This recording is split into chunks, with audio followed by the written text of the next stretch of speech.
Ah.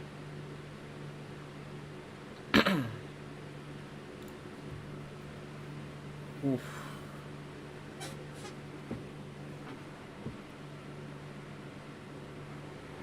Well,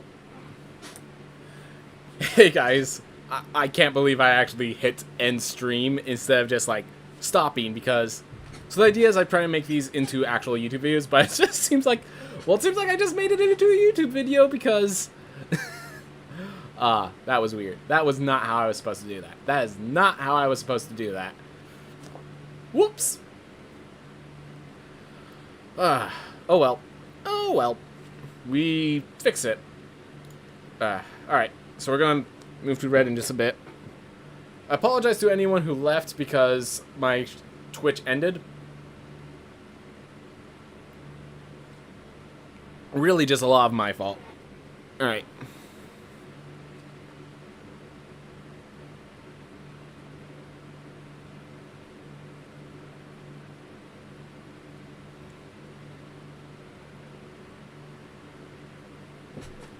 Hey everyone, welcome back to more talk on the Dungeons & Dragons set for Magic the Gathering.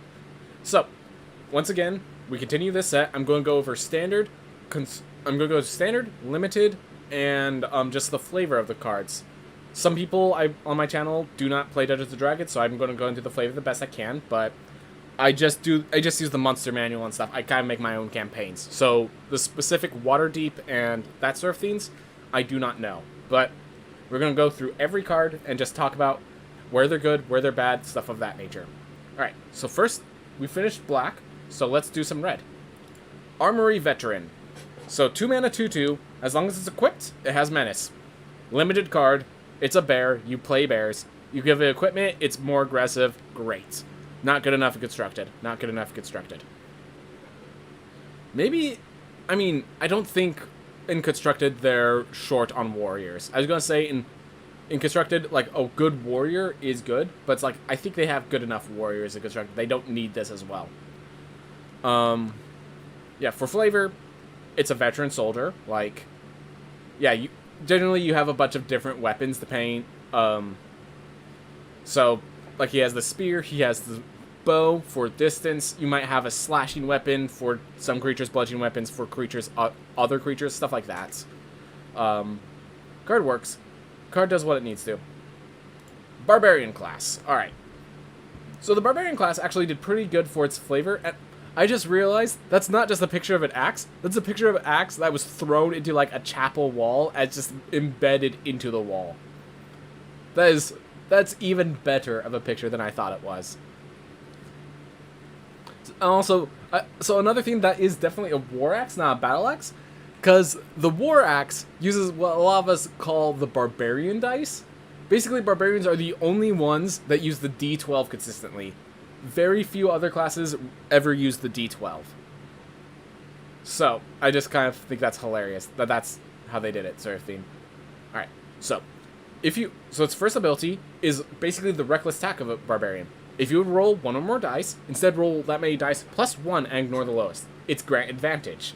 Barbarians have an ability called Reckless Attack, where they grant advantage to themselves when they attack, and to anyone who attacks them. So, Reckless, everyone's hitting their attacks. Everyone's attacking.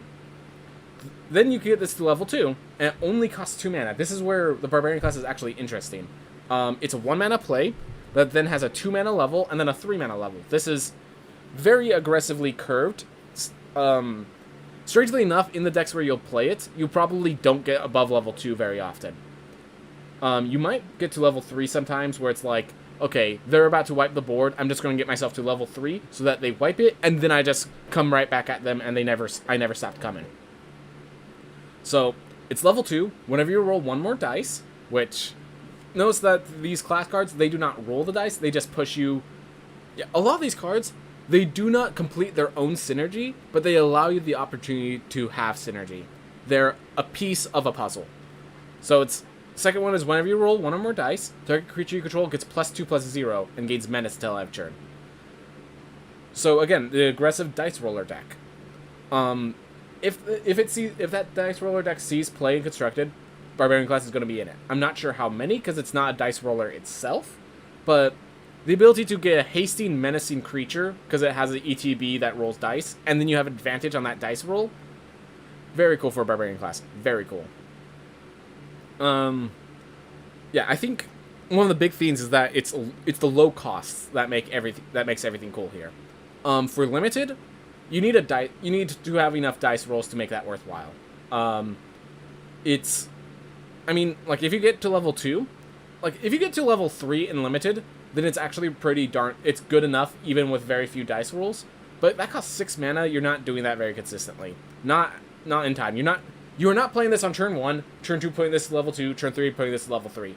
This is an aggressive card. If you do that, you're getting yourself killed, or you're just letting them build up a board to stop all your aggression.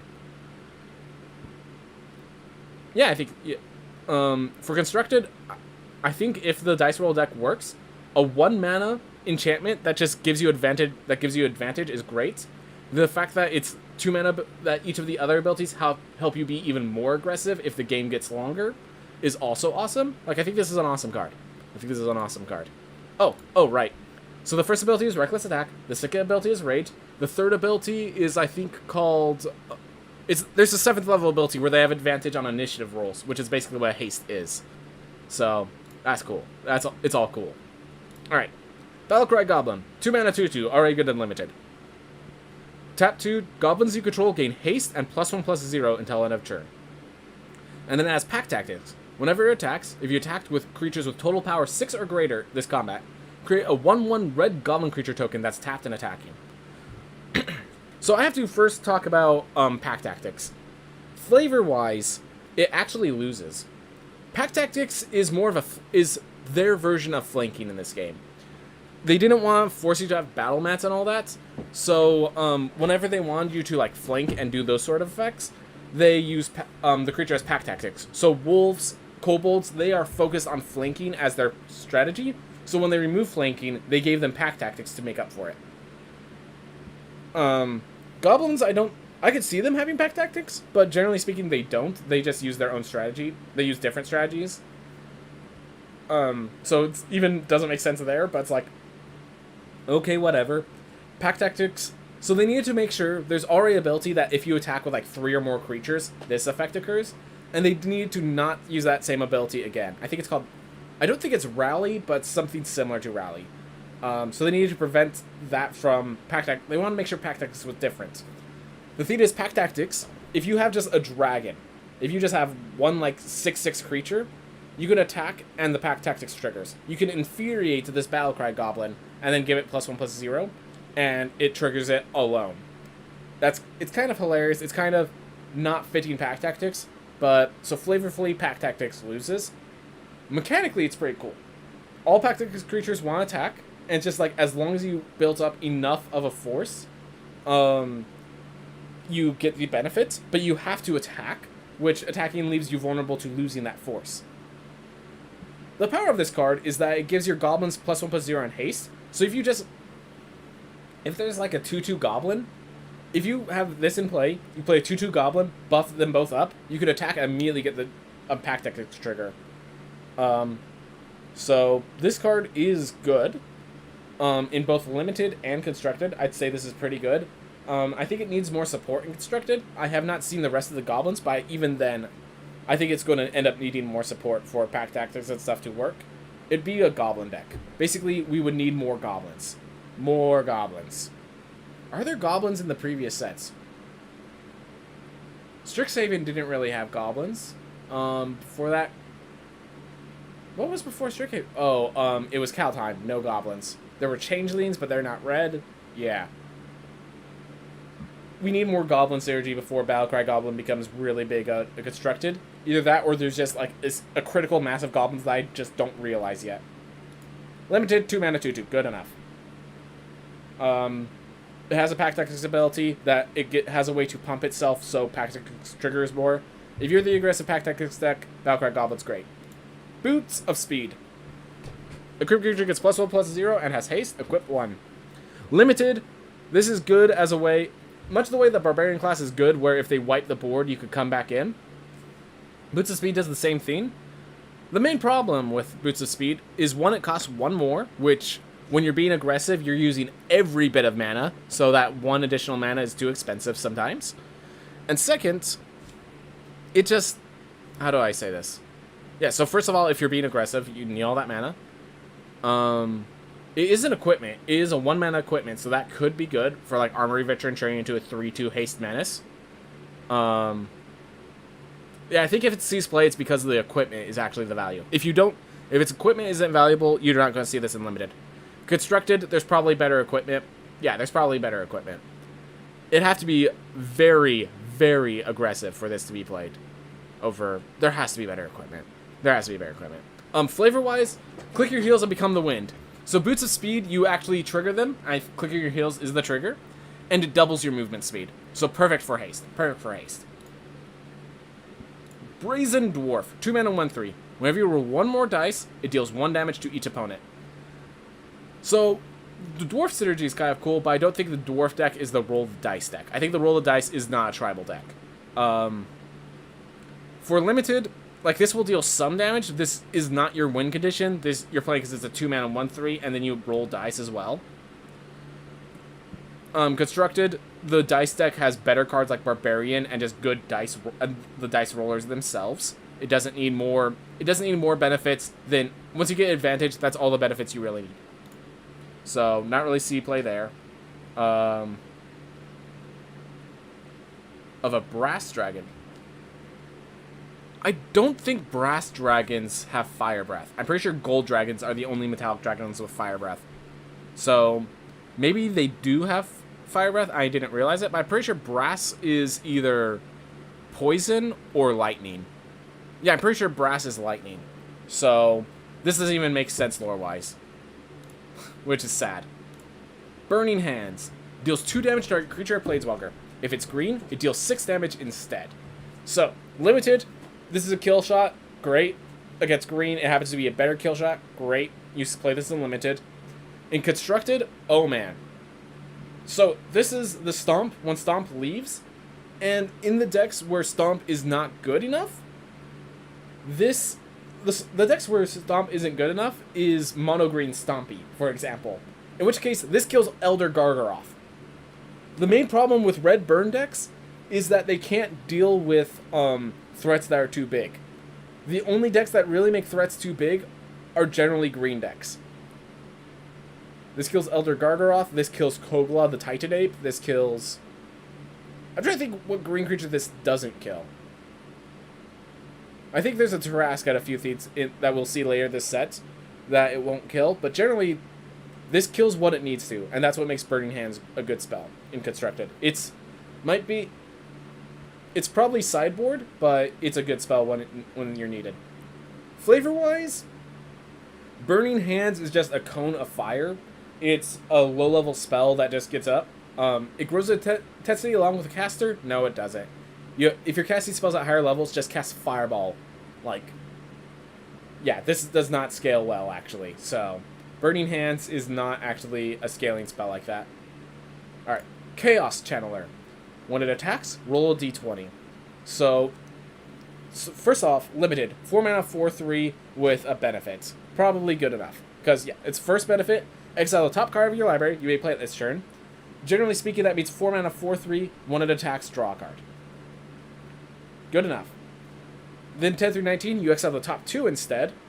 And natural 20, you exile the top 3. This is an example where I like the natural 20. It's, you just get 1 additional card. It's a little better. It happens sometimes. Cool enough. Good enough. I like it. I like the design of this card. For Constructed, the thing about Chaos Channeler is for it to see playing Constructed, you need to get your Barbarian to level 3. You don't play this on turn 4 and expect it to come around on turn 5. If this is playable in that deck, there has to be, you have to be searching for roll dice cards. Because it does roll dice consistently, and it does have enough health to not die to Bone Crusher. But, just really tough. Real tough. Flavor life-wise, so Wild Magic Surge is the ability of sorcerers who get their ability from Wild Mage. Note that they chose how Paladins are Knights, Sorcerers are Shamans. Cool for synergy stuff. And Wild Magic Surge is the example of complete randomness. One of the famous ones is you could cast Fireball on yourself, or you could turn your skin blue, or you can drain the health of enemies around you. Like, it has a random variance of good and bad effects. And so making it so you just exile top cards from your library, so you kind of choose what the effect is, but it's basically random because you don't know what that card at the top of your library is a great way of doing Chaos Channeler. So I like the flavor, it wins.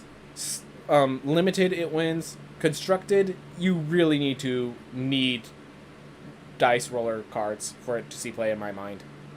Critical hit. Target creature gains double strike until end of turn. When you roll a natural 20, return this to your hand. So in 5th edition, the way you get a critical hit is by rolling a natural 20 on an attack roll. So that flavor works really well. Double strike, it deals double damage. That's what happens when you get a critical hit. You roll twice the number of damage dice. So that flavor works out really well. In the idea, he's killing a zombie. How do you kill what's already dead? That's how. Zombies have an ability where they have a chance of, when they would go to 0 health, they make a con save and could possibly stay standing and fighting. This is ignored if they take radiant damage or if you land a critical hit. So flavor-wise, 3 for 3, 10 out of 10. Limited, 2 mana double strike combat trick is awesome. The fact that it could sometimes recur is kind of cool. Constructed. I do not like this card in Constructed. Even if it's good and constructed, I don't want it to be good. The natural 20 effect, I want it to be a small benefit. For example, exile 1 more additional card from the top of your library. Fair enough, that works. I think there's another one that creates an additional treasure token. That's good enough, that works. But if you get that, plus you get critical hits, I just want to make sure that's not your strategy. Like, what happens is, because this attacks, what it means is the creature could attack, and it could survive the attack because it double striked through whatever you do. The problem with critical hit is it kind of makes you rely on the nat 20, which is the kind of mechanic I really do not want to see. This is the kind of mechanic I really do not want to see. Ugh. That's why I don't like critical hit, because if the double strike until end of turn is good enough to see constructed play, I think we would have seen it more already.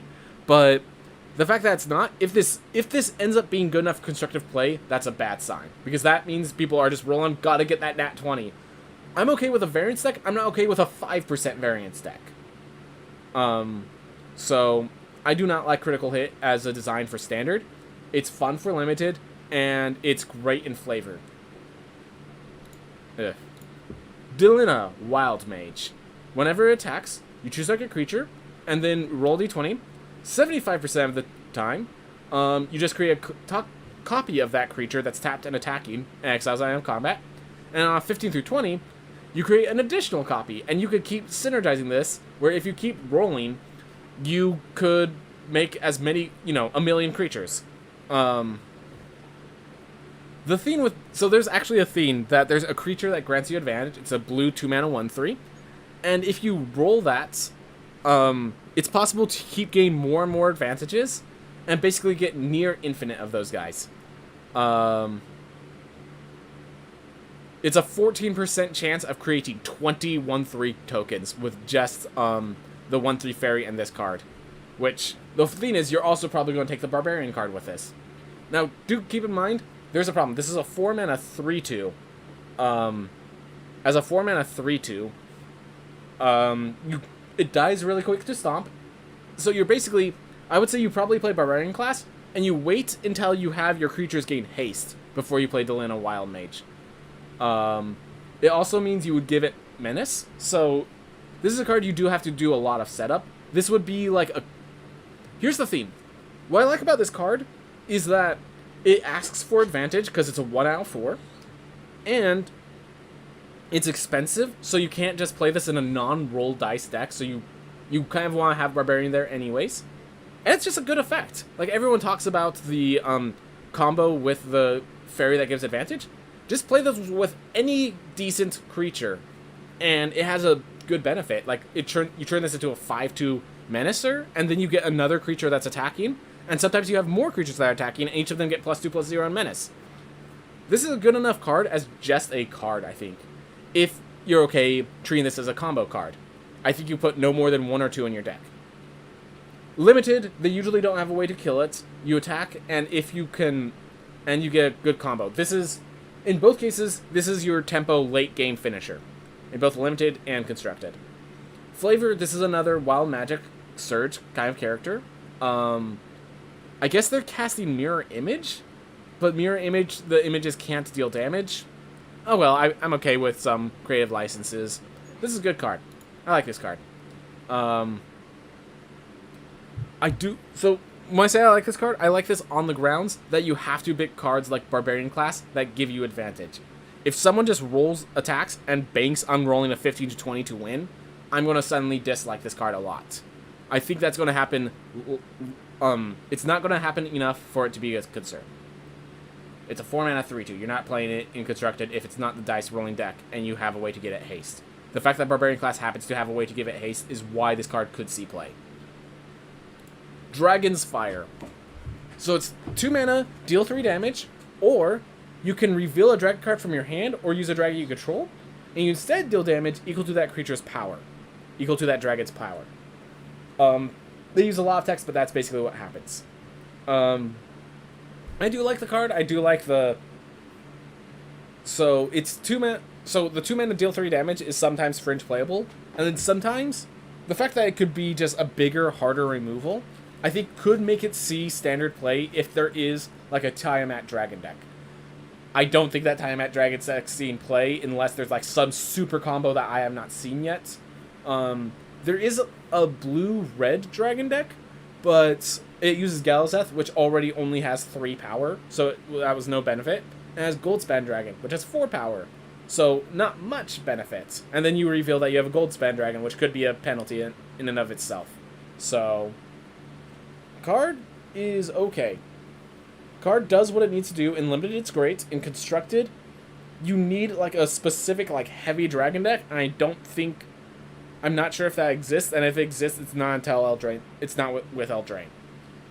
Flavor-wise, Dragon's Fire is Dragon's Fire. Like, I think we kind of get a sense of what it is. I'm surprised Dragon's Fire has not been used yet as like a card name.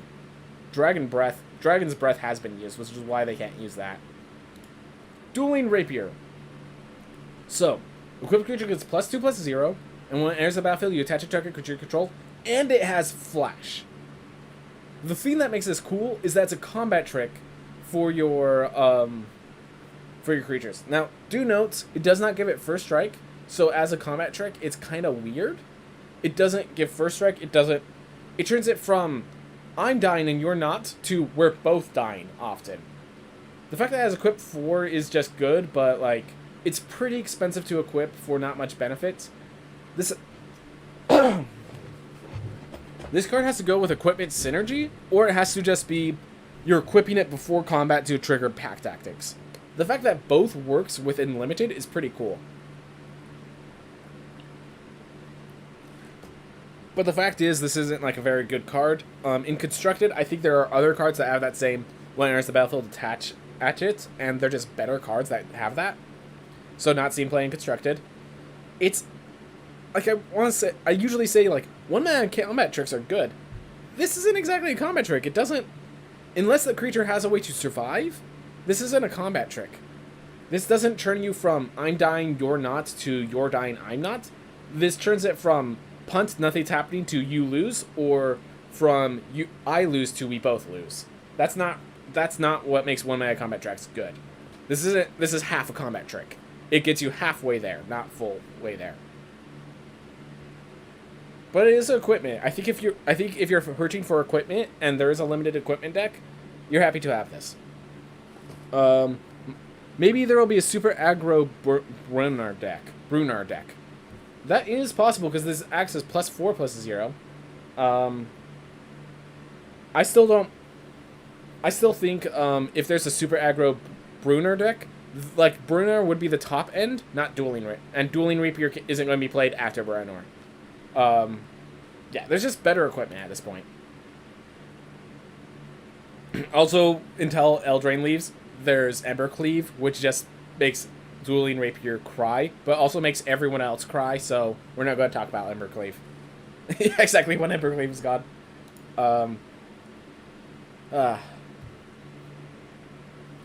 good enough card. As for rapiers do, yeah, it makes sense. Rapiers do not give first strike or anything. It's finesse. It doesn't have reach. It doesn't have anything like that. It's just a good weapon with finesse. So makes sense lore-wise that it doesn't have first strike. All right, Earth Cult Elemental. It has Siege Monster. When it enters the battlefield, roll d20. So really quick, Siege Monster lore-wise is just you deal double damage to structures. So if you're trying to like break down a wall, you deal twice as much damage while hitting it. Alright, so, and I want to say that because when I say, even though this creature has Siege Monster, it kind of fails in the flavor department, it's because this isn't how I would describe Siege Monster, at least. Then again, I guess this is close enough. No, fine. It does well enough in the flavor department. But yeah, so, usually it makes each player sacrifice a permanent. If you win the flip, only they sacrifice a permanent, and then on nat 20, they sacrifice 2. This is the top end for those, this is the top end for a roll deck in Limited. In Limited, you could just play this because it's a 6 mana 6/6 that sometimes has a benefit, and then otherwise, you might have a 1/1 goblin lying around that you could sacrifice for it. In Constructed, it's just 6 mana for 6/6, and you have better things you could be doing. Basically, this, on nat 20, you need to, on 10 to 19, this has to be enough to win you the game. And it's not going to be. So, not Constructed play. But great Limited. Good enough in Limited. It's a top end. You get 1, and you're happy. Land Destruction. Except they choose what they sacrifice. So, it's only Land Destruction if they don't care about their lands. So, and when they need 4 lands, and they have 7, and they have 5 or 6, they really don't care about lands, and the Land Destruction doesn't help. Faraday's Fireball. So, I'm insulted by this card by the fact that they could have reprinted Fireball, okay? Like, this card does fine mechanically. Like, flavor-wise, this wins. It's just, I'm insulted because they could have just released Fireball. Fair enough, they have spells like Mordekain's Faithful Hound, but they don't have Mordekain's Fireball. They have Melf's Minute Meteors, which is his version of Fireball. That's Melf's version of Fireball. It's not called Fireball, it's called Melf's Minute Meteors. And that makes me sad that Faraday's Fireball was used to prevent them from having to reprint Fireball. I was really hopeful they'd reprint Fireball. Fireball solves everything. Yes, it does. And it kind of does in the game. It deals 5 damage to target creature or planeswalker, which solves a lot of things.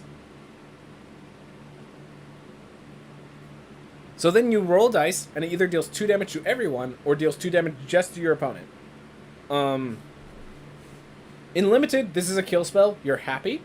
In Constructed, you need to have a reason. Like, you might sideboard this in because you need more kill spells, but this is not the rolling dice effect you're looking for. It's like 5 mana, 5 damage is sometimes good enough. It's instant speed, which is great. Like, this can be a good card. But Constructed is Constructed. You pick the best cards, not the good ones. This could be a removal in that deck, but I have a feeling that deck is so aggressive that if you're not winning the game when you play this... You could win the game when you play this, though. You get rid of their biggest threats, you deal additional 2 damage, you give your creature Menace, like... Yeah, I know of the XP2 Level 3 YouTube channel, but I'm going to finish my card review right now. So, works well enough. Limited, good. Constructed, fringe for the rolled dice deck, but could be that sort of stuff. Flame School, alright. So Flame School is just this aggressive undead that after you kill it, you then have to pour holy water over its body or it will come back. It also has access to a single casting of Fireball, which makes them terrifying. Makes them absolutely terrifying in D&D. Alright, anyways, they have flying. In Magic the Gathering, they are 3/1. So yeah, very aggressive, but when you can kill it, you need to kill it. It can't block, because it's just a little... Yeah, that fair enough. And it has, when it dies, exile it. If you do, you also exile the top card of the library. Until the end of your next turn, you can play one of them. So if you play Flame Skull, you can't play the other card. If you play the other card, you can't play Flame Skull. Good aggressive card. Works for the flavor. Limited. This is a finisher. This is a recurring 3/1 flying threat. This is a finisher in Limited. In Constructed... This is also a fit. I think this could see play in Constructed. I legitimately think this could see play in Constructed. It's a 3 mana 3/1 flyer that keeps coming back. And then when it doesn't come back, that's because you gain an even better card than Flame School. So yeah, I think this is a good card. I don't think you play 4 copies in Constructed, but you play a few copies on the top end of your aggro deck. Maybe you put it as a... So a lot of time the Phoenix-like cards, you put them in your sideboard for aggro decks for when you need recurring threats. And so maybe that's where it goes with an aggro deck. Goblin Javelineer. 1 mana, 1/1 haste. When it becomes blocked, it deals 1 damage to target creature blocking it. So, if you attack with this, generally what's going to happen is they're not going to block. No one cares about 1 point of damage unless it's the final point of damage. They will wait till they get a 2/3, and then they'll block, and you dealt 2 points of damage with this. The problem is it has to be blocked, so you can't use this defensively. Limited, you have to be a very aggressive deck, or you have to have equipment to keep this card valid in the mid game, because that's the problem. 1/1s become invalid in the early game. By the time they get to 3 mana, 1 mana 1/1s are invalidated as creatures. So, Javelineer is a good card. What am I saying? I'm sorry. I'm just like, it's not. It's only a good card if you're very aggressive.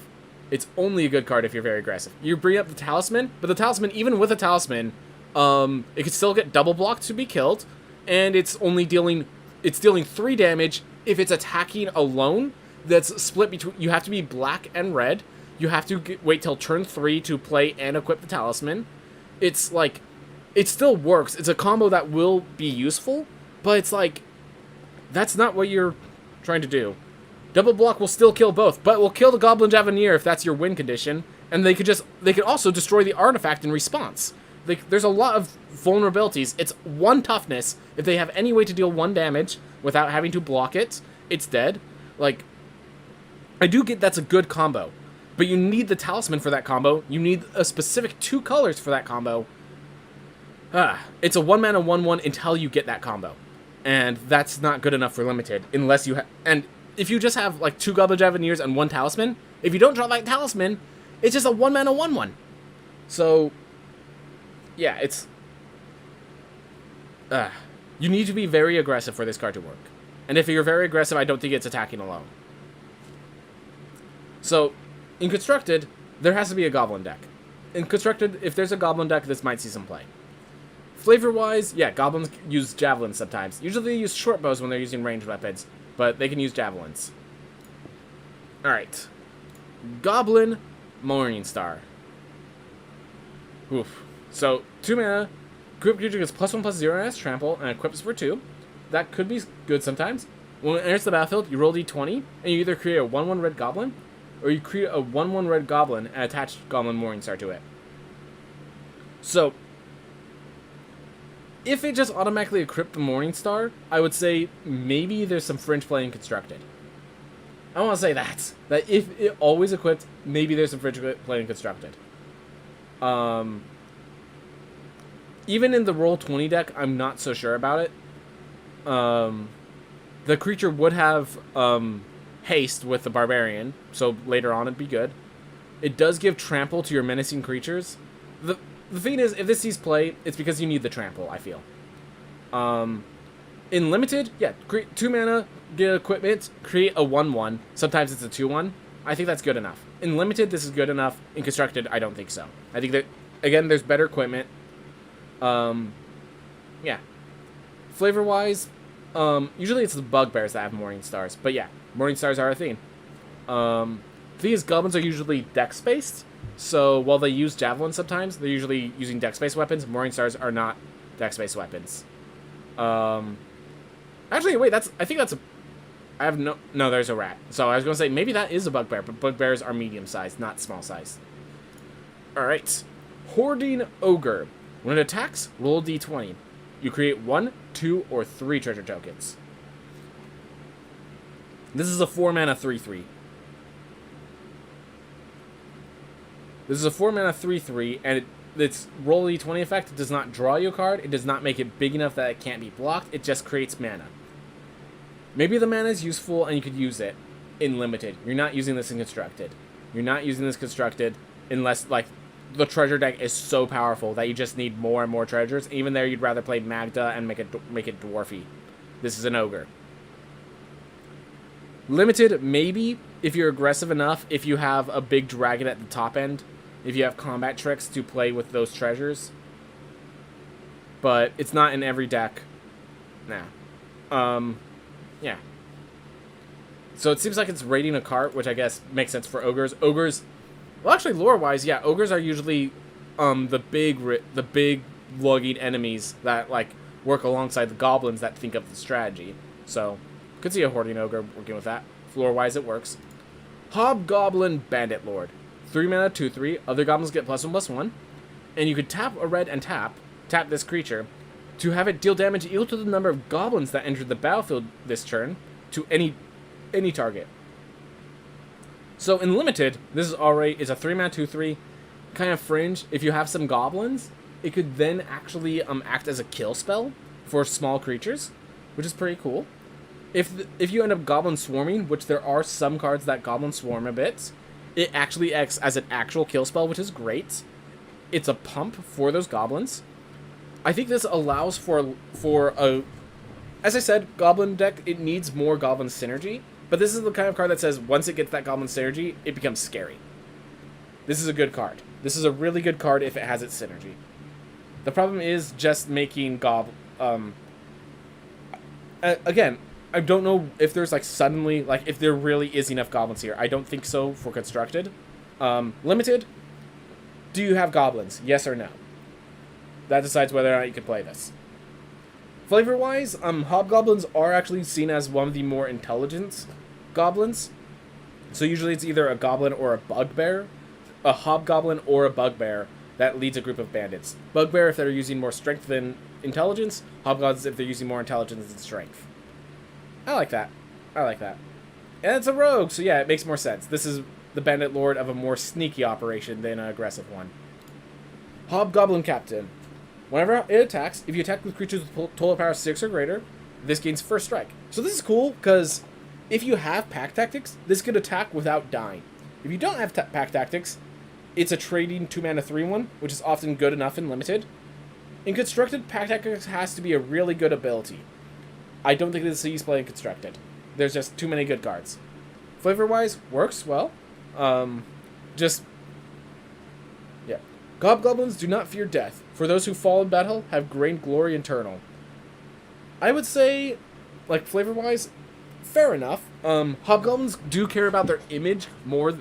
I would say hobgoblins care more about their image than death. So even if they don't gain glory eternal, oh yeah, actually that's their image. They gain glory from the other goblins. It doesn't care about what happens when they die. They gain glory in the face of the other goblins. Therefore, hobgoblins make sense. All right, cool. So yeah, I think whether you play this depends on whether or not you could get Pack Tactics active. So I think it's a pretty good card. If you have 2 of them, they can attack pretty well. Yep, exactly. If you could get Pack Tactics active, they can attack really well. Great card if you trust in Pack Tactics. Hulking Bugbear. 3 mana, 3/3 haste. Good and limited. Constructed, there has to be better cards. So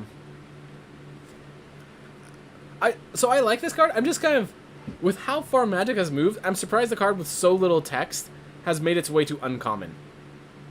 Like, by all means, I like the design. I like very simple design, and this works for a Bugbear.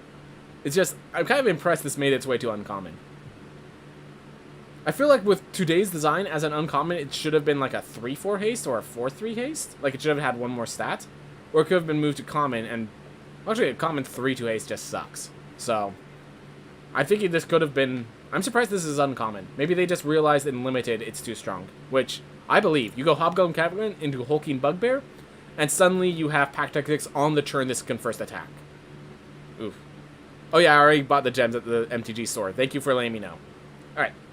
Improvised Weaponry. It deals 2 damage to any target, and you create a treasure token. It costs 3 mana. Treasure tokens have to be really good. In limited, this is a kill. This kills enemies. This triggers treasure synergy, which I think there's enough of. So Unlimited, okay, works. It is a common card. You don't want your deck too many of them. It doesn't kill everything. Constructed, no, you have much better ways of creating treasures. Basically answers it. Improvised weapons in Dungeons & Dragons, yeah, they deal small amounts of damage, but you can basically use them whenever you need to. So, I think that's fair enough. That's a fair enough. Deals 2 damage. It's good enough, but it's not good damage. Yep, sounds about right. Inferno of the Star Mounts. 6 mana, 6/6, can't be countered, flying haste, and then it has Dragon Breath. And if this happens to bring its power to 20, it deals 20 damage to any target, so you win the game basically. Or, I can't wait to see this. Someone's going to finally get it, and they're just too busy. They're going to get 14 mana, and they're too busy mashing the Inferno of the Star Mounts to activate its ability. They accidentally target itself with a deal 20 damage to any target. I have a feeling that's going to happen. Oh, they printed Conspicuous Snoop when no goblins were around, and now they print a bunch of goblins. It seems like that was made for Modern. Yeah, I think it's made for Modern. Alright. Oof. Anyways, so this card is a Shivan Dragon, except they had added can't be countered, haste, +1/+1, and the possible kill shots. Additional kill shot means. The decks, either your deck can play it or doesn't care, is the main issue with this card. The haste is actually the most important part of this card. I think the 6 mana 6/6 flying haste is what makes this powerful. Which means the general goal of this card is you play it on turn 6 and you win the game. I don't even care about when its power becomes 20 this way, it deals 20 damage. I don't think you care about that at all. I think this is a 6 mana 6/6 flying haste. This is the top end of a mid-range tempo-y aggressive deck. And it's good. I'm glad they have a card that does that. Someone was saying something about using Ironcrag and double power to kill someone like this. Yes, that is a theme, but there's already a card in Strixhaven that deals that costs 2 and triple X and deals 5 times X damage X times. At 14 mana, I'm pretty sure that's the amount of mana necessary for that to deal 20 damage to 4 targets. So, if you have double power Ironcrag, you already had a win condition that didn't need you to play a 6 mana 6/6 first. You just played a sorcery from your hand. So, if that was your strategy, there is a better card for it. But I do like that possibility exists. That double Ironcrag gives you the 14 mana. And there is a very feasible way to double Ironcrag in this set already. Day 9 did the deck, and it was actually pretty fun. But he did that deck at the beginning of Strixhaven. Doesn't Dragon require a lot less mana? I'm pretty sure it doesn't. So, I don't know what the card's name is, so I can't really search it up. But, so it costs 2 red and 3 X. So 5 mana for 5 damage. 8 mana for 10 split to 2. 11 mana for 15 split to 3. And 14 mana for 20 amongst 4. So, yeah, no, same mana cost. Same mana cost. Infernal Star Mount does cost less if you use the uncommon that doubles a creature's power, but it costs 7. And there is the synergy there. But again, I think if you're using Infernal Star Mounts, you're using it for the flying haste kill shots. Well, if you untap, it requires the same amount. Yeah, fair enough. But I don't think you care about untapping. I think you care about flying hasty and just killing them in the air. Because the 6/6 flying haste is why you're using it, and then it also can. It's like when its power becomes 20 is I think the least important part of this card. I think this is playable because it's a 6 mana 6/6 flying haste. In constructed, if the aggressive decks get to turn 6, then this is a good card because this is the top end. In limited, this is a Shivan Dragon with +1/+1 haste and a weird strange win condition. This is amazing in limited. Flavor-wise, I'm sorry, I don't know too much about the Inferno of the Star Mounts. That's a legendary creature, I'm sure they did well. Can't be countered, maybe. Yeah, maybe the fact that it can't be countered is a powerful effect. Maybe there will be a red control deck for the first time in a while. I'm pretty sure there already was there was a red control deck because Ugin's in play. Ugin with Ironcrag already made a control deck. It's not tier 1, no, but there already exists a red control deck with Maze Mind Tome, Ugin the Spirit Dragon, things of that nature. So yeah, there already is a red control deck. I think this is too aggressive to be part of that. Yeah, kind of like tier 3. I think it's tier 3 precisely.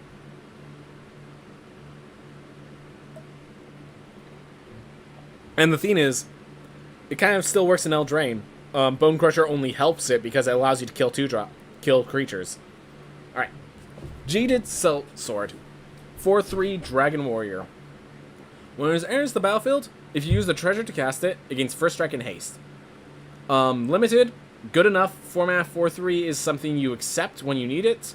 The fact that you can use a treasure, get it, and in the process of getting it earlier, make it more aggressive is just awesome. Can help you trigger pack tactics really well. Awesome. I think this is a good card. For limited. For constructed, I think you have better things to be spending your treasure on.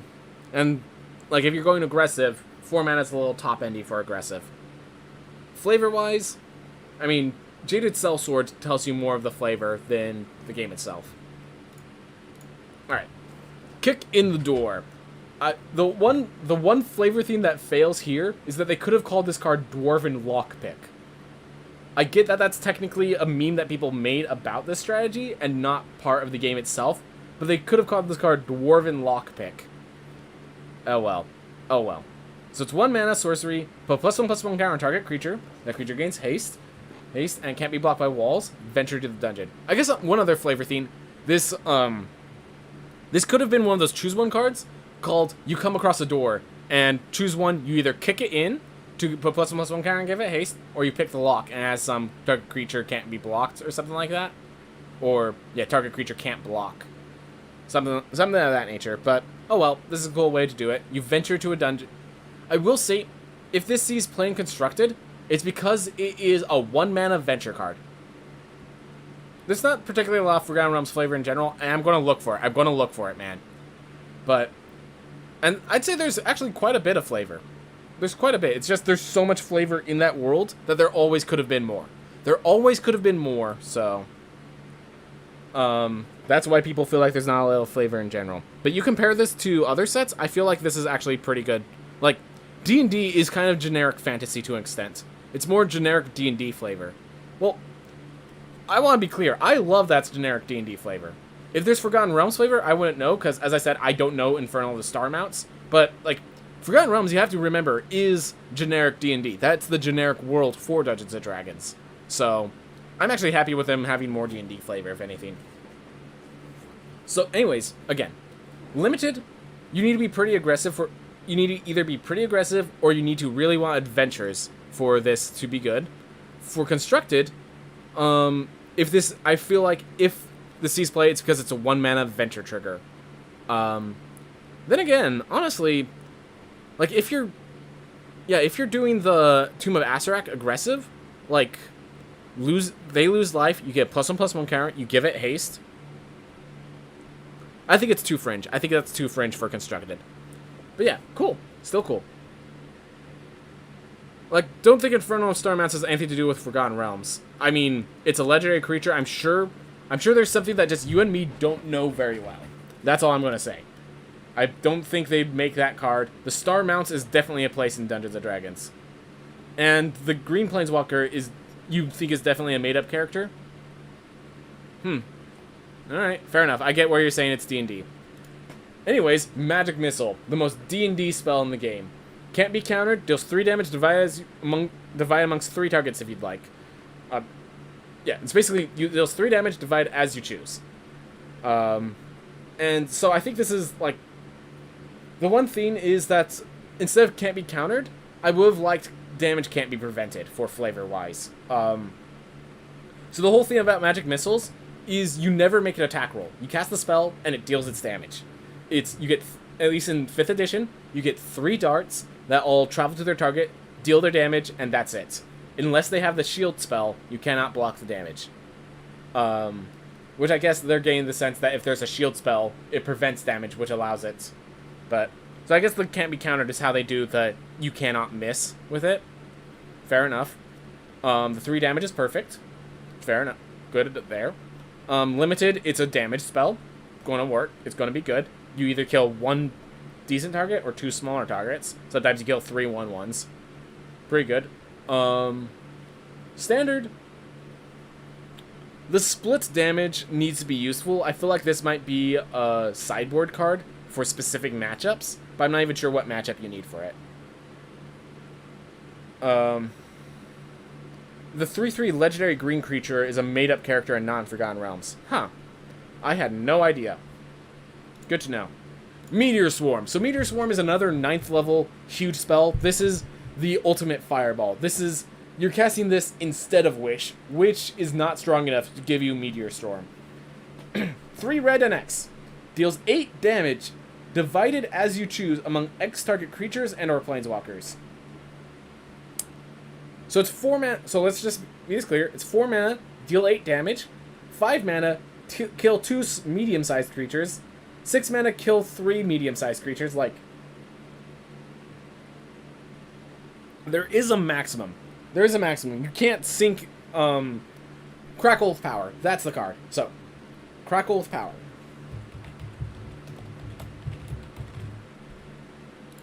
So this was the card I was talking about with the 14 mana when we were talking about Infernal of the Star Mounts earlier.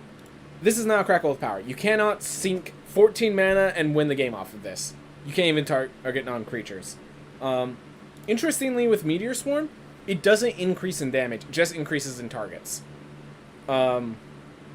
Limited, if this removes a card, it's good. If this removes 2 cards, it's great. It can remove 3 or 4, that makes it amazing. Constructed, there has to be there has to be a red control deck. I think this would have to go into the red control deck. Most of the red control decks play the 2 and X spell that increase Haphazard Bombardment, I think is the name of the spell.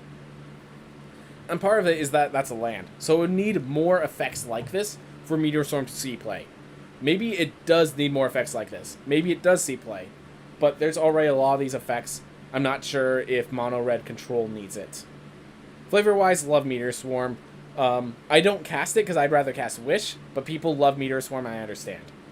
And in case you're wondering, Meteor Swarm is multiple meteors, so it's not just one big fireball, it's multiple big fireballs. They just have a rule that they can't cross paths, and you can't double fireball an enemy. I think it's like 40 d6s of damage, so 140 to each enemy in the crossfire, has a casting range of 1 mile. Like, it's great. It's great. Yeah, it's probably a 5-mana kill any 2 themes. Exactly. Minion of the Mighty. 1 mana 0/1 with Menace, so it doesn't die when it attacks. Not most times. And if you attack with creatures with total power 6 or greater, you may put a dragon from your hand onto the battlefield tapped and attacking. The thing is, even if there is a constructed... So, if there is a constructed dragon deck, I don't think you are getting Pack Tactics triggered early. And if there's not a constructed dragon deck, you don't really have this. People have talked about a 4-card combo to win on turn 2. That's 4 cards. And they need to not block Minion of the Mighty. So, not happening. Limited, are you going to have a dragon to play with this? And are you going to be able to Pack Tactics when you spent a card for a 0/1? I don't think this is good in Limited either. This card is one of those combo cards that I don't think makes it. Yeah, that basically says it. Flavor-wise, I do love kobolds. They believe they are the spawn of dragons and take pride in it. So it makes sense that they just like, one has decided to be the mighty threatening minion, and they just take it with absolute pride and victory and power. I like it. I like the flavor. I don't think it's going to see much play is the issue. Maybe that combo deck exists and I get my face kicked in, but I doubt it. There's just too many pieces for that combo deck, and there's just better combos if you're assembling it. Orb of Dragonkind. So 2 mana, you could tap to add 2 mana of any combination of colors for dragon spells or dragon abilities. So it's +1 mana that way. Or you could sacrifice it and look for a dragon from your top 7 cards. I think this is actually really good. So it's ramp in non-green so if there is a dragon deck, it's ramp for non-green, and then once they get rid of your creatures, you sacrifice the ramp card for more creatures. So I think this actually could be like as much as a 4 of in the dragon, if there is a dragon constructed deck. I think this really helps the dragon constructed deck exist. And it also allows it to be mono red while still getting things like Tiamat into play, which is really cool. So I think Origin in Time is good and constructed. In limited, not enough dragons. Not you're paying 3 mana to search for 1 dragon. Usually, not good enough in limited. Love the idea. And yes, Orbs of Dragon Kinds are I think they actually control dragons. It's a pretty powerful legendary artifact that usually I don't bother with touching in my games because it's just, I think you control dragons, which is just absolutely insane. Plundering Barbarian. 3 mana 2/2, but when it comes to play, you either destroy an artifact or create a treasure token. Limited, you might have some good treasure token synergies, and then having the ability to destroy an artifact is useful. I don't see you having more than 1, but it's good to have 1. Constructed. Sideboard at best. Probably not happening. Price of Loyalty. Gain control of target creature until end of turn. Untap that creature. Well, actually, hold up. Plundering Barbarian in the Dwarf Artifact deck might see some play just as a 3 mana, like, it is a Barbarian. It creates a treasure token, and then attacks, creates another one. And then also sometimes you can destroy artifacts. Maybe there it sees a little play as a Dwarf Barbarian. But I doubt it. Price of Loyalty. Okay, so now back to Price of Loyalty. I feel like this is a reprint. Get control of target creature, untap it, it gains haste. And if you... Okay, it's not a reprint because of the mana from treasure is the new theme. If you use a treasure, it gets +2/+0. So this is more of... for again, this is limited only. It's for the aggressive deck, so that it can close out its finishing turn. You just steal their biggest creature and attack them with it. That's kind of how it works. You know how it works. You don't want more than maybe 2. You don't play it on turn 3. You play it on turn 5 or 6 when it's time. You play it when it's ready. Not every deck wants it. Flavor-wise, it's bribing the guard. Red Dragon. 6 mana 4/4 flyer that also deals 4. So this is basically a 6 mana 4/4 flying haste, except it ignores that first attack, which in limited is great. In constructed, doesn't really see play. I think the card's called Volcanic Dragon. I'm gonna actually look for it. Volcanic Dragon. Yep. Literally even same mana cost. 6 mana 4/4 flying haste. It just ignore that first attack always hits. Is basically what Red Dragon does. Which makes it better than Volcanic Dragon. In limited, Volcanic Dragon is always good. Therefore, Red Dragon's good in limited.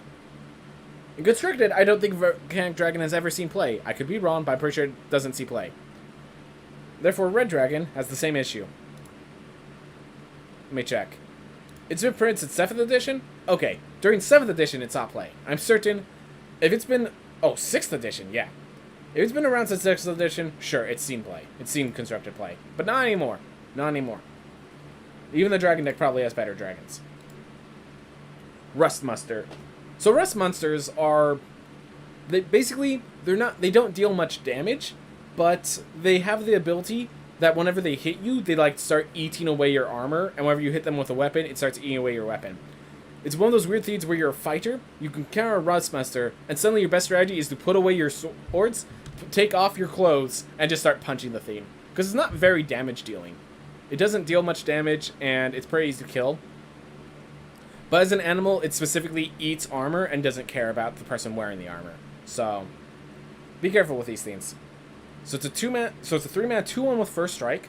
Could be good enough for a limited. Sacrifice an artifact, usually a treasure token. It becomes a 4/1.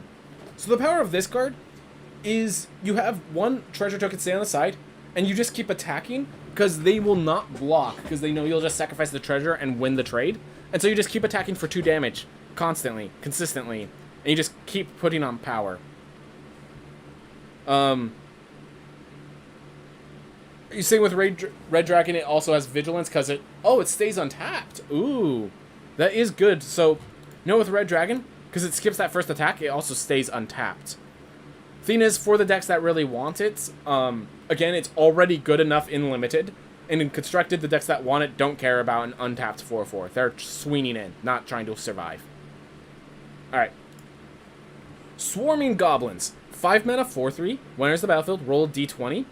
And you either create 1, 2, or 3 red goblin creature tokens. Which, just, let's see, it's a 5 mana, 5/4 sometimes. And then other times it's a 5 mana, 6/5. It's like, it works well with pack tactics stuff. It swarms the board. If you have that Hobgoblin commander, you deal a lot of damage with this card. It becomes a kill shot. Like, this card is good in limited. In constructed, as I said, unless we got a full culmination of goblins, I doubt it. Give us more goblins. I'm good to see this in the goblin deck as the top end, but I'm not so sure. For the roll dice deck, let's see. 6/3 Menace has a bunch of 1/1s. I don't think it's powerful enough. Yeah, no. Tiger Tribe Hunter. 5 mana, 4/4 Trampler.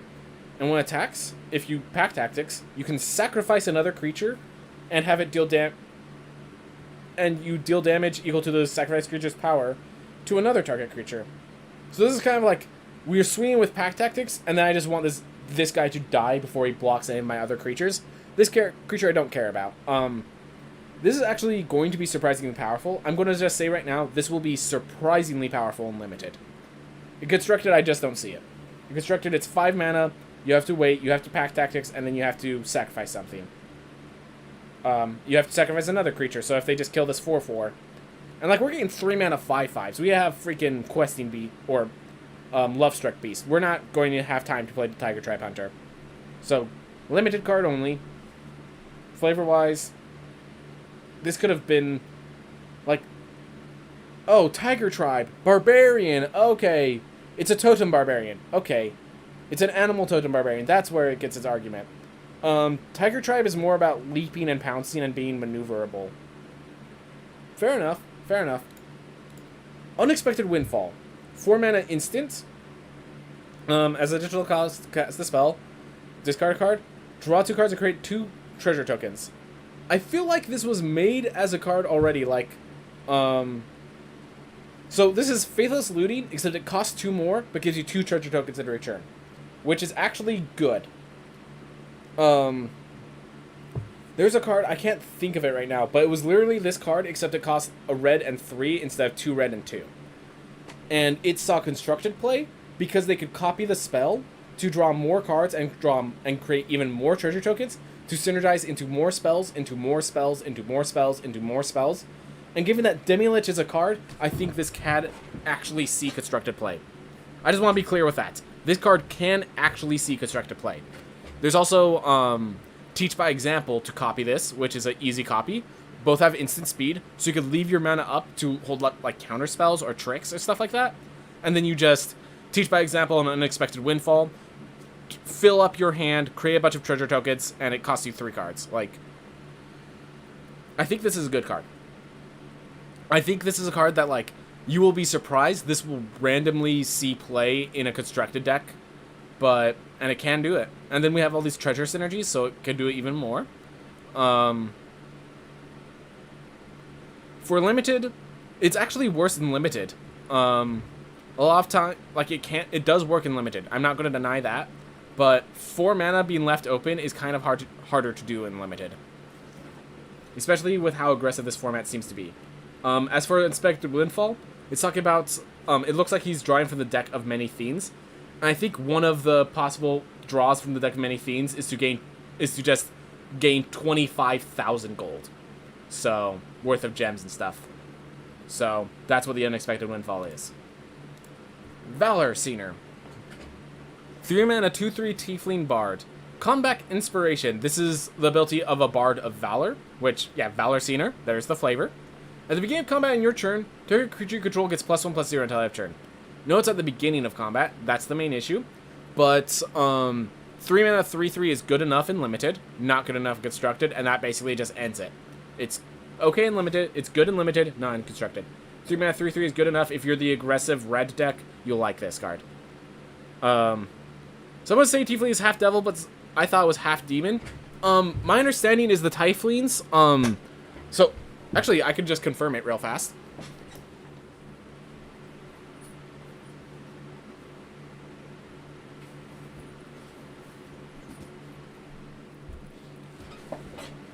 Mordenkainen's Tome of Foes. So Mordenkainen's Tome of Foes has a whole thing of how Tieflings are created. Let me see if I could find it real quick. Oh no, it's right at the beginning. That's my main issue. Alright. So there are... So let's see, the Fiendish Cults. But... Where is it? So we talk about... They talk about the Tieflings as they have different examples of Tieflings. Here we are. Alright. So, the DM's option, where is it? The Tiefling's connected to Nessia's command, where does it explain it?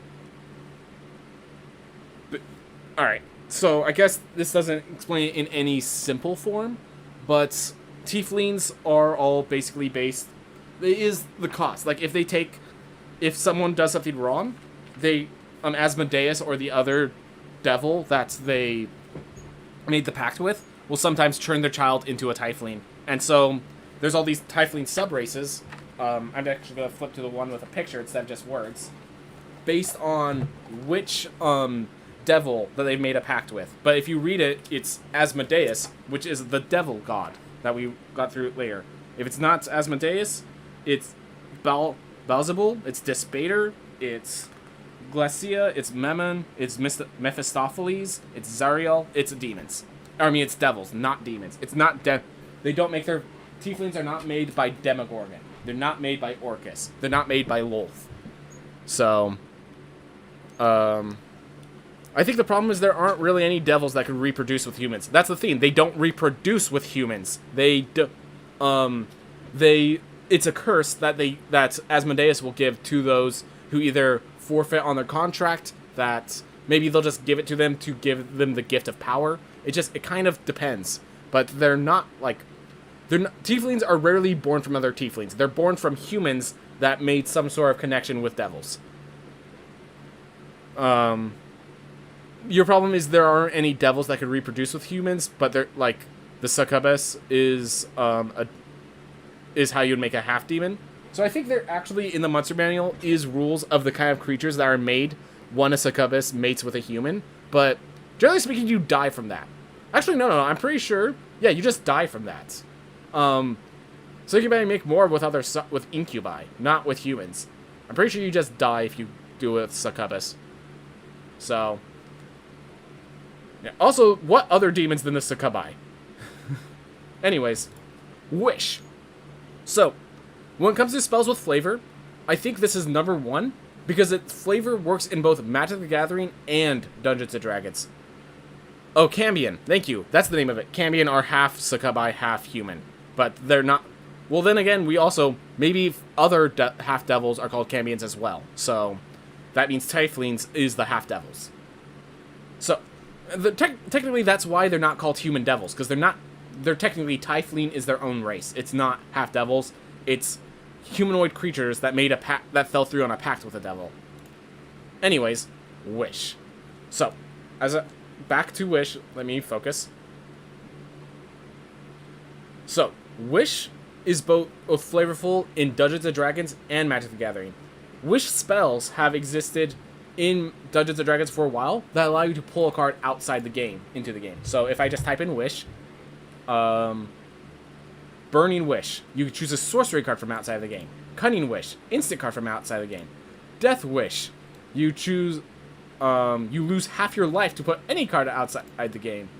So, Wish has been a mechanic in MTG to pull a card from outside of the game into play. Wish in Dungeons & Dragons, the general use case of Wish is you use it to cast any spell of a lower level, even if you wouldn't have that spell prepared. So, Wish is you play a card you own from outside the game this turn. So just this turn, you have to do it this turn, but you get any spell from outside the game. And that's beautiful in both D&D and Magic the Gathering, which is absolutely 100% fantastic. So, like Wish there. it's also, I also love the elegant of the spell. I like spells that can get a complex strategy across with very little text. So, absolutely fantastic. This is a constructed card. I'm not sure what deck plays it. There is a cool theme that's you play the card, not you cast the card. So, you can actually do something like put the World Tree in your sideboard, wish it out to give yourself mana of all colors, which is a pretty cool way of doing it, because World Tree makes all your mana. So you could have like a mono red deck that also has some 5-color cards, and then you play Wish, pull out the path of the World Tree, and suddenly all your mountains are all land types. Like, so there's some kind of tricky, funny stuff that you could do with that, but generally speaking, no. Generally speaking, this is just like, this is something where you build up enough mana and you wish for your finisher. This is definitely a control card. Limited, you're not going to have a sideboard. Not really, nah. Zorn! So these are earth elementals that you can barter with by using your money. So if you create one or more treasure tokens, create one of those tokens plus an additional treasure token. Good. So yeah, this is a pretty good... So 3 mana, 3/2. Already good enough for limited. Or, like, just good enough. The fact that we have all this treasure token synergy makes the Zorn actually really powerful. The fact that, like, keep in mind, that's one additional mana. That's mana ramp, effectively. This is effectively mana ramp. The fact that there's other treasure synergies, like, okay, let me put it this way. You play a 1-mana dwarf, you play Magda, you attack with a 1-mana dwarf, next you have 1 treasure token. You play Zorn, you attack with both the 1-mana and Magda, you create 2 treasure tokens from 2 different triggers, which means it creates actually 4 treasure tokens. You can immediately sacrifice and play a dragon. So Zorn could actually be part of, like, a dwarf aggro deck.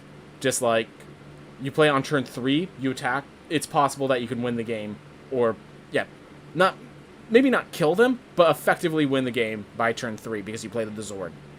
So, don't be surprised if this works in constructed, don't be surprised if it works in limited. Zorns are earth elementals, it kind of describes all of it down there. D&D card. Alright, compared to Fae of Wishes, Wish is pretty crappy. Fair enough, but it is in red instead of blue, so that is a possibility to help it see play. It is cheaper, so if you're playing it on the same turn, that could help. It definitely has the problem that you can't put it in your hand and save it, but Fae of Wishes cannot grab creatures or lands, where sometimes that might be useful. Sometimes your win condition is a big creature. And again, when I'm talking about Eldraine scene play, I'm also considering the fact that Eldraine is I should have probably clarified that I wish seen play when Eldraine rotates, or if there's some surprising combo that I have not seen yet.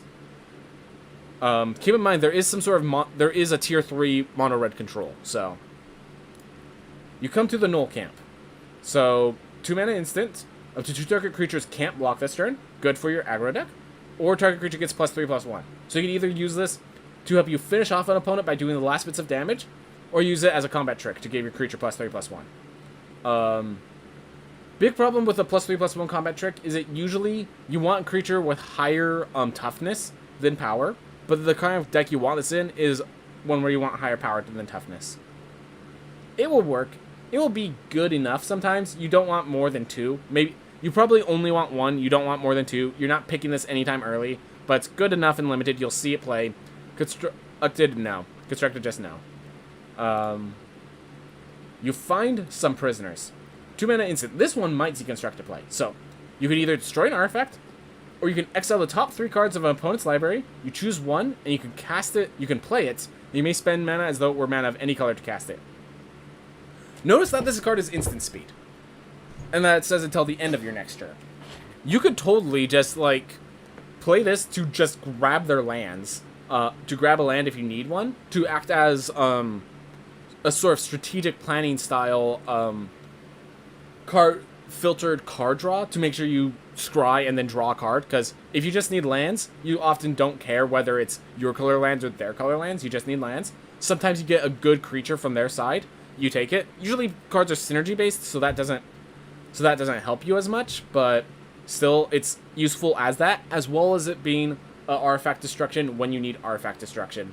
the fact that it's instant speed is what makes me believe this might see some play in Constructed in like the Demi-Lich, in a Demi-Lich deck, so that it can actually, it's just another spell that gives you more spells. So, it could give you more spells. So, I do think this could see play in Constructed. In Limited, the Interrogate them is often, like, so in Strixhaven, Curate was a playable card, but it was also a very different format. If your deck could play Curate, your deck can play this card. Not every deck wants it. Decks do not want more than a few. You see a pair of goblins.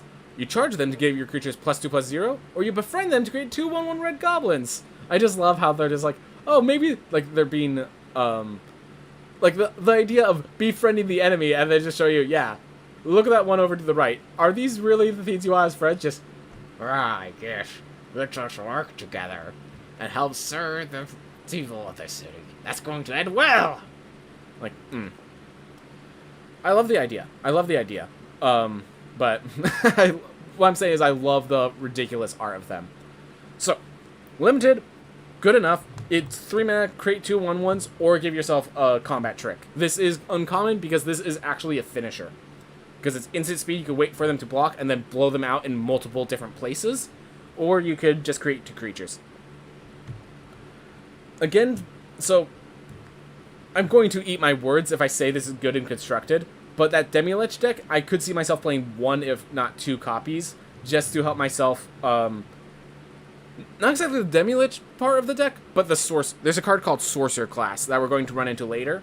I think this could see play in the Sorcerer deck, because it wants a lot of instants and sorceries, and then it also takes good advantage of creatures. So, only in that deck, because of the spell Sorcerer Class, do I think this card can see play. Because you're kind of wanting to swarm with a bunch of 1/1s, and then you want a lot of instant sorceries. So the fact that if you swarm with 1/1s, you could turn them all into 3/1s to kill your opponent, or you could just get more 1/1s, is pretty good. I think this could actually see constructed play. Alright. Zalto, Fire Giant Duke. So, D&D lore, where Frost Giants are more aggressive, like just raw combatants, Fire Giants are much the same, but prefer cunning and intelligence and craft over just raw power. So you could see they have this huge invention that's like held up with chains versus Frost Giants just kind of go walking around with just their axe in hand. So that's the big difference. 5 mana, 7/3 Trampler. When it's dealt damage, venture into the dungeon. So this is, in Limited, it's often a win condition because it's just a 5 mana, 7/3 Trampler, alright? The fact that it's just 5 mana, 7/3 Trampler is sometimes enough in Limited. Venturing is about half a card, in my mind, so that's also an advantage. The fact that you could buff it with like +3/+1 and stuff buffs it even more. That's also an advantage.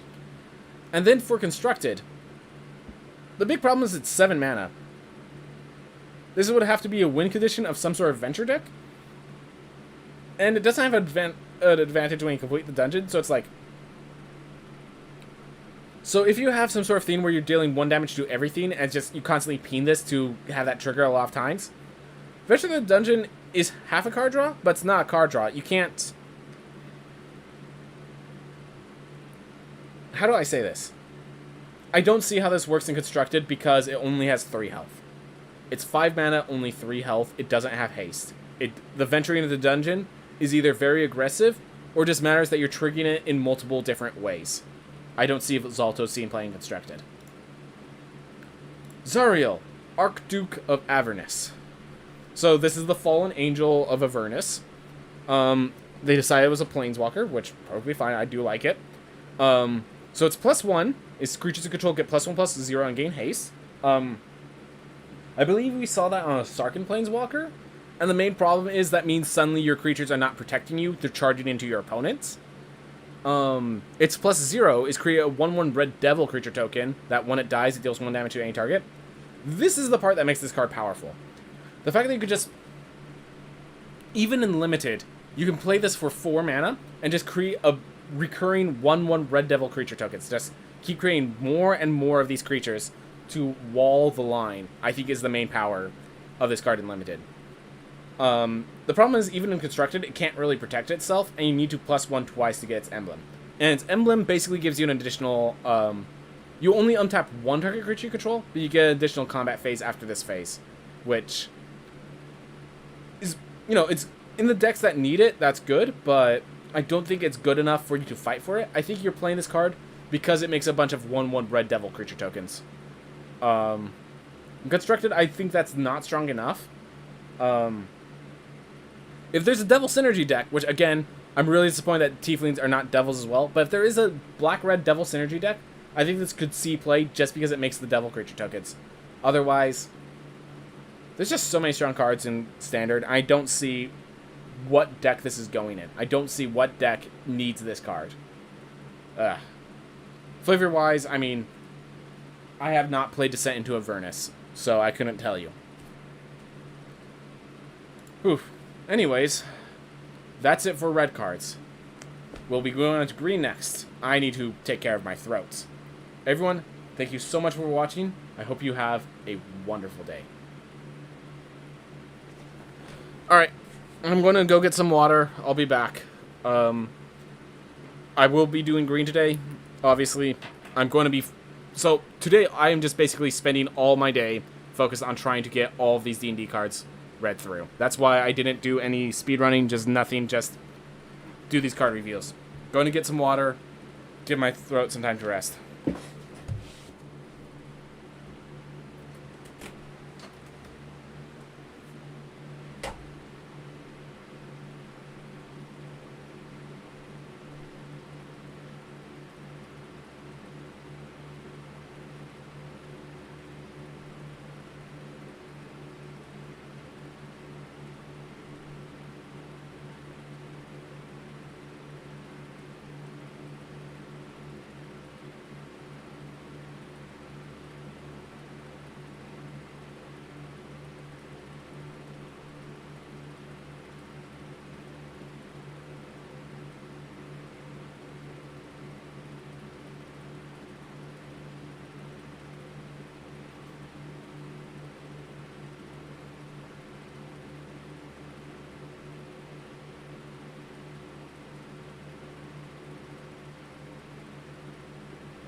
I just realized I'm not even using my headphones for anything. I guess I should put them on in case like some sound like comes up so I know it's happening so I can mute it.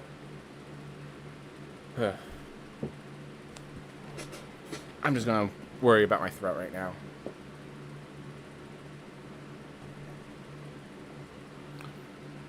Do you have a favorite Forgotten Realms character, if you know any?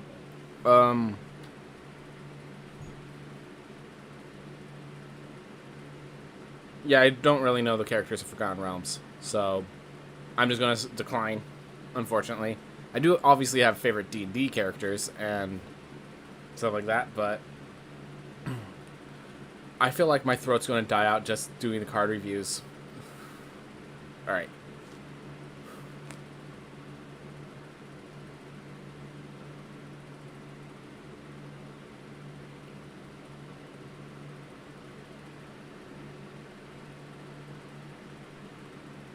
Card review speedrun?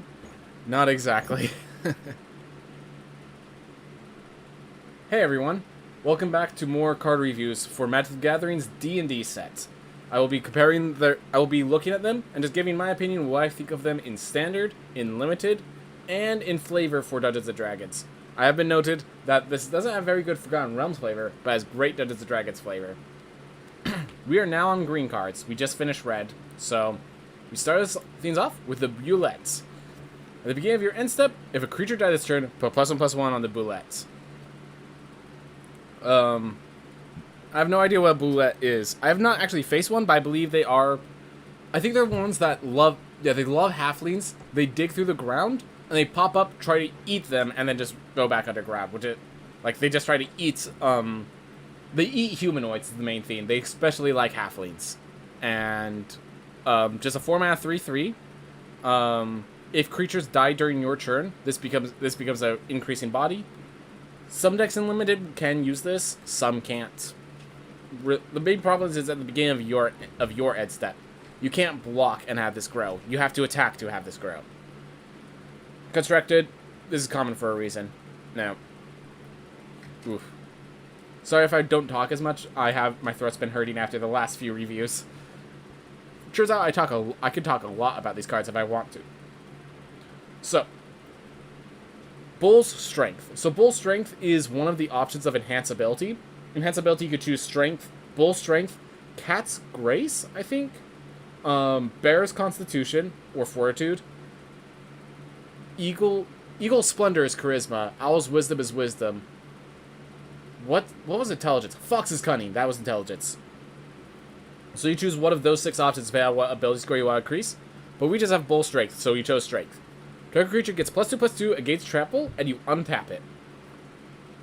2-mana combat trick, both for offense and defense. So, could be good at Limited. Don't play more than 1 or 2. It's not a giant growth. It doesn't even give +3/+3. So, is limited in function, but it is a combat trick. Constructed, not playable. Choose your weapon. So, 3-mana instant, you either choose 2-weapon fighting as your... So this is fighting styles, it seems like. 2-weapon fighting and archery. So 2-weapon fighting, you double target creature's power and toughness. Or, because you're fighting with 2 different weapons, so it's twice the weapons, I guess, is their argument. Fair enough. Or archery, spell deals 5 damage to target creature with flying. So this is a huge combat buff, or it's a kill spell for certain creatures, which...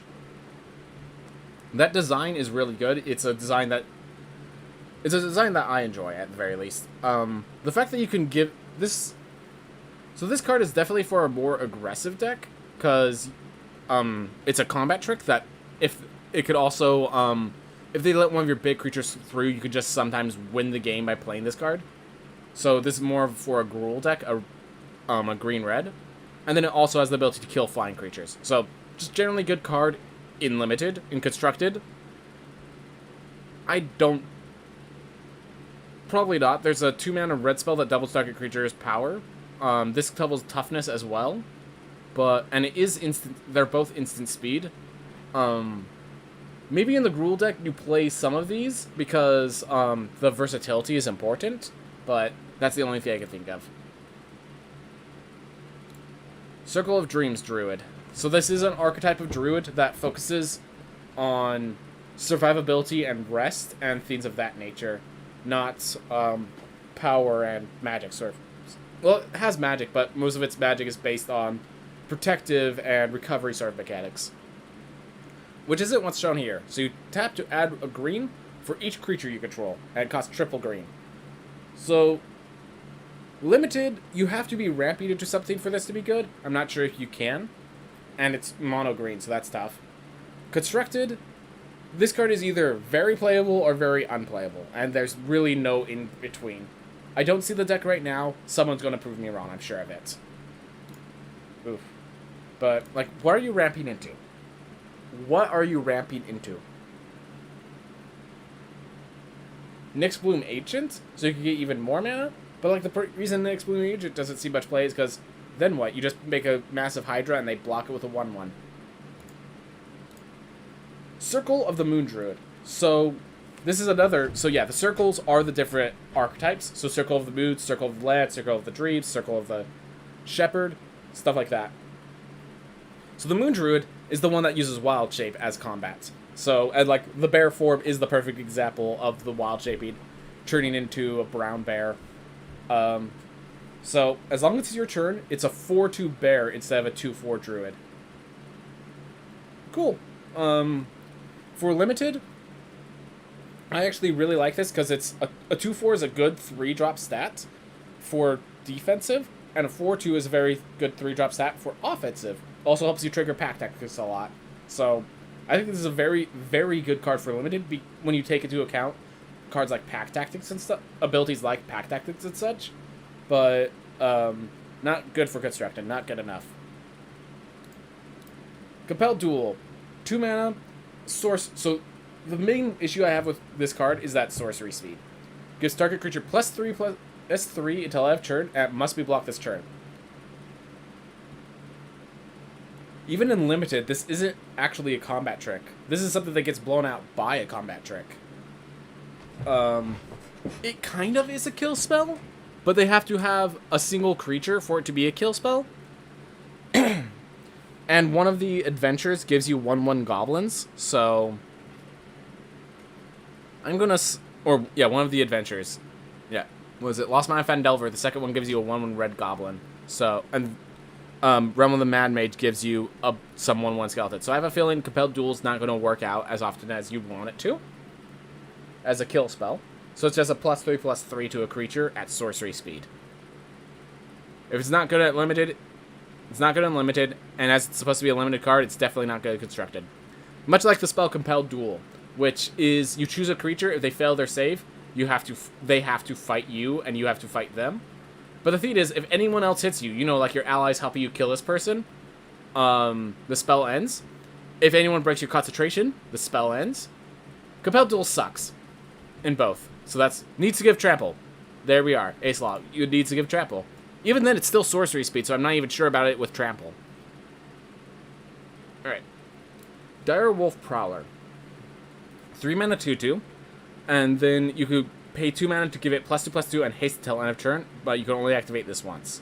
So, this is a 5 mana 4/4 haste, which with the green-red Pack Tactics deck that they seem to be pushing for, that's actually a pretty cool possibility. It could be good for limited. Constructed, we're just throwing it out right now. It's a 3 mana 2/2, even if it becomes a 3 mana 5/5. Who cares about this 3 mana 4/4 sometimes?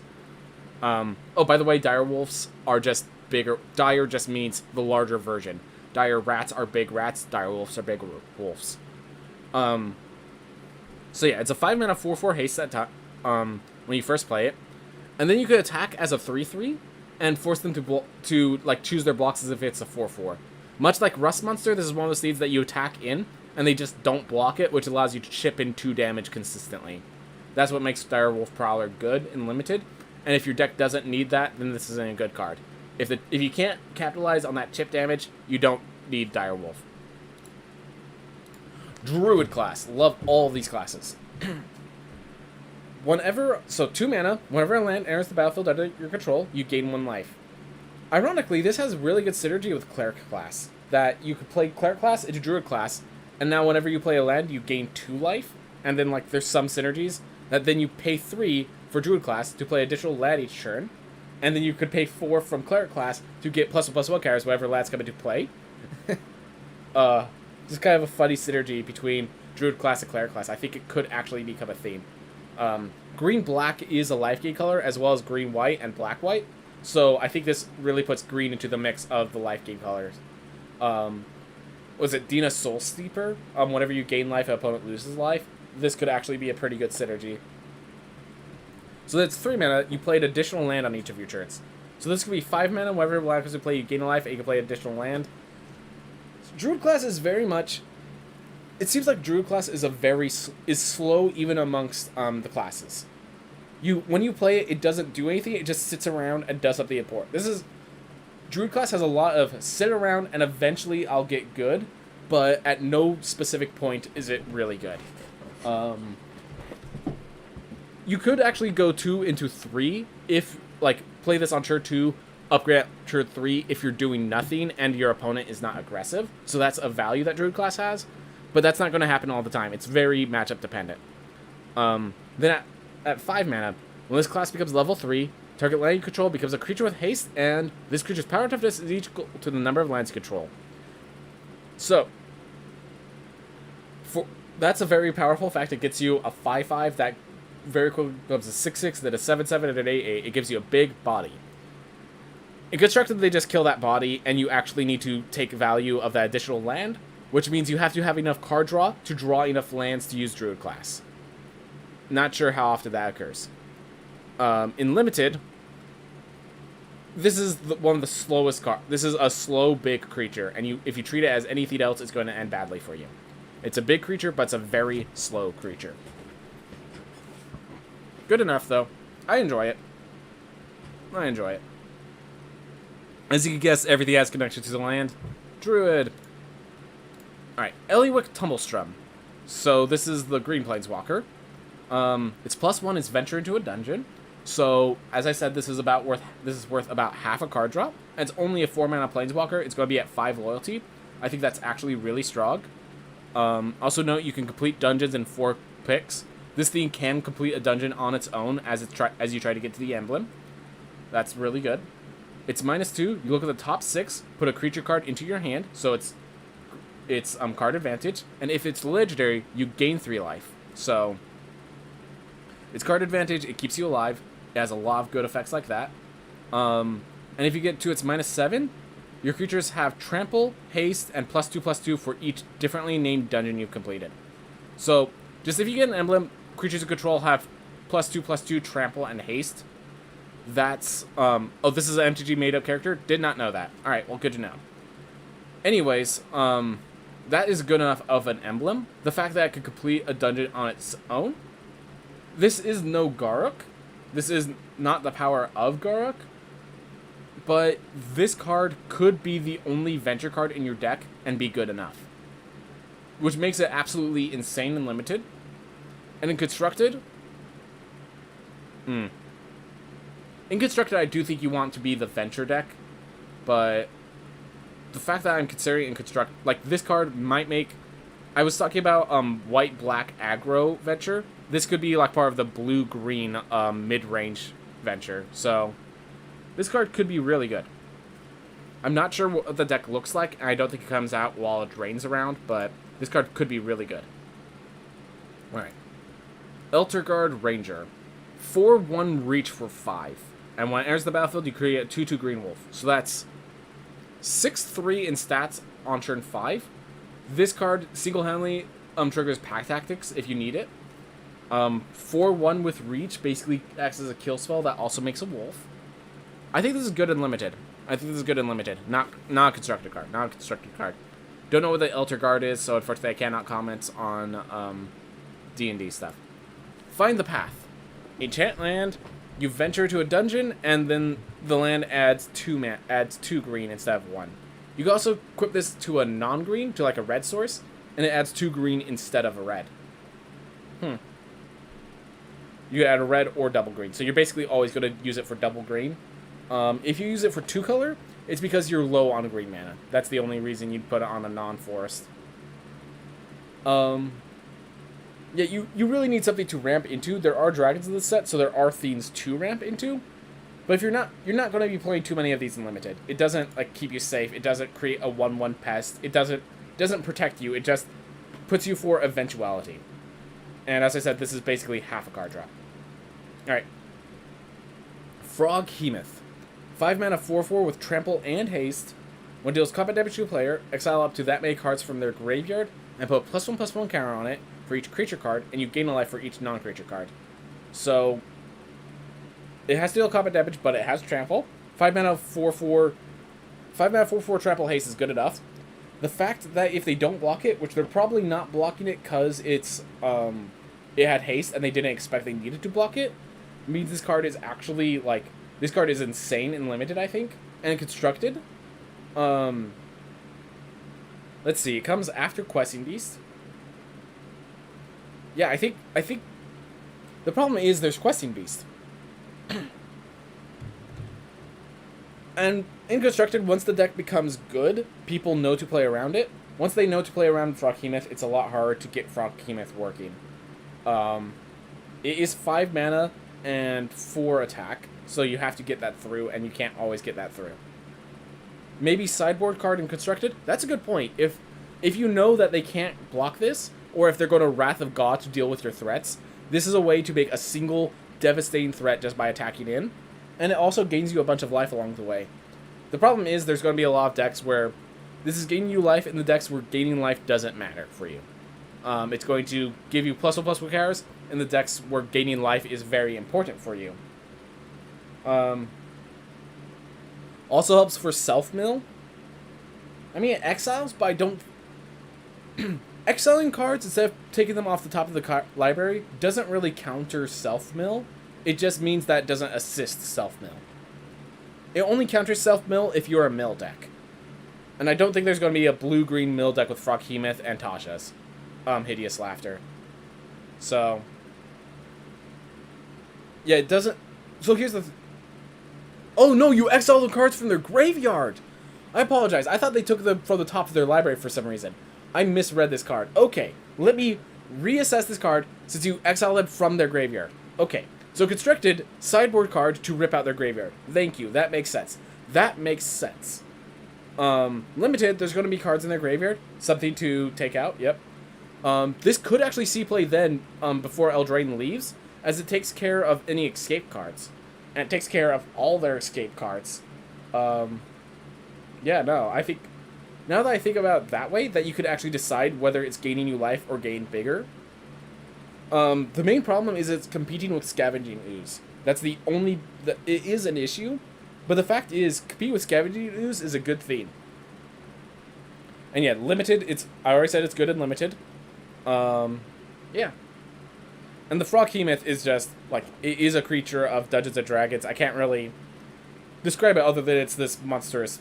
I've actually never faced one, so I couldn't tell you. The thing is, there's a lot of these creatures, like Froghemoths and the Displacer Beasts, that I actively do not play against, because I have a friend DM that does Monster of the Week campaigns, and I want to make sure I'm actually surprised when I face creatures that he's played with for a while. Alright. So, it's actually good and limited and constructed. I don't know if it beats out Scavenging Ooze. That's the main problem. Does it beat out Scavenging Ooze?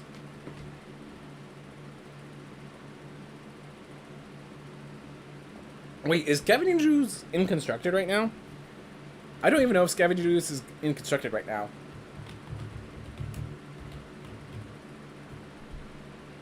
Let's see, what set did it come in? Oh, it came in M21. Yeah, it's in Constructed right now. It's rotating out, though. It is rotating out with Eldraine. Alright. Thank you. Yeah, it's M21, so it's in Null Hunter. So 2 mana 2/2, playable and limited. Pack Tactics. If Pack Tactics triggers, you put +1/+1 counter on it. Good and limited, not a constructed card. Null's hunted packs usually. They devour everything they can. Made me think there might be Yin Gohu as like the top end for this deck, but it turned out that they did not care.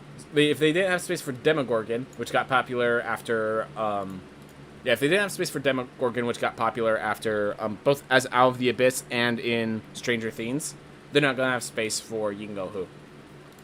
Green Dragon. So again, all the dragons are good and limited. 6 mana 4 for flight. When it enters the battlefield, whenever a creature opponent controls is dealt damage, destroy it.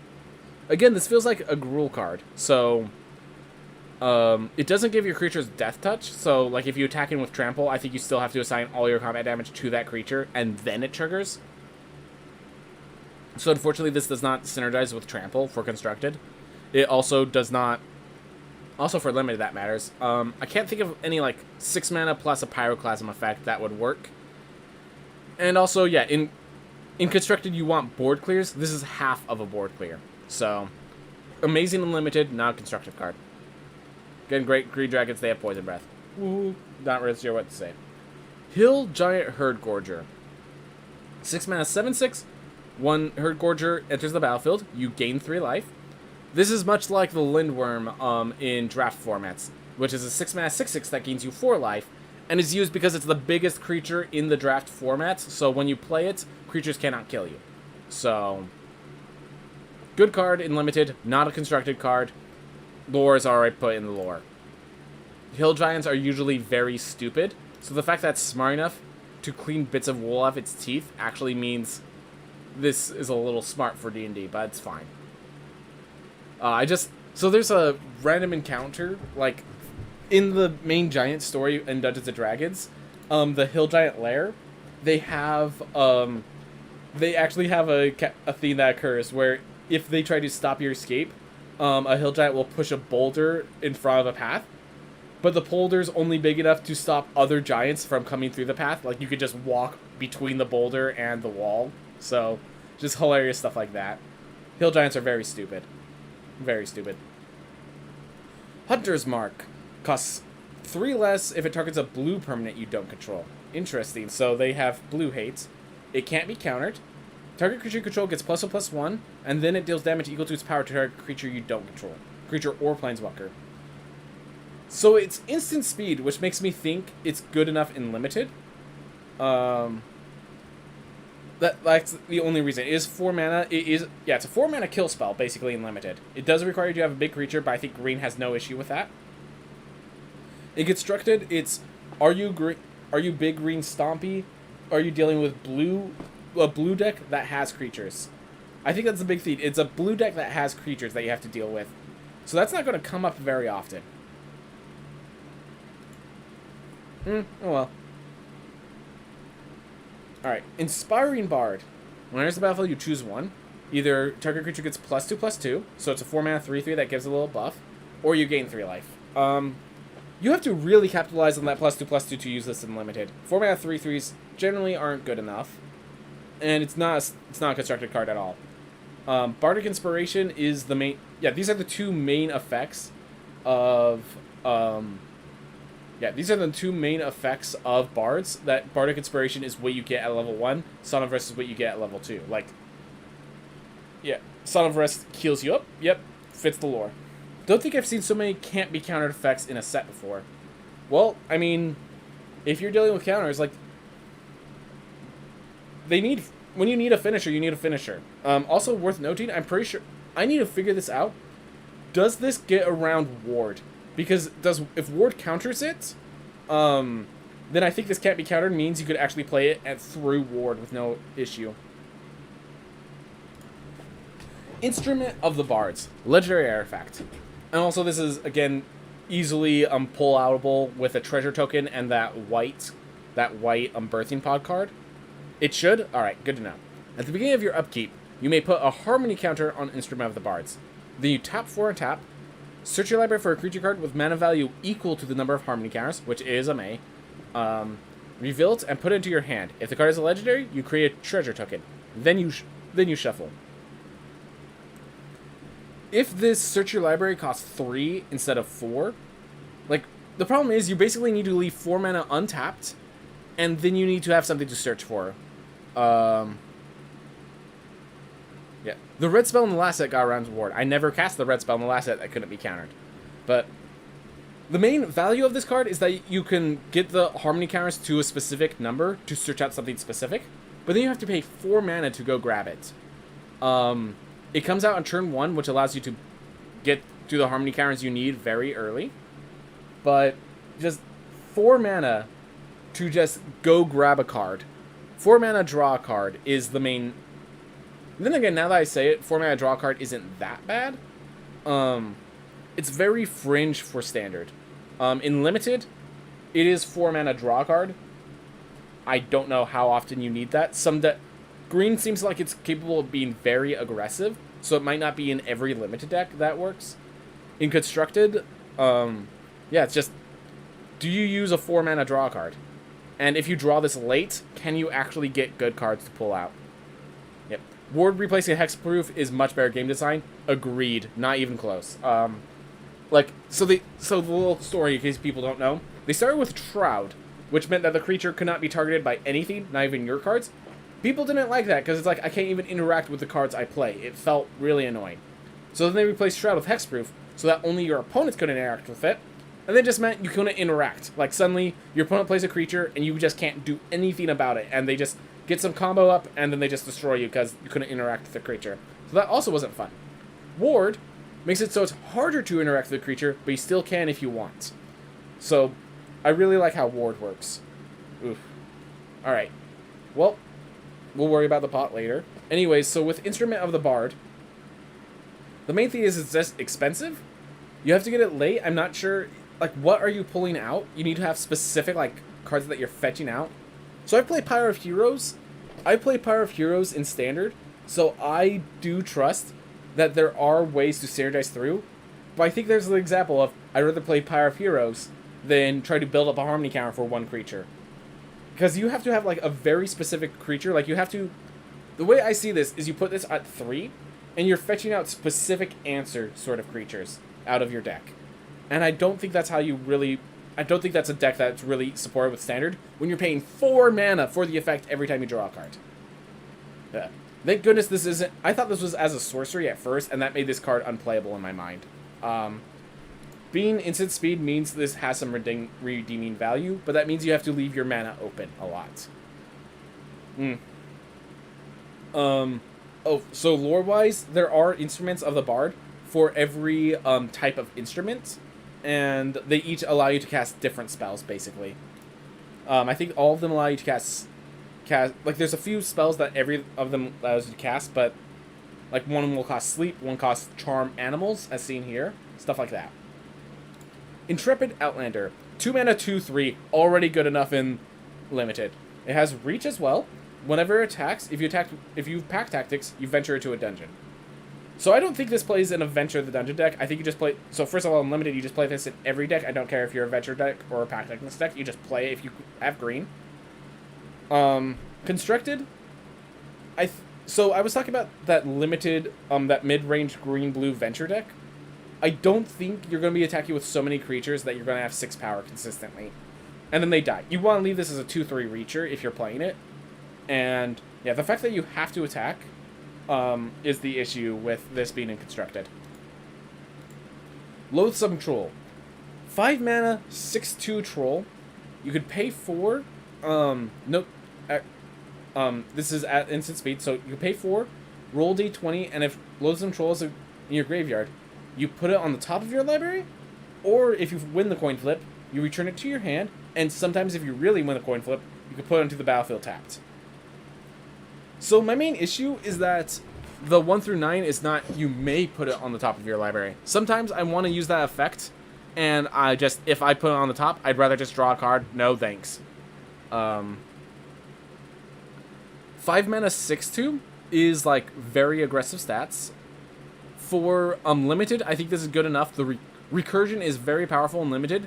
Add that this 6 power basically kills anything it runs into, though it dies to anything it runs into. But if it dies to anything it runs into, and then you just keep recurring it, that is advantage in your favor. I think this is good. I think this is a good card in Limited. In Constructed, I'm sure there's better cards.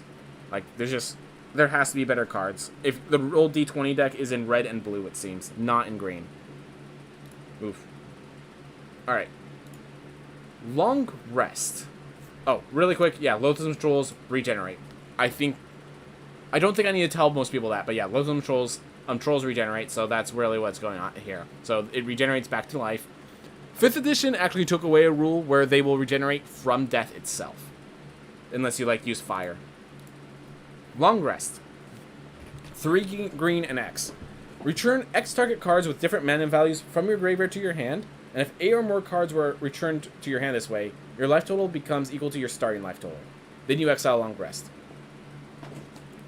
So there was another card like this that was that ended up like building an entire control deck that was absolutely insane.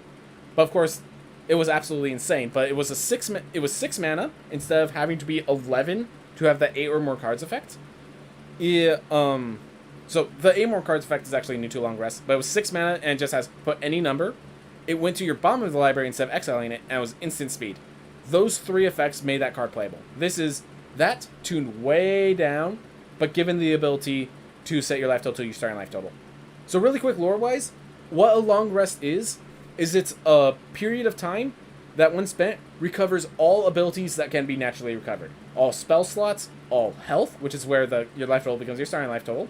The all spell slots, which is all different cards of different casting costs. And also if there were curses that last a limited amount of time, though all limited time effects generally end at a long rest, with the exemption of spells of effects like calling upon your god, which is a certain amount of days, if not months.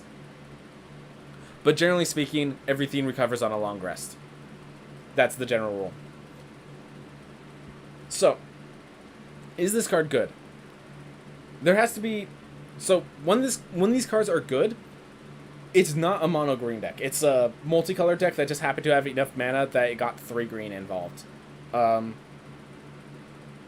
These decks, they take a while to build. The mana values equals convert mana cost, or will different colors count? Mana value equals convert mana cost. I don't know what you mean by will different colors count, though.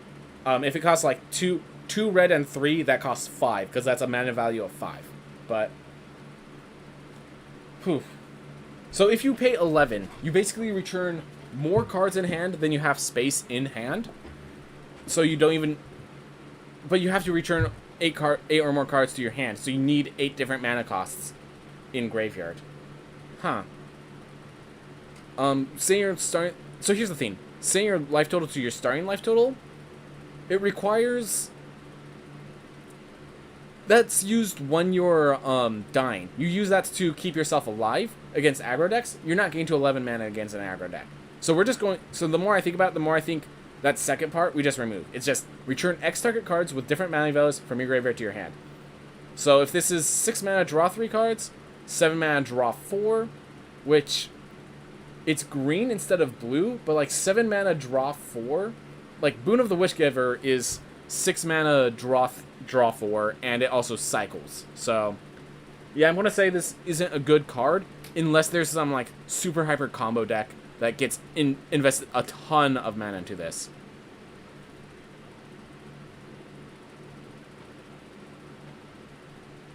Oh, no. One costing a red and 1 or a blue and 1 is not different mana costs. They're not different mana values. They were never different mana costs. They were never different mana values. Both of those are 2 mana. So, yeah, I'm going to say this is not a card unless they're, like, the combo deck, you have to invest so much mana, it's sorcery speed. This is not one of those cards that just, like, has amazing recursion. If you want amazing recursion, play Reconstruct History. That's 4 mana and returns 1 of each card type except for a creature. Yeah. Seems hard to get 8 different mana value cards in a graveyard. Yeah. Basically one of the issues. Alright. Limited. It's 6 mana, draw 3. Sometimes that's okay, sometimes that's not. You really need to be a slow deck for Long Rest to work in Limited. Lurking Roper. 3 mana, 4/5. Doesn't untap during your untap step. Whenever you gain life, untap it. Look, it's a 3 mana, 4/5. In Standard, we have Questing Beast. Not going to see play. And in the life gain decks, I feel like there's actually synergy cards. But in Limited, look, if you just have a 3 mana, 4/5 to block, that's good enough. And then sometimes you get you're going to gain life, so you attack with a 3 mana, 4/5, and then it untaps on the next turn. So, like, it untaps and basically has vigilance. So, this I think Lurking Worker is really good in Limited, not really good in Constructed. And, yeah, in case you're wondering, Ruffers, they disguise themselves as stalactites or stalagmites, and either grab people. I'm thinking Darklings, I think, are the ones that disguise themselves as stalactites and drop on you. But basically, they're enemies of a dungeon that disguise themselves as natural dungeon elements and attack when you don't see it. Neverwinter Druid. 1 mana, 1/1. You can tap 2 and sacrifice it, search your library for a basic forest, and put it on the battlefield tapped. This is a rampant growth. This, like, Limited sees play because it helps ramp out. Constructed could possibly see play because you just play it on turn 1. Then on turn 2, you might block, but you use it as a rampant growth, generally speaking, to get yourself to the later game. No, it only searches for a basic forest, so it is going to be basically mono green Stompy that plays it in standard, if it plays it at all. But that's how it works. Druids are connected to trees. I don't think I need to tell you from D&D. That's from Magic in general. Alright, Ochre Jelly. Ochre Jelly. So when I first read this card, I never even realized I had Trample. It was already good in my mind. It's now even better. So, Jellies, just for the lore, if you use the wrong weapon, if you use like a sword instead of a bludgeoning weapon or magic, if you cut Ochre Jelly in half on accident, it splits into 2 Ochre Jellies that each have half as much health as the original. So basically, you could end up accidentally swarming yourself by using your sword and stuff instead of like a hammer, and that's kind of the main thing of Jellies, that they'll split and divide and keep growing if you don't attack them properly. So anyways, this is cost of green and X. It has Trample. Enters the battlefield with X+1/+1 counters. And when it dies, if it had 2 or more +1/+1 counters on it, create a token that's a copy of it at the beginning of the next end step. The token enters the battlefield with half that many +1/+1 counters on it, rounded down. So, this card is actually... so there's a card, I cannot think of its name right now. It's a green and white cleric.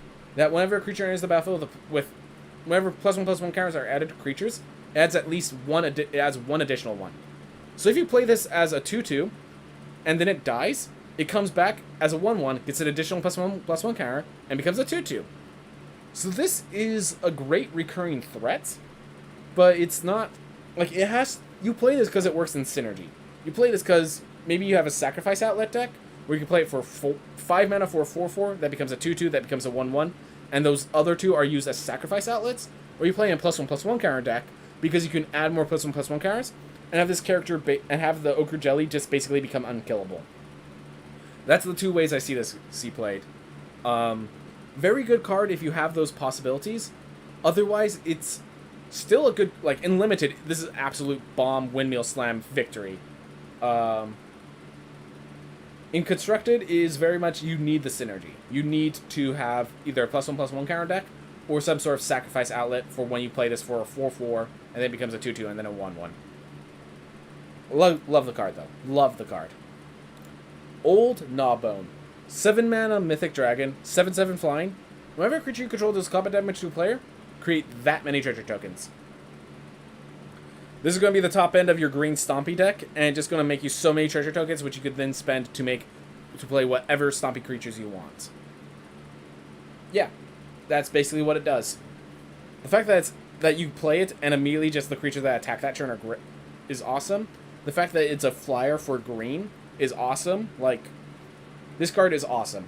Like, I think this card sees standard play, helps pushes the Stompy format. I'm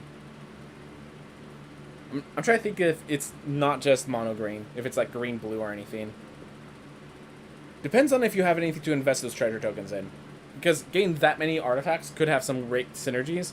Like, I think it's Kiln's, like Steam Kiln's Sorcerer or something like that.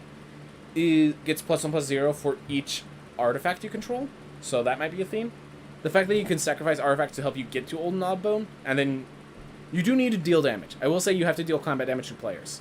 So this is very much the top end. This is not, you play it on turn 7, it attacks to get you 7 treasure tokens. Like that, sometimes that happens, but generally speaking, this is the top end, not of a more mid-range deck, not the creature of a control deck. It doesn't have evasive maneuvers. Limited, always play it. If you manage to land it, you probably win the game. That sort of stuff. Alright. Owlbear. So, 5 mana 4/4 Trampler, and when it enters the battlefield, you draw a card. Amazing for limited. Any card that's any creature that maybe it's a Toski deck. Ooh, all Gnawbone and a Toski deck. I can see it. You draw cards and you create treasures. That sounds amazing. That actually sounds absolutely amazing. I can see it for a Toski deck.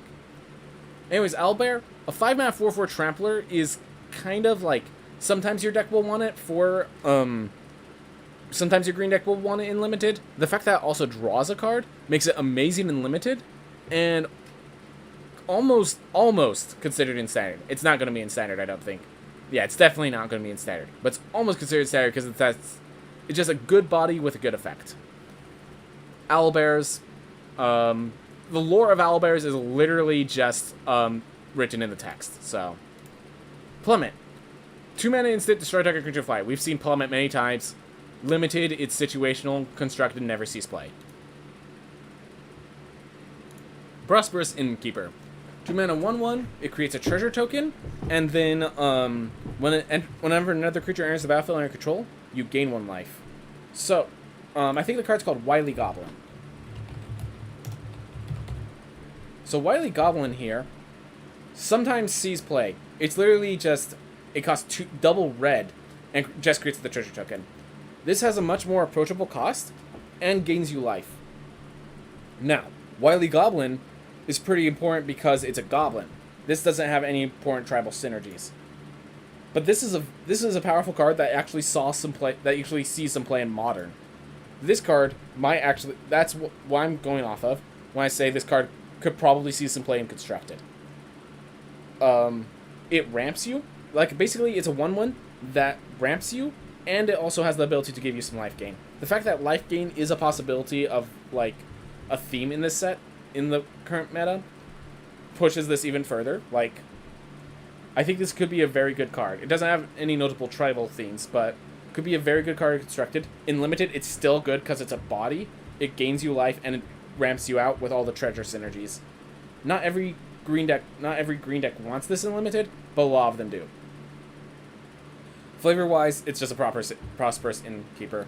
And then we get to Purple Worm! Yep. So, Purple Worm. Purple worms are basically just these, giant worms, as it shows, that dig through the ground, making a lot of the tunnels of the Underdark. And they're just big, they're stupid creatures that if you end up in an encounter with, you better have enough damage output and survivability. They don't have any special spells or anything. They're just kind of resistant to spells at ward, and they have a lot of health and a lot of damage. Basically how they work. They deal a lot of damage, they have a lot of health. Also, they're blind. Yeah, this is just the... oh my gosh, I just realized the PogChamp symbol because it's... yeah, that's great, that's great.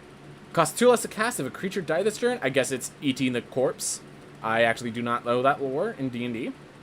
But it's a 7 mana 8/7, which is good enough in Limited. The fact that it's sometimes a 5 mana 8/7 makes it even better in Limited.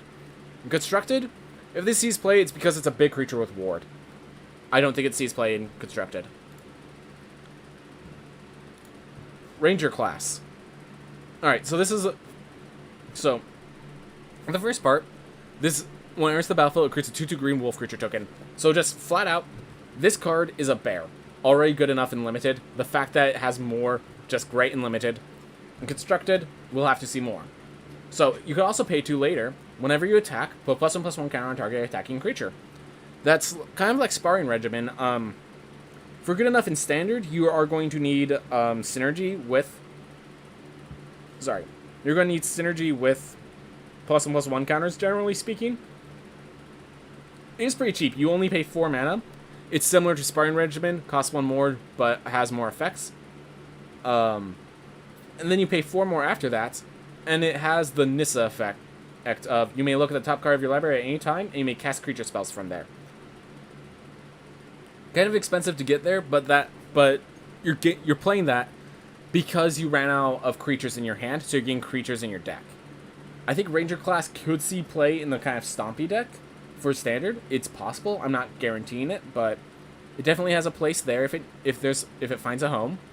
For limited, as I said, you get a 2/2 wolf already playable in limited. Then it has this enchantment that keeps giving +1/+1 counters to creatures, makes it a bomb in limited. Then 4 mana, it's basically card draw, absolute bomb in limited, absolute bomb in limited. So the first is Beastmaster Ranger stuff. The second is kind of Hunter Ranger stuff. And the fourth is their Sense, Primal Awareness stuff. So, fits Ranger. Ranger's Longbow. 2 mana, equipped creature gets +2/+1 as reach, equip 3. It's an equipment. You sometimes want equipment. It's similar to the +2 mace. You're not mad for having it. You're happy too, but gets not unnecessary very quickly. Okay in limited. Equip 3 is pretty darn expensive. In constructed, not playable. Scaled Herbalist. 2 mana, 1/3, and you could tap and add an addition and play additional land this turn, basically. Worth noting, you can actually do that during their turn, so you can leave this untapped to block as a 1/3. So this is your card that helps you ramp to later cards. Limited, if you have big creatures, you'll be happy playing this as one of your bears. Constructed, I don't think so. We have a card that does this that's costs a white instead of a colorless one, so it's a green and a white, and it's a 2/3 with Vigilance, and it also has some extra landfall trigger stuff, and that does not see any play whatsoever. That being said, this is mono green, so that might help it, but I don't think Stompy cares for this. Stompy this and the other Druid class needs a way to get more lands in your hand, and I don't see what that is. Yeah, that's basically the theme. You need more lands in your hand, I don't see how you get there. Spoils of the Hunt. Target creature you control gets +1/+0 for each treasure spent, and then it deals damage equal to its power to target creature opponent controls. So this is a one-sided fight spell, that if you have more treasures, you could actually boost the power of your creature. And what's really cool is that means this could actually be a combat trick, because it's instant speed. You attack, they double block, you kill one, and you have more damage for another. Like, this is actually, I think, a really, this is premium in green for limited. Constructed, I don't think so. We have better fight spells. Yeah. Not really there for constructed. They're for limited, though. My entire house just suddenly started shaking. Alright, well, it stopped, so hopefully that was just like a magnitude 1 or 2 earthquake. Hopefully it's actually something less, but... yeah, my house just hopefully we're all alright. Anyways, Sylvan Shepherd. 3 mana, 2/3 Vigilance. Good and limited. When it attacks, roll a d20. You either gain 1 life, 2 life, and sometimes 5 life. You remove the d20 effect. It's okay in limited. Add it. It doesn't really help it in limited. Not good enough constructive. You attack, it dies. That's it. It's an okay card. It's an okay card. Alright. The Tarask. Oof. So 9 mana, 10/10. It has haste and ward 10 as long as it is cast. And when it attacks, it fights target creature that player controls. So, this is the top end of your Stompy deck. And it has that big haste effect. Like, this could be a win condition for the big Stompy. The ward 10 also basically makes it untouchable. And, haste, I kind of find it interesting that Stompy decks have been focusing more on haste than trample. Which actually leads me to my issue with this as a flavor theme. Tarask has an ability called Siege Monster. The Tarask, the whole idea is that it tramples over cities. That's the lore of the Tarask. That basically, if you build yourself around walls, it has Siege Monster, so it deals double damage to structures. And with that, and its legendary actions, it could basically pump out like 1,000 damage or so every 6 seconds. The Tarask, in case you're wondering, is a challenge level 30 enemy, which is the highest challenge level, higher than Ancient Dragons. Like, I think the highest Ancient Dragon is challenge rating 24. This thing is considered the most powerful, like, just physical monster, and while it doesn't have any magic and lacks intelligence, the Ward 10 comes because its shell actually reflects magic. Like, there's certain spells that literally cannot hit the Tarrasque whatsoever. You try to disintegrate it, you're at risk of disintegrating yourself. This is like a monstrous threat. It wakes up from the night, from the earth itself, roars, and murders the next few cities. Now, thing is, this card actually, the Tarrasque lore-wise, the threat of it isn't that it's hard to kill specifically, because while it has a ton of health, if you strategize around it, there's a whole thing where a few level 4 wizards can actually take out Tarrasque, because it has no aerial combats, basically. You just fly above it. I think Melf's Acid Arrow is one of the few spells that can hit it without you taking damage in the that can hit it actually through this shell. And you just whittle away over the course of like 100 turns. The problem is 100 turns is 10 minutes. In 10 minutes, it will have toppled a kingdom with how much damage it's dealing to the structures. The Tarrasque doesn't care when you fight it, it just keeps destroying. Technically, it's very hard to kill because it then goes into rest under the earth, and it stays there for another 100 years before it comes out and destroys everything again, so it kind of regenerates. But that's not what makes the Tarrasque scary. What makes the Tarrasque scary is that it tramples over everything and destroys everything. The problem isn't killing it with a Death Toucher, it's surviving the impact when it hits you through the Death Toucher. Here, you get one Death Toucher and you block the Tarrasque. If they fight the Death Toucher, they die before combat damage. If they get blocked by the Death Toucher, they die and they don't have Trample. That's what I don't like about the Tarrasque. If it just had Trample, if when you cast it also gained Trample, I would've... Honestly, I feel for flavor reasons, I'm okay with losing the fight effect. It needed Trample for flavor. Makes me sad. Makes me sad. Anyways, limited, a 10-10 haste monster is always played. Always good. So, always good and limited. Underdark Basilisk. 2 mana, 1/2 Death Touch. No other things. Good enough and limited. Can't be blocked by 1/3s. Blocks 1/3s very well. Not a constructed card. Not a constructed card. Varus, Silvery Moon Ranger. Alright, so it has Reach and Ward 1. It's a 3 mana 3/3, so good stats for possible constructed. Yeah. Oh yeah, that's a good example. So this Basilisk here could kill this Tarrasque. Just to get an example of how ridiculous this is. And it also perfectly stops the damage. Like, even if the Underdark Basilisk can kill the Tarrasque should be destroying the city while it does that.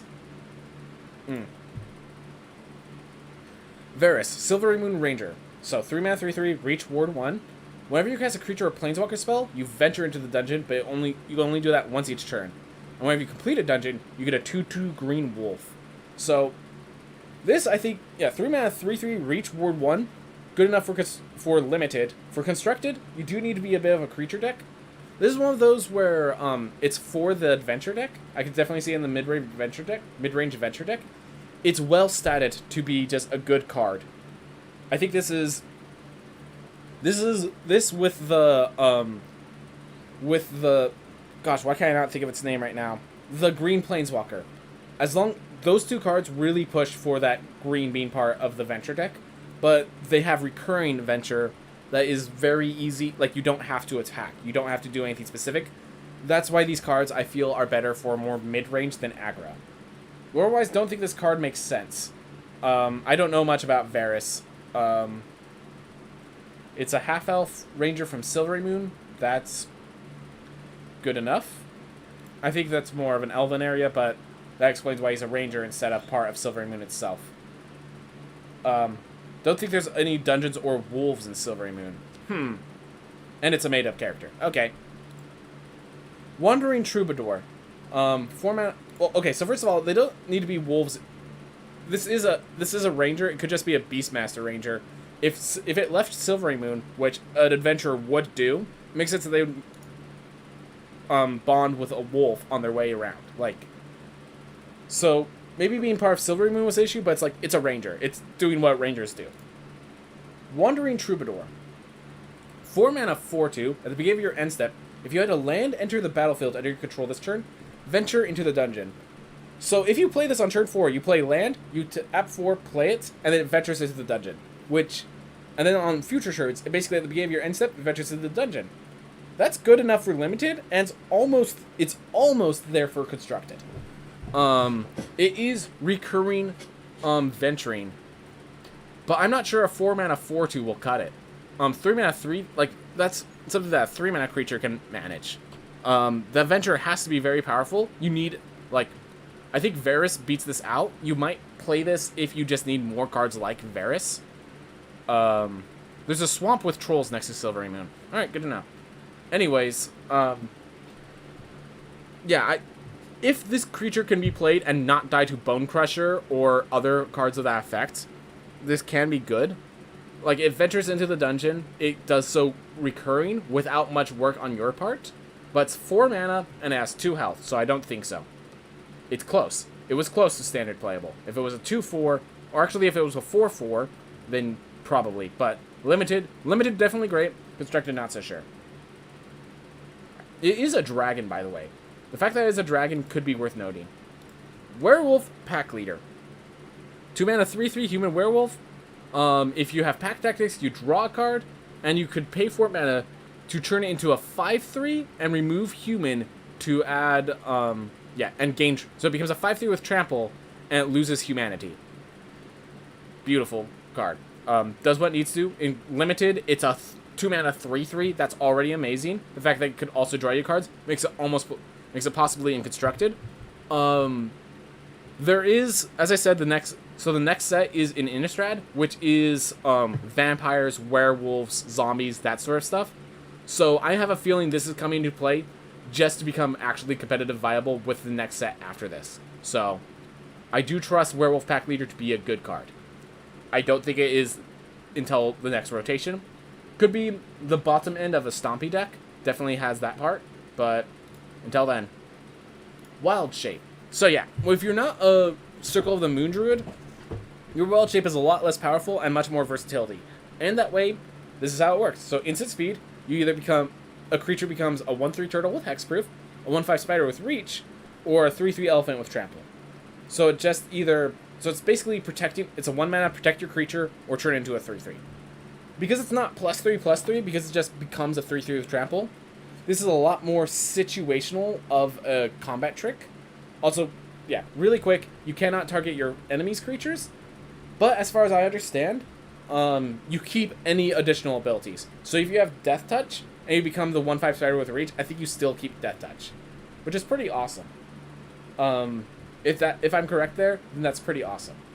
That being said, it's really weird to play, even in Limited. Even in Limited, this is a hard card to evaluate, because it really depends on how the enemies block and how you control the maneuvers. The fact that green is trying to go big and get like Stompy and Pack Tactics and stuff, I'm going to say this isn't even really going to see much play in Limited. Maybe it's a good trick, but it's a trick, not a combat trick is the way of saying it. No constructed play, I don't think. No constructed play. You find a cursed idol. So you either destroy an artifact, an enchantment, or you create treasure and venture into a dungeon. Alright, so this is kind of a sideboard card that you can main deck. This I feel like is going to see play in best of one specifically in that blue-green venture deck, because it is like the ability to have that naturalize effect in your main deck feels good, but obviously you don't always need it. But when you need it, you want it. So I feel like this is either a sideboard card in that blue-green mid-range deck, or it's just, yeah, it's weird otherwise. Limited, you don't want too many of these, but like 2 of these you can manage. The fact that you can, instead of destroying artifacts or enchantments, get yourself a treasure token and half a card draw, means that kind of works. If it was instant speed, I'd be a lot more excited about this card. If it was instant speed, I'd be a lot more excited. It's sorcery. You happen upon a glade. You either journey on, search your library for 2 basic land cards, and put them into your hand. So this is what the druid cards need. They need cards to put lands in your hand. Or you could return a card from your graveyard to your hand. This is a weird card. So it's instant speed, which really does a lot for its favor, because you could hold stuff up. It pulls 2 lands out of your hand, which is kind of like a divination effect to an extent, because it means you're not drawing those lands. But it's always limited to the worst card for you. Oh yeah, you happen upon a glade. That is, yeah, that is proper grammar. You're correct there. Yeah, that's unfortunate. That's unfortunate. Yeah. Oh well. I'm not going to worry too much about it. So, yeah, this could give you 2 basic lands, which for ramp decks is good. Or it returns a card. I feel like this has to be specifically for a ramp deck. It seems like there is a ramp deck in Limited, so if you're that deck, you'll like at least 1 Happen Upon Glade. I'm not sure you want more than 1. It doesn't do anything other than ramp. Or get you your big creature. The fact that I can do both is great, but it does one or the other. It costs 3 mana. Instant speed really helps it. If that green Stompy actually sees constructed, this might be a 1 or 2 of. Yeah, not really ramp, just fixing. Fair enough, but there is a lot of Druid cards that help you with ramping once the card's in your hand. So I think that ends up being equivalent of ramping. But that is a good point. It's not ramp, it's fixing. In Limited, you want 1. Precisely 1. If you have too many, you just have too many cards that don't do anything. But if you have none, like, it is a good enough card. It takes care of a lot of issues. Alright, you meet in a tavern. 4 mana sorcery. So either look at the top 5 cards of your library, reveal any number of creature cards from among them and put them into your hand, or creatures you control get +2/+2. So either you finish, in Limited, you either finish off the game by pumping your board and winning as you swing in, or you draw like 2 to 3 cards with this. And they're always good cards. They're always creatures. It's always fuel. Yeah, that's insane in Limited. In Standard, again, that green Stompy deck has to see play, and just like the previous one, I'm not sure how many you actually play. Maybe 1 or 2. Good enough. It will see play. It will see play in Limited. At the very least, in Limited, it's good. In Standard, that Stompy deck, I'm really banking on that Stompy deck. I don't know what it looks like. It might be a land deck with the Druid stuff. And if that's the case, then you don't meet in the tavern. The fact that you have fight spells and stuff, I think this actually is worse in Constructed than it is in Limited. Oh well. Anyways, that's the last of the colors. So next time we meet up, we'll be doing multicolored. I'm probably just going to try to do artifacts and lands and the rest of the cards while I'm there. Oof. Been a long day. Throat's starting to hurt. Everyone, thank you so much for watching. I hope you all have a wonderful day. Alright, I'm going to go take care of water, take care of a few things. Be back. Hopefully my throat starts doing better. I know multicolored is much shorter. Ugh. See you guys in a bit.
Ugh.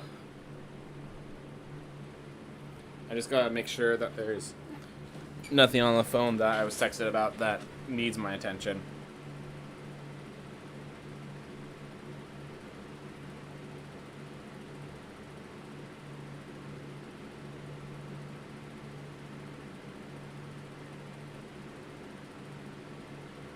There's a lot of text, but I don't think so. Just gonna confirm.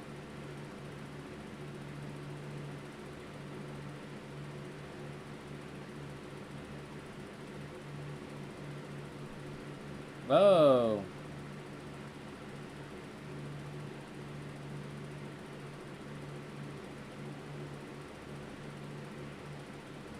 Okay, so yeah, it was an earthquake.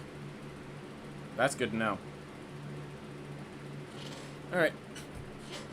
So yeah, we had a tiny little earthquake, everyone. It seems we're alright. I hope everyone else is alright.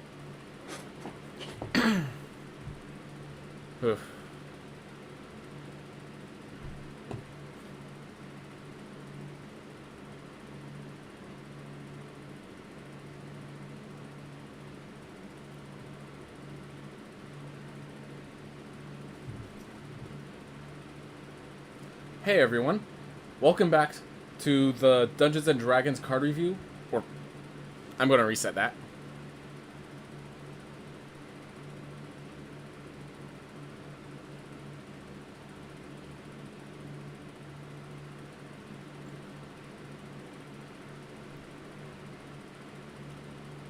Hey everyone, welcome back to my card review for the Dungeons and Dragons set in Magic the Gathering.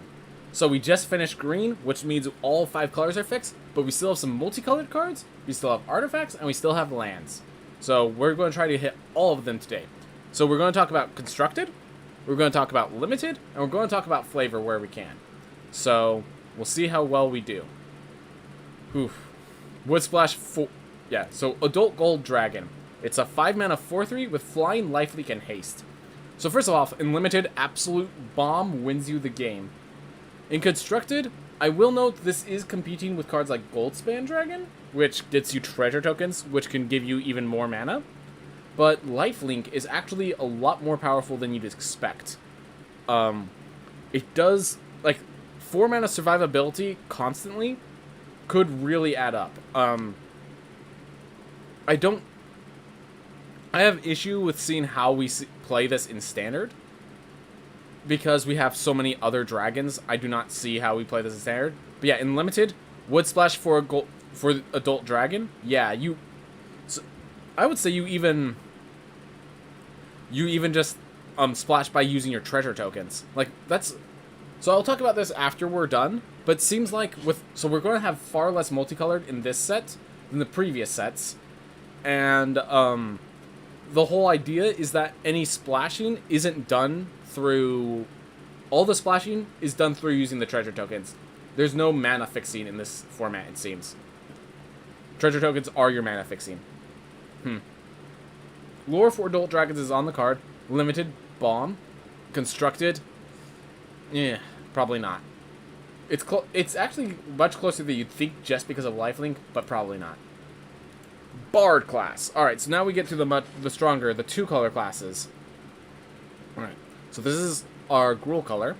Legendary creatures enter the battlefield with additional +1/+1 counter on them. We've seen this with, I think it's called Grimgully, that gives creatures +1/+1 counters if they're not human. Something like that.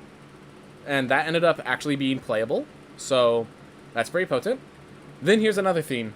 A red and a green to make... You get to level 2 for red and green, and legendary spells you cast cost that much less to cast, which only reduces the amount of colored mana you pay. Which means, if you're playing a legendary creature, or a legendary spell that happens to cost red and green, this level up is essentially free, because it's reducing it by the mana cost that costs to pay for it.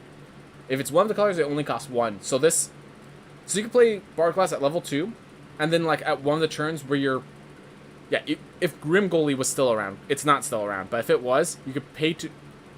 Or, I think Rada, Heart of Keld is still around, so...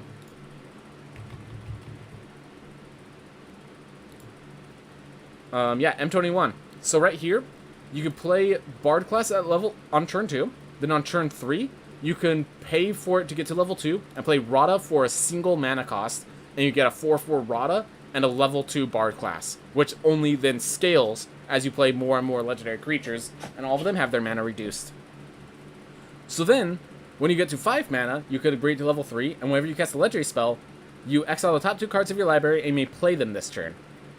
And the fact, so normally I'd be like, well, legendary cards usually take up all your mana because they're big cards, but you're reducing their mana cost.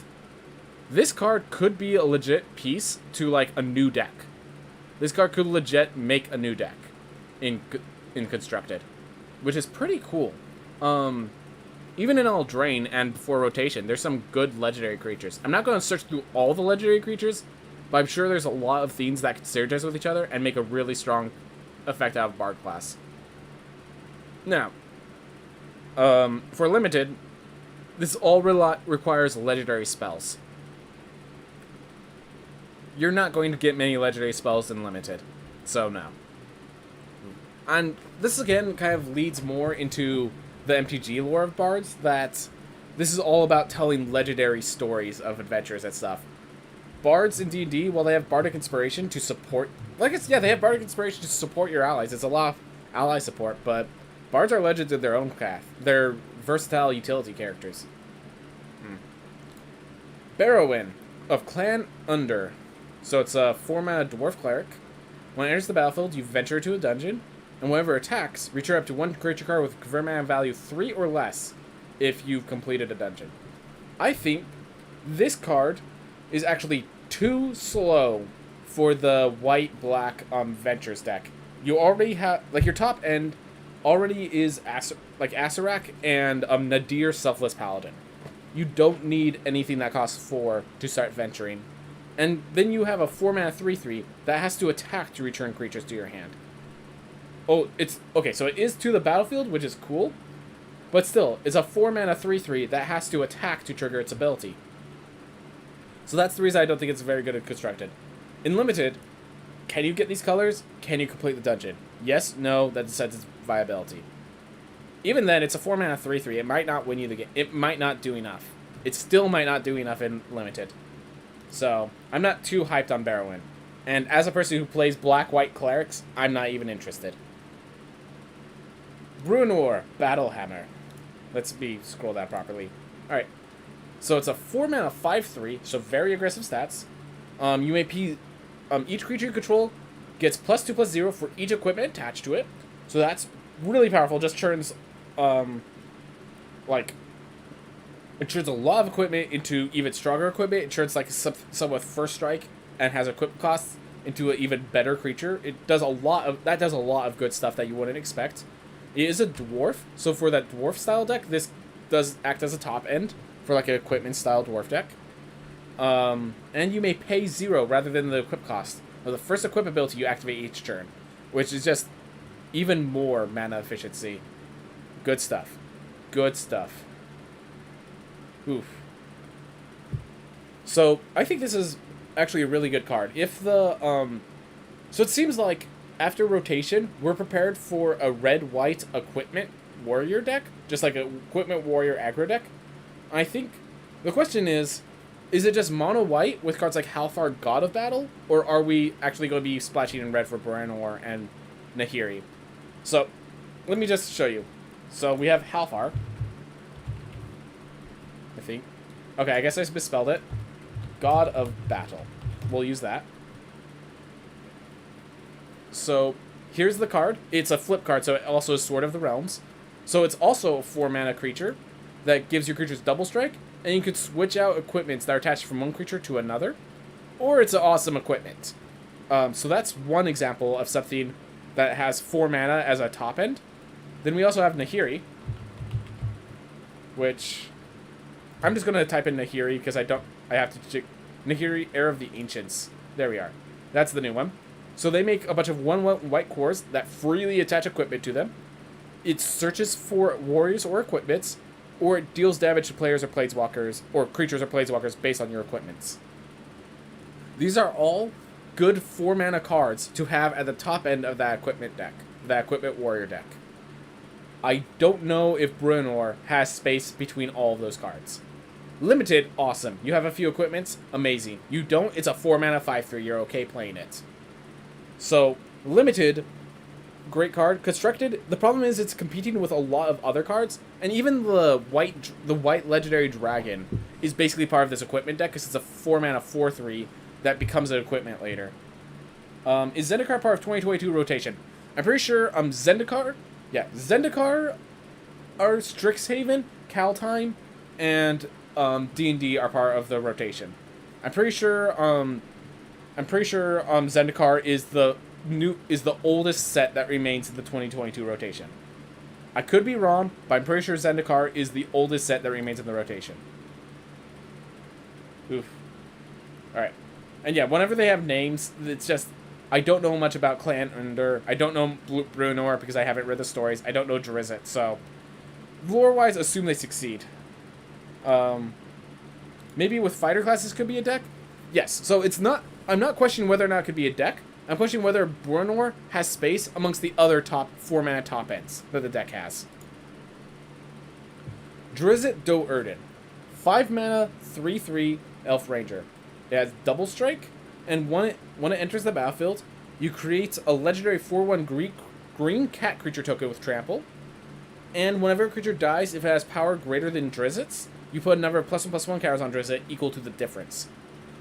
So let's just ignore the cat. A 3/3 double strike that gets bigger can be scary. So limited, absolute windmill slam powerhouse wins you the game also. Constructed. Green whites, like, it's one of those cards that will win you the game if they don't kill it. And the question is, are they going to kill a 3 toughness creature at 5 mana? My answer is usually. If this card survives long enough to swing in, you're probably going to win the game. You're probably going to win the game not much longer after. The problem is you have to survive to swing in and then not get board cleared. Don't think that happens too often. Doesn't have much synergy with anything. It is itself the card. It's just one of those cards that are super good. It might see play just because it's that good, but it has no synergy, and you're paying 5 mana for a 3/3. Alright. Faraday, Devil's Chosen. So it's a 4-mana 3/3 again, but this was 1 less mana. Whenever you roll 1 or more dice, it gains flying and menace until end of turn, and if any of those results are 10 or higher, you draw a card. The second part is why you play this. It gives your roll dice deck more mid-range potential or more control potential as you're drawing cards every time you play cards. That's the power of this card. That you draw cards as you play cards. Which means you need to roll high consistently, but red and white both have advantage giving triggers. I think this card could work in that deck. In limited, do you have enough rolls to keep this attacking? Because honestly, just gain flying and menace is good enough for a 4-mana 3/3 flying menace when you attack is getting through. It's 3 damage every turn that you roll. The fact that it also can sometimes draw cards is great. Yeah, and the fact I actually prefer that be 10 or higher and not natural 20, because that way you can rely on it consistently. Like, not as power, just like as flavor. I'd rather it be like that. Is it good in standard? Really depends on the roll dice deck, and how many cards can you play that don't actually roll dice? Because we already have Barbarian class, which is definitely coming. We already have the Pixie, which gives advantage. This would be like how many of, like, do you just play 2? I think you cannot play more than 2. Faraday is a newish Forgotten Realms character, but I don't think the mechanics make any sense lore-wise. Yeah, I wouldn't know. Fighter class.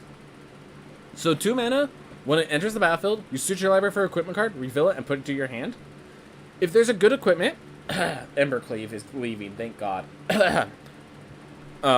You get to put it into your hand, which is pretty powerful. It costs a red and white, so it does have to be a part of the multicolor class. So, I don't think she ever flies or anything. Look, again, I do not know much about Forgotten Realms lore. I just assume that if it has Forgotten Realms connections, it is good for Forgotten Realms. It succeeds in lore. I unfortunately know D&D lore. This is something that they've been showing that Warlocks is kind of their playing with the Fates class. Like, thematically, Warlocks play with the Fates, so it makes sense that it plays with dice rolling. That's my understanding. Anyways, so you search for equipment, you reveal it, you put it into your hand, so it replaces itself immediately. It is a little slow for that deck, but I think that will be fine. Then you can pay 3 to make equip abilities cost 2 less to activate, so that if you're equipping on the turn you bring it to level 2, it basically costs 1 to level up, which is pretty darn good. I think that's really good. If the level 2 ability is really cheap, it makes it much more likely for you to reach level 2, and level 1 at least replaces itself, so even if it gets destroyed as an enchantment, it did its job. Then, level 5. Whenever a creature you control attacks, up to 1 target creature blocks at this combat if able. Basically, you kind of declare blockers when attacking. Number 5 is because you're facing against another creature deck, and you're kind of starting to get to a stalemate. You then activate the number 5 and swing in with everything, and you declare where every single block is, as long as you have as many creatures as they do. That last ability is actually really insane. It basically ends up being a one-side board clear if you have the deck set up, and you're going to have it set up. Constructed, amazing. Limited, as long as you have... Look, honestly, if you have one equipment to replace, if you have one good equipment, fighter class is good. You have 2, because here's the thing, it searches for that equipment at the very least, and then it ends up giving you the equip ability. It's 3 mana for search, and then like reducing the equip cost, because it's 2 to search it out, and then 3 minus 2 to level 2. Then you get to level 5, and you can win in limited. That's insane. I think that's absolutely insane in limited. Like, if you just get a bunch of 1/1 goblins, you could attack with the goblins to force the big creatures to block over there, and then attack in with the rest of your creatures that are forced to block over here. If you have more creatures than they do, you decide who gets through. Like, it's pretty awesome. Gretchen Twitchwillow. So this is a blue and green. It's a 0/4, so very... I like Fire Class. Yeah, it seems like a very good card. It seems like it can be a very good card. It's just... The problem with that class is how many cards can you play that aren't warriors or equipments? And this is one of those cards that it's good enough to see play, but how many can you play? How many can you play? Alright, so Gretchen Twitchwillow. 2 mana 0/4, so very durable body. Doesn't attack, but you don't need it to attack in these decks. Blue-green is generally... You're holding up a bunch of mana and waiting for them to do something. So it's... You pay 4, draw a card, and you may put a land card from your hand to the battlefield. So, there was a card in the previous set, Quandrix Prodigy. I can't remember her name. Zimone. There we are. Zimone Quandrix Prodigy. So, this was... So, they cost the same amount of mana. They both have a 4 mana to draw a card effect. This draws 2 if you have 8 more lands. This you just trigger twice if you have 8 or more lands. This also may put lands from your hand onto the battlefield, which was the 1 ability. Thing is, this one taps. It's a 1/2. And this card, so I want to talk about limited real fast. In limited, Zimone was a very... Not everyone could use Zimone, but when you could use it... So Zimone, a lot of people used it as just as a Simic card. It was not just a Quandrix card. You had to... You don't play this on Church 2. You play this on Church 5 with 3 mana left over, so you could use all its flash cards. You could use Pop Quiz if they do nothing. You could use Whirlwind Denial or Test of Talents or Reject or Negate if they do something. You can use Curate if they don't do much. You could use Bury and Books. You could hold up all these different... Because the set was about instants of sorceries, you had all these cards you could hold up, and then when they do nothing, you could then activate Zimone's ability to draw cards. That was the power of Zimone in Limited. And so while Gretchen Twitchwillow is strictly better, almost strictly better than Zimone in every single way, I don't think it's going to be as good as Zimone, because we don't have as many instant speed cards. We don't have as many reactive... We don't have Snakeskin Veils. We don't have... just so many cards. Pop Quiz. Eureka Moment I do not care for, but this is basically a Eureka Moment.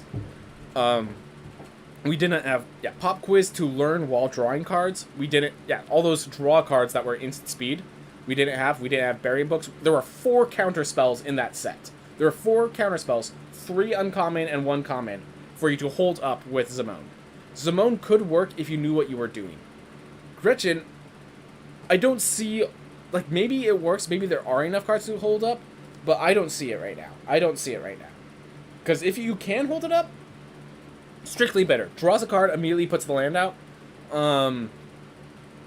And again, you could apply it twice. It will be better if it has a place in the. It all depends on the limited format. You have to count like how many instants there are. Some of these you happen upon a glade, wild shape. Like I'm not sure how many of these you even hold up. Spoils of the Hunt could be one that you hold up. There could definitely be cards that you hold up and use it with, but this set is not like the previous one. This set is not about instants and sorceries. Gretchen Twitchwillow is a stronger card for its deck, but its deck is a lot harder to find in Limited, is basically how I would say it. In Constructed, I feel like if you're doing Flash, like you're just dealing with a lot more dangerous themes if you do blue-black over blue-green. Could be fun, but I don't see it coming up. Generally speaking, you do need the 4 mana left over to actually... The way I would value this card in Limited is, if I play it, do I expect it to either block significant damage and be used once, or do I expect it to have its ability trigger 2 to 3 times? That's what I think of when I decide, is Gretchen Twitchwillow good enough for my deck? I think the 0/4 will block enough significant damage in the early game, and the question is, will my deck allow me to pay 4 to 8 mana each turn to do stuff in the late game? There are a few interesting counterspells that are easy to get / underrated in draft. Definitely in Strixhaven. I don't know how I won. Once I got past a round of Test of Talents, I was just like so confused because there's so many instances of sorceries in the format. Gretchen Twitchwillow doesn't have Test of Talents and all that stuff for it, but it does have some cards. In this set, how do we know? I'm not going to say too much about the draft until later. I do have to see how this draft feels before I can declare that, because easy to get underrated. It might actually be underrated, or it might actually be good, and we don't realize that people recognize it as good. Yeah, because it's counter plus Venter. People might overrate that as far as we know. We do not know how people are going to rate cards and how they're going to pan out until we see Limited. We have a guess. I'm not going to say overrated or underrated. I'm just going to say whether it's good or not, because underrated, overrated involves a lot of comparison to other people, which I do not know. So Gretchen Twitchwillow can be good if you have the deck for her in Limited. In Standard, kind of weird. Definitely going to have to wait for Eldraine to rotate out. Hatma Pashar, Ruin Seeker. Room abilities of dungeons you own trigger an additional time. So this might actually push you to splash white in that blue-green multicolored, or the blue-green mid-range that I was talking about. This might push you to splash white. That's a really powerful effect.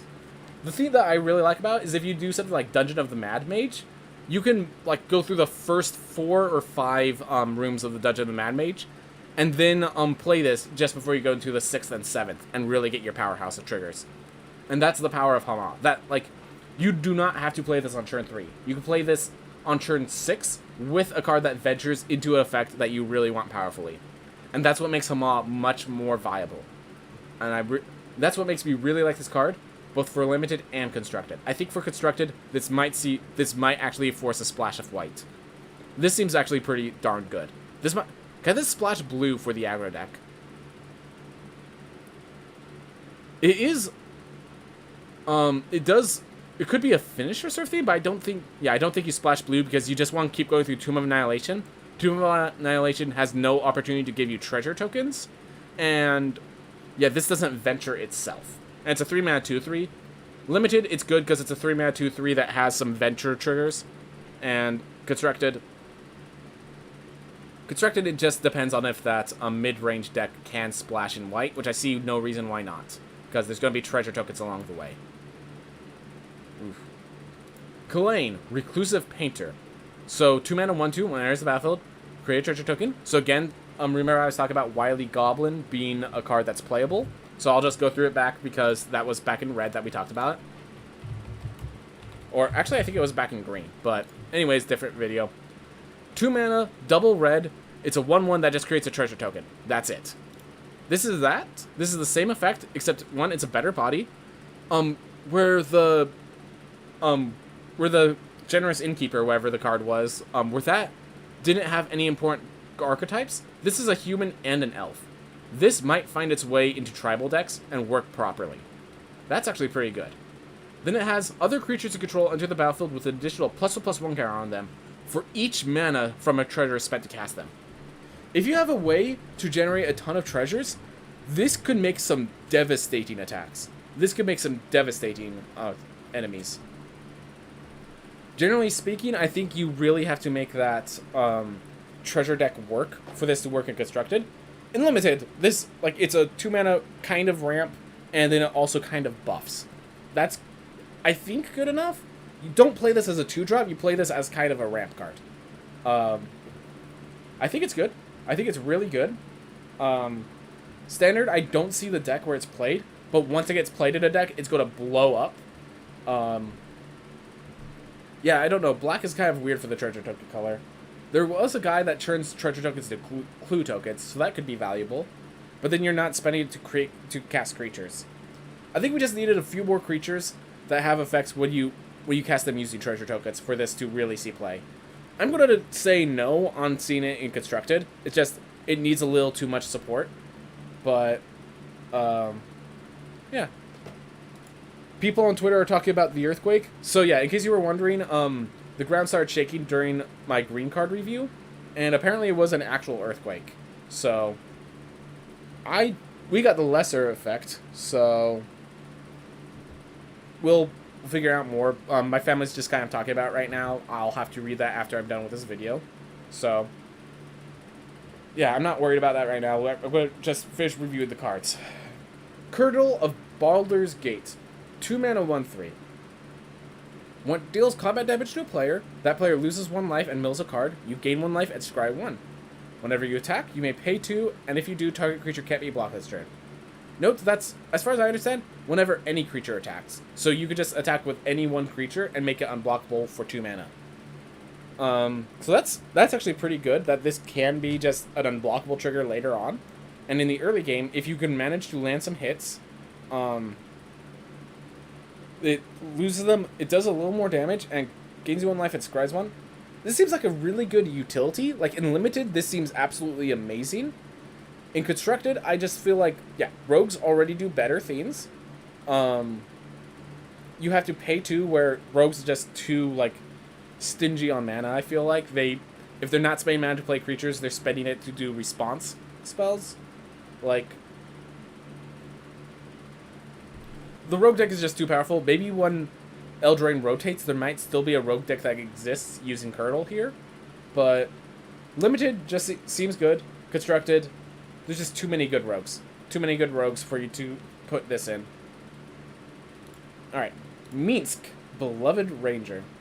When it enters, so it's a 3 mana 3/3. Very specific in its mana cost, though. But as you will see, even if we play it late because we had trouble guessing the mana cost, it's still good. So, when it comes into play, you create Boo, a legendary 1/1 red hamster creature token with Trample and Haste. So 1/1 Trample Haster. And then, we can pay X, and until end of turn, target creature you control has base power and toughness XX, and becomes a giant in addition to its other types. You can only activate this as a sorcery, which that just prevents from Comet Trick blowouts. If that wasn't only as a sorcery, this card would be absolutely insane, and would be the win condition for so many decks. With that effect, I mean, it's still a 3 mana 4/4 effectively. And then you could sink mana into it to make it a threat. So, not a bad card. Not a bad card at all. I'm just wondering how you get a green, white, red deck. I'm just trying to, like, mentally imagine what that deck looks like. And I can't see it. I don't know what decks this fits into. Because it's like some sort of combat trick deck or something of that nature. I just don't see where this card fits, but it's really strong if there is a place for it. If there's a place for it, it's a very happy homeowner. It's very good, but I just don't see where you put it. Limited, if you can play this card, you play this card. It's really strong if you can play this card in Limited. Monk class. So this card, I actually like a lot more than other people seem to like it. So, first effect, the second spell you cast each turn costs 1 less to cast. So right off the bat, this card effectively costs 1 if you play a second spell during that turn. That's already pretty good. Like, because then it's future mana reduction, which allows for more multi-spelling if you're using like 2 mana and 3 mana cards in your multi-spell deck. Then, the level 2 is actually just a stopgap to prevent you from getting level 3 fast enough, I feel. When it becomes level 2, you return up to 1 target non-land permanent to its owner's hand. Just a nice little slow down your opponent, and, like, it's a little expensive. You're not doing it for its level 2, but it's nice to have that option when you're getting low on cards to play. Or when you just have additional mana left over. Then it has a level 3, and this only costs 3 more mana to get to. So total of 7, but you're not... This is a card where you pay 1 on each turn or 2. At the beginning of your upkeep, you exile the top card of your library. As long as it remains exiled, you may cast this card from exile as long as you've cast another spell this turn. So this is basically an additional card draw. Its final ability is you draw an additional card on your turn. Like, this card, I think, makes the second spell deck work. Clarion Spirit. So it's like, what spells do you use in a second spell deck? Well, you use Clarion Spirit.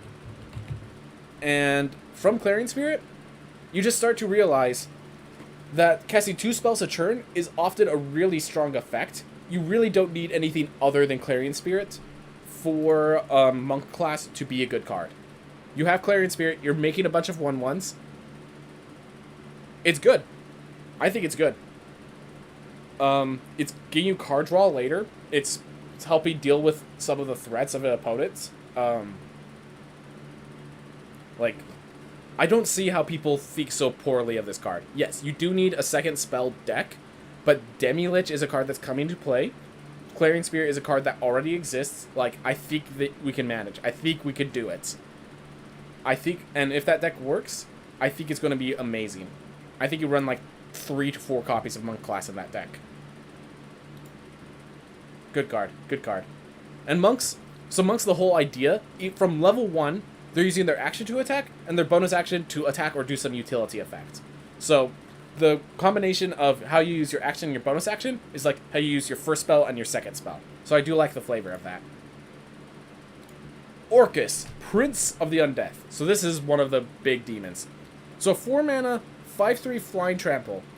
Already good enough for limited, and like a very strong body. Where's the battlefield? You can pay X, and you choose one. Either each other creature gets -X until end of turn, and you lose X life.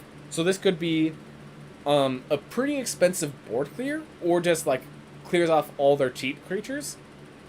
Or you can return up to X target creature cards with total mana value X or less from your graveyard to the battlefield. They gain haste until end of turn. So this could also be a finisher. It doesn't have haste itself, so finisher is a little harder to do.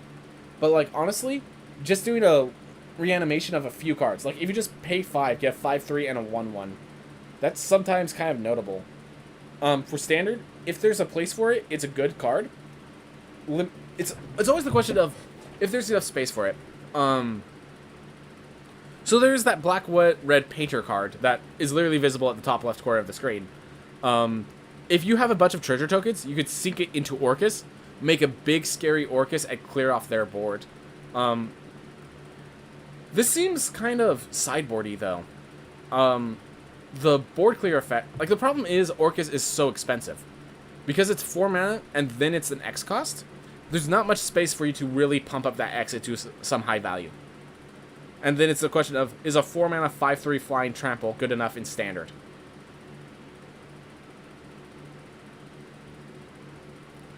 No. It's close, but it's not good enough. So you definitely need the additional effect.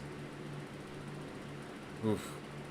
Also, the board clear also hits your own creatures, so you have to make sure of that.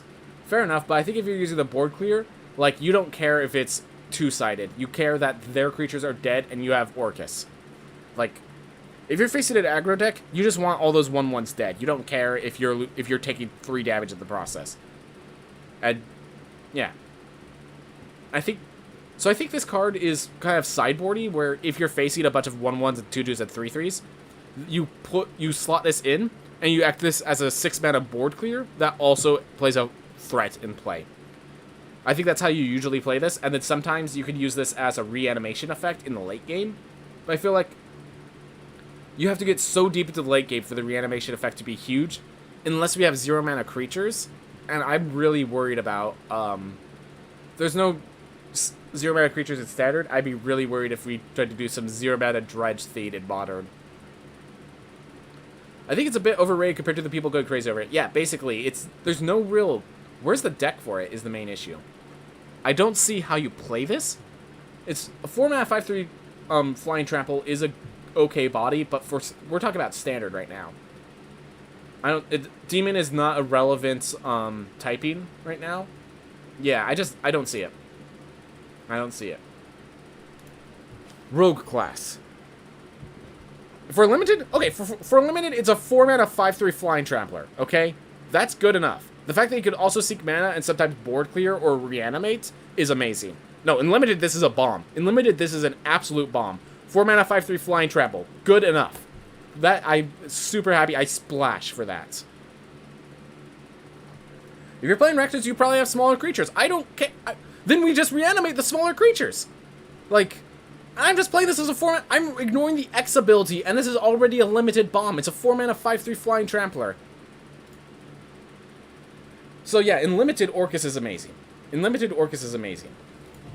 Rogue class. Whenever a creature... Okay, so, sorry. Focus, it is a class. It's the Dimir colors. Whenever a creature you control deals combat damage to a player, exile the top card of that player's library face down. You may look at it any time. So... The face down doesn't really... It helps you for... So we're going to read the level 2 and level 3. So level 2 is 3 mana. Creatures you control have menace. And level 3 is 4 mana. You may play cards exiled with Rogue class. And you may spend mana as though they were mana of any color to cast the spells. Again, Rogues is a very powerful deck right now. It doesn't need to sink all its mana into cards like this. I think this is a really cool effect in limited. If you can get consistent damage into your opponent, which the Menace helps you with that consistent damage, this is insane in limited. In constructed, though, you need to keep hitting in. You're spending mana on an effect for value in the future. Like, keep in mind, there's 7 mana between level 1 and level 3. That's a lot of mana for a deck that needs to deal damage first. The future Rogue deck would have to be a very controlling deck for this to be good enough. It would have to be a deck that, like, plays a bunch of 1/1s, swings in the early game, and then in the late game just starts playing your opponent's cards. Which, that is a cool idea. I love that idea. I don't think Standard supports that sort of deck. Standard does not support that sort of deck. Even after Eldraine rotates, there has to be stronger things you can be doing. This paid 7 mana to start playing your opponent's hand. Oof. Limited bomb, as always. Alright. Shisra, Death Whisper. So another half-elf. This one's a warlock. 4 mana 1/3. So pretty poor stats. When it enters the battlefield, target creature blocks this turn if able. So you can basically... This is a trade spell, not even a kill spell. And at the beginning of your end step, if a creature died this turn, you may pay 2 life. If you do, draw a card. Alright. So... If you have a bunch of creatures to sacrifice as fodder, this is a good effect. But it's 4 mana for 1/3, which makes it hard to justify even in limited. This is a very slow card. I'm not even considering it in constructed right now. Because it doesn't even... Yeah, no. In constructed, I'm not even considering it. In limited, it's very situational. It cycles itself, but it's a 4 mana 1/3. There's a 5 mana 4/4 Trample that cycles itself in common. And doesn't even need to splash black for that. Yeah. So you have to get a lot of triggers from its Whisper of the Grave effect. And if you are, either you're running into a huge board that keeps killing you, or you're like, there's a lot of things that have to be going right for this card to draw you multiple cards. And I don't see it. I don't see it. I don't see it in Limited. I don't see it in Constructed. Skeletal Swarming. Each skeleton you control has trample, attacks each combat if able, and gets plus X plus 0, where X is the number of other skeletons you control. Then, at the beginning of your end step, you create a tapped 1/1 black skeletal creature token, and if a creature died this turn, create 2 of those tokens instead. So one of the big things is that you're constantly attacking with skeletons, and if the skeleton dies, you're instead attacking with 2 skeletons on the next turn. This is a card that your opponents can overcome, because if they don't let it build up, it's 3 mana, like, because they have to keep attacking each combat if able. They can get to a point where you're just getting 2 3/1 trampling skeletons, and then they just block with a 2/5 and a 4/4 or something like that, and that could stop your progression. For this, so in Limited, this could be insane if you're not, like, if you're winning, this wins you the game. If you're in a tied board state, this starts helping you push. If you're losing, this doesn't pull you out. In Constructed, and also all the creatures keep coming in tapped, so it doesn't help you block either. This is supposed to be an aggressive card, and it's 5 mana and doesn't start working until the next turn. So, yeah. As for Constructed, the way that this would see play in Constructed is if skeletal tribal is actually a theme. If you could get like 5, so here's a big theme. There are some cards that make skeletons, and if you ever find yourself with just like 4 skeletons in play, you could just like suddenly play Skeletal Swarming, attack with 20 trampling damage all out of nowhere. So, the way the sees play is that you have a bunch of other ways to create skeletons. As we see more ways to create skeletons, this will make more and more sense and then it's like, you play it, and then you have to win, for it, like, as you swing in. Need multiple copies? There are actually cards previously above. There's a dungeon that creates 2 skeletons. There's a cleric, there's a black cleric that creates skeletons consistently. I think you can make this work, but you have to make a bunch of 1/1 skeletons. I don't think there's enough skeleton swarm for it to work. I see where the multiple copies come in. I think by the time you play this card, you kind of have to win the game on that swing in, or be close to winning the game on that swing in. So that's the main issue. If there's a bunch more skeletons, and do note, changelings are skeletons, so that might be the way you pull this off, but really weird. You kind of have to use, this is definitely your top end. I don't see you playing more than 2, and if you could get a lot of skeletons, this ramps up drastically really fast. Like, as you said, if you have 2 of these, you create 4 1/1 black skeleton creatures, and then they attack as 9/1 tramplers. So, this scales very quickly if you have 2. And otherwise you have to use it with a bunch of skeletons already in play. Which if you're a green-black deck with a bunch of skeletons in play, your opponent has probably picked up on what you're doing already. So, Constructed, I don't see it. There's just, as we get more skeletons, this might actually see Constructed play, but you need a lot of skeletons to get this working. Sorcerer class. So, the first effect is actually really bad. Blue and a red. You draw 2 cards, then discard 2 cards. So you're basically down 1 card because Sorcerer class was a card itself. So the first ability is pretty poor. 2 mana for its level 2. Creatures you control have tap, add blue or red. Spend this mana only to cast instant sorcery spells or to gain a class level. This is really weird because you need creatures to activate this effect, but you also need instants or sorceries to make use of this effect. So this is, like, it's in a really awkward spot. You haven't really gained much advantage with Sorcerer class yet. If you have a bunch of untapped you'd have to swarm the board with creatures, which is where I got in that you encounter a pair of goblins, where I think that card could work with Sorcerer class. So I actually think this might be the win condition for like a Demi-Lich Monk Sorcerer deck, is my idea. Because the final ability, the level 3, if you could sink 5 mana into this card, which you're going to need help from those creatures, You get the ability, whenever you cast an instant or sorcery spell, that spell deals damage to each opponent equal to the number of instant or sorcery spells you've cast this turn. At 6 spells, that's 21 damage. With Monk to reduce that cost, with creatures to come and play, with Clarion Spirit to give you those creatures, with Demilich to help you recast them, that could easily be the win condition. I think this card can actually easily become the win condition once you get to level 3. And the reason level 1 and level 2 are so weak is because you need to get it to level 3.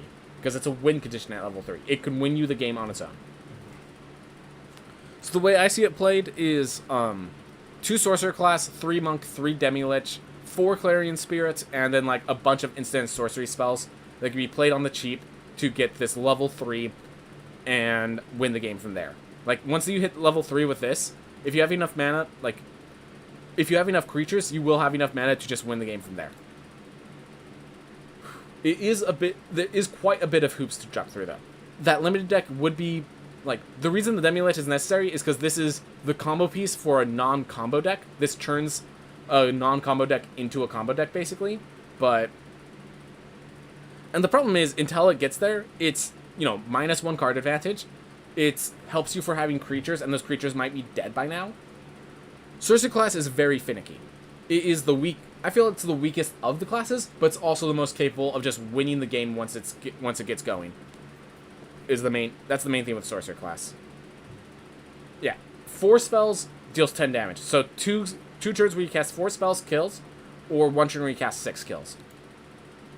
So I think this can definitely be a win condition, but you only play like 2 in your deck. If you have 4, you're going to have a bad time as you're going to use the first one to draw 2 and discard 2 Sorcerer classes, because you only need 1. Alright. Oh, limited. Real quick. Limited. -1 card. Then helps you cast spells that you're not going to cast. Then rewards you for casting multiple of a spell you're not going to cast very much of. Garbage and limited. Garbage and limited. Targ... Maybe if this was in Eldraine, or, sorry, if this was in Strixhaven, this might have been good and limited. But it's not in Strixhaven. Targnar, Demon Fane Null. 2 mana 2/2, and if you have Pack Tactics, attacking creatures get +1/+0. So that's... Like, I mean, if you're triggering Pack Tactics, that's kind of what you need. And I like how this Fiend actually values having more creatures to trigger Pack Tactics with.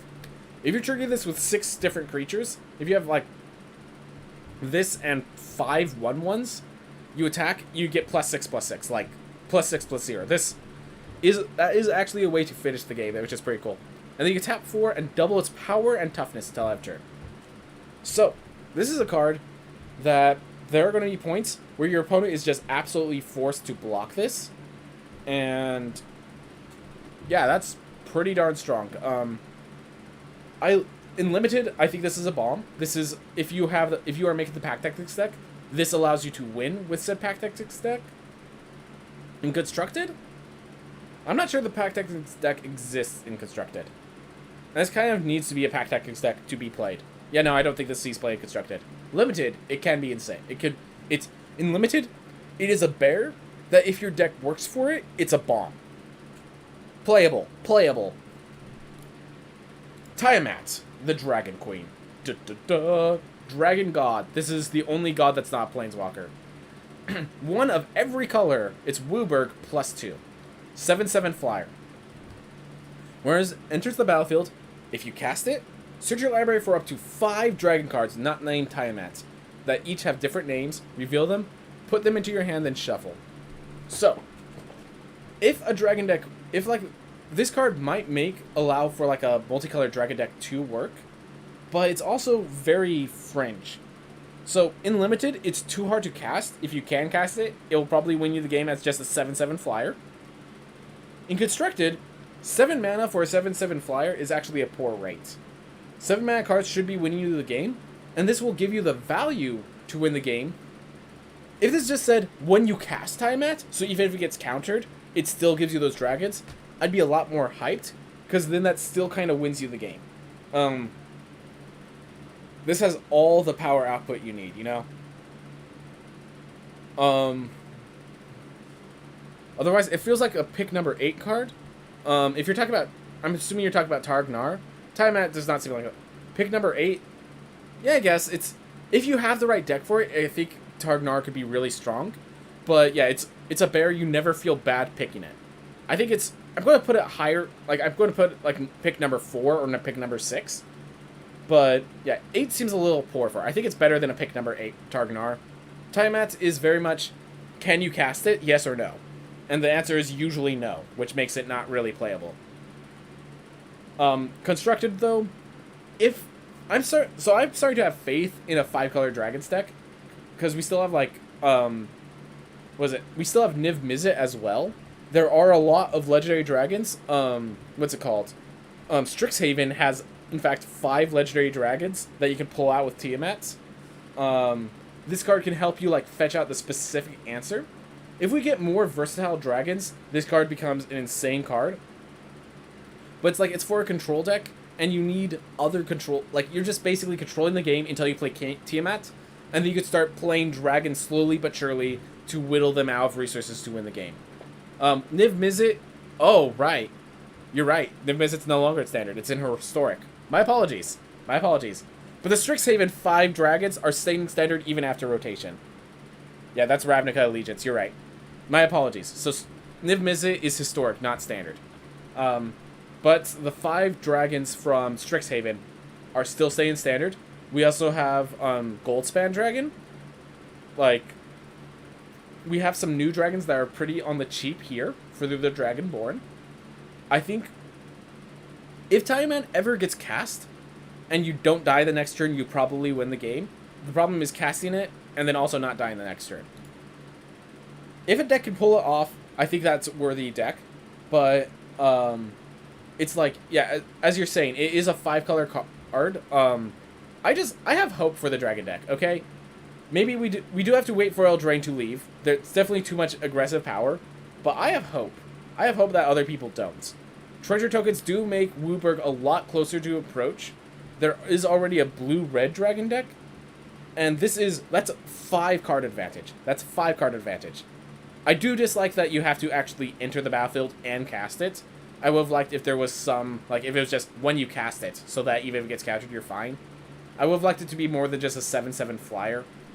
There's definitely a lot of problems with Tiamat. I'm not going to deny there's a whole mess of problems with Tiamat. I'm making it sound worse than I believe it is, but I have to recognize there are flaws with Tiamat. I'm starting to unconvince myself the more I talk about it. But I still stand by. If you cast it and you don't die the next turn, you win the game. Trelasara, Moon Dancer. 2 mana, 2/2. Whenever you gain life, put +1/+1 counter on Tresla, and scry 1. So, there are a lot of ways to gain life. There's a Druid card that whenever you play a land, you gain a life. Suddenly, every land helps Trelasara. We have a Cleric card that already has this, like, this is an effect that's pretty powerful. No, the Scry 1 is actually also a powerful thing here. We have Pest tokens, which, whenever they die, you gain a life, gets you more Scries. I've been playing, a white-black deck with Cleric of Life's Bond, which, whenever another Cleric enters the battlefield and control, you gain 1 life. This is white-black, but this can fit in a 3-color deck, so that could possibly, work. Seems like there's stronger things to do with Tiamat meta. Fair enough. I just, like, there's some cards that actually really support dragons, and I feel like if they just push it a little further, I have faith. Not during this standard rotation, no, but I have faith. But there's enough stuff with clerics, just gaining... with green, white, there's enough incremental life gain that you could just run into that makes this card actually good. This is an Ajani Primate that also scries you 1. It's legendary, but it's an Ajani Primate that scries you 1, and is a relevant creature type. So I think this card can see play. It's just I need to find the shell that fits around it. Because right now I'm playing white-black clerics. I don't want to add green. I'm not ready to add green yet. This might be like a green-white +1/+1 counter life gain. There actually is enough support to do both of those things in just green-white. Oof. But yeah, this is a strong card. Limited, if you can play it, it's great because it's a bear at the very least. Yeah. Oh yeah, you don't discard and reanimate Tiamat. I was just saying, if you can manage to cast it, it gives you 5 cards, and they're all bombs. Like, don't underestimate, like, I recognize the hoops I have to jump through to get Tiamat to work. I don't think it's going to happen until rotation, and I think we're going to need to see a few more good dragons, but, like, when I say a few more good dragons, I mean a few more early game dragons. Velomachus is a great dragon, in white, like, we have, Strixhaven added 5 major effects. Like, I recognize Tiamat has a lot of hurdles to jump through. I'm not going to deny that. Alright, I'm just going to move on. Triumphant Adventurer. 2 mana, 1/1 Death Touch. This is why Orzhov aggro can work for adventures. It's a 1/1 Death Touch, as long as it's your turn as first strike, so you have to double block to kill it, and then if they have a pump spell, it double kills. Whenever it attacks, you venture into a dungeon. So, very good, so it's not much damage output, but it's very good adventuring, because it's early game, it's recurring, and in order to stop the recursion, someone's going to die. It's going to kill something on its way out. So, there are peen effects that can take it out, but honestly, 1/1 Death Toucher on the defensive is sometimes good, and then the fact that I could just swing in, venture into dungeons all the time is also really good. So, Triumphant Adventurer has a place. Limited, it's a bomb. Constructed, it's good enough to make a deck. Like, oof. Should have had a spell called Arrow to the Knee that does 1 damage. That's not Dungeons and Dragons. That's Skyrim. So, that would be funny, but that's not for this set. Volo Guide to Monsters. Whenever you cast a creature spell that doesn't share a creature type with a creature you control or a creature in your graveyard, copy that spell. So it's very much, you have to make sure each of your creatures have different creature types for this to work. It copies the spell, so it like makes them even better. And so I think basically the main issue with this card is if you're copying good creatures, you probably want multiple copies of that card in your deck. So like if you're copying Goldspan Dragon and that's your only dragon, well, you kind of need 4 Goldspan Dragons. You kind of want 4 Goldspan Dragons in your deck. It could work, but it'd have to be your first play of that spell. The first copy is enough to basically get you to victory. Yeah, the fact that it checks the graveyard kind of kills it. You'd have to have a lot of escape cards. In fact, Croxa, Titan Innate, the Croxa, that black-red Titan, if you could somehow play that with Volos, that would work, because every time it comes... Oh, but no, it's legendary. Never mind, it's legendary. Yeah, gosh, you even have to avoid legendary clauses. Yeah, the more I think about all the hoops you have to jump through, I think less and less of Volo, which feels very in tune. So in case you're wondering, Volo's Guide to Monsters, like his specific guide that he sells, is a book in the game that has it's a big old monster manual, and in one of the adventures, he actually shows up trying to sell you that monster manual, that actual book, which I thought was pretty hilarious. So, Volo's just, yeah, he's a wizard that kind of just wanders around and uses their spells to mostly just not die from all the monsters he has to face. And he improvises where he doesn't know things. There's a whole thing, Ilmater, I believe was the name of the wizard, who constantly says, yeah, this guy doesn't know most of what he's talking about, he doesn't know a theme. 4 mana, 3/2 otherwise, dies to stomp. Yeah, not good and constructed. In limited, my big issue is there's a lot of creatures that are going to just end up randomly running into each other. If you draw this by turn 4, it's good. But otherwise, if you like draw this on turn 9 as your top decking, it's not going to trigger very often at all. So, and it's a 4 mana 3/2. So if it's not triggering, it's not a good card.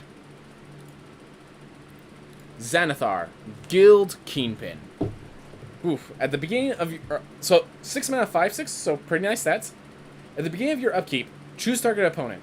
Until end of turn, that player can't cast spells, and you may look at the top card of their library anytime, and you may play the top card of their library. You may spend mana as though it were mana of any color to cast spells this way. Limited, already a bomb. Constructed, I actually want to talk about this card in Constructed. So, in Constructed, this is a special effect. So first, it stops any counter spells that your opponent will have, which is pretty cool. And it looks at the top card of their library. So here's the theme. Let's say there's a land at the top of their library. Alright, you can draw a land. I don't care. Next turn. Oh, they have a good spell. I'm going to cast that good spell. They have another good spell. I'm going to cast that good spell. Oh, they have a land. You can draw the land.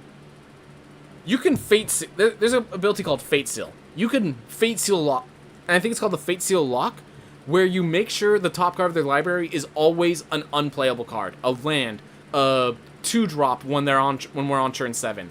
Xanathar is capable of Fate Sealing your opponent. And that is terrifying. Now, it might be like, oh, well, how do you play this without, dying? Well, it is a 5/6, and you can play it using Blood on the Snow. I feel like there could be a Blood on the Snow deck that top ends with Xanathar. So this, destroy all creatures, destroy all planeswalkers. So it's basically a 6-mana, destroy all creatures. As long as you use snow lands, you return a creature from your graveyard to the battlefield that costs 6 or less, depending on how many snow lands you have. So, if you wipe the board and play Xanathar, they have basically that turn. They have, as it rotates back to their turn, to kill Xanathar, or else you're going to Fate Seal lock them. Because you play any good cards on the top of their deck, and otherwise you know exactly what they're about to draw, and you just let them draw the garbage card. Like, Xanathar could just, once it's set up, Xanathar wins you the game, and it's a 6-mana 5/6, so it's actually a strong body to help with the Fate Seal lock. Also, if they just can't kill you, 6-mana 5/6 is pretty good to just drop, and if they don't have a way to remove it, you just get it next turn, and you start your Fate Seal lock with them having creatures in play and such, but that might still be good enough. Xanathar, I think, is actually underrated. In Standard, there could be a Dimir control deck that its win condition is Xanathar for a Fate Seal lock. Alright, so we already covered dungeons, and we got through all the multicolored. So now we just have a few more artifacts. Bag of Holding. This is a reprint. Of course, they had to print Bag of Holding. I'm so glad they printed Bag of Holding. I'm so glad they reprinted this. Whenever you discard a card, you instead exile it and basically put it in the Bag of Holding. It has a tap 2, tap, draw a card and discard. And then you can tap 4 and sacrifice it to return all cards exiled from Bag of Holding into their owner's hand. In Limited, it's a card draw engine that's very expensive, but it's an engine, so that's okay. So sometimes you need that. Constructed, you need some super synergies to make this work. You need to be discarding your cards in a lot of different ways for this to be doing its job. So generally it doesn't work in Constructed. It's a fun card in Constructed. It's a possible card in Limited. Flavor-wise, I do like how you're kind of shuffling through the bag, and the 4 tap is you dumping its contents. Because you can actually turn a Bag of Holding inside out to dump all its contents. Does not deal damage. It specifically says it goes into everything goes into unoccupied spaces, but kind of cool that you could do that. Deck of Many Themes. So, this is one of those cards that I do not think will see any constructed play, and I do not think you even play in Limited. You play this as just a fun card, maybe in Commander or something like that. And on that note, I wish this card was far more random than it actually is. Deck of Many Themes had I think 52 possibilities, 26 of each being good, 26 being good, 26 being bad.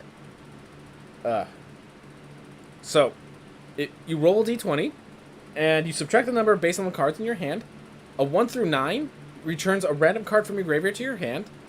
10 through 19 draws you 2 cards.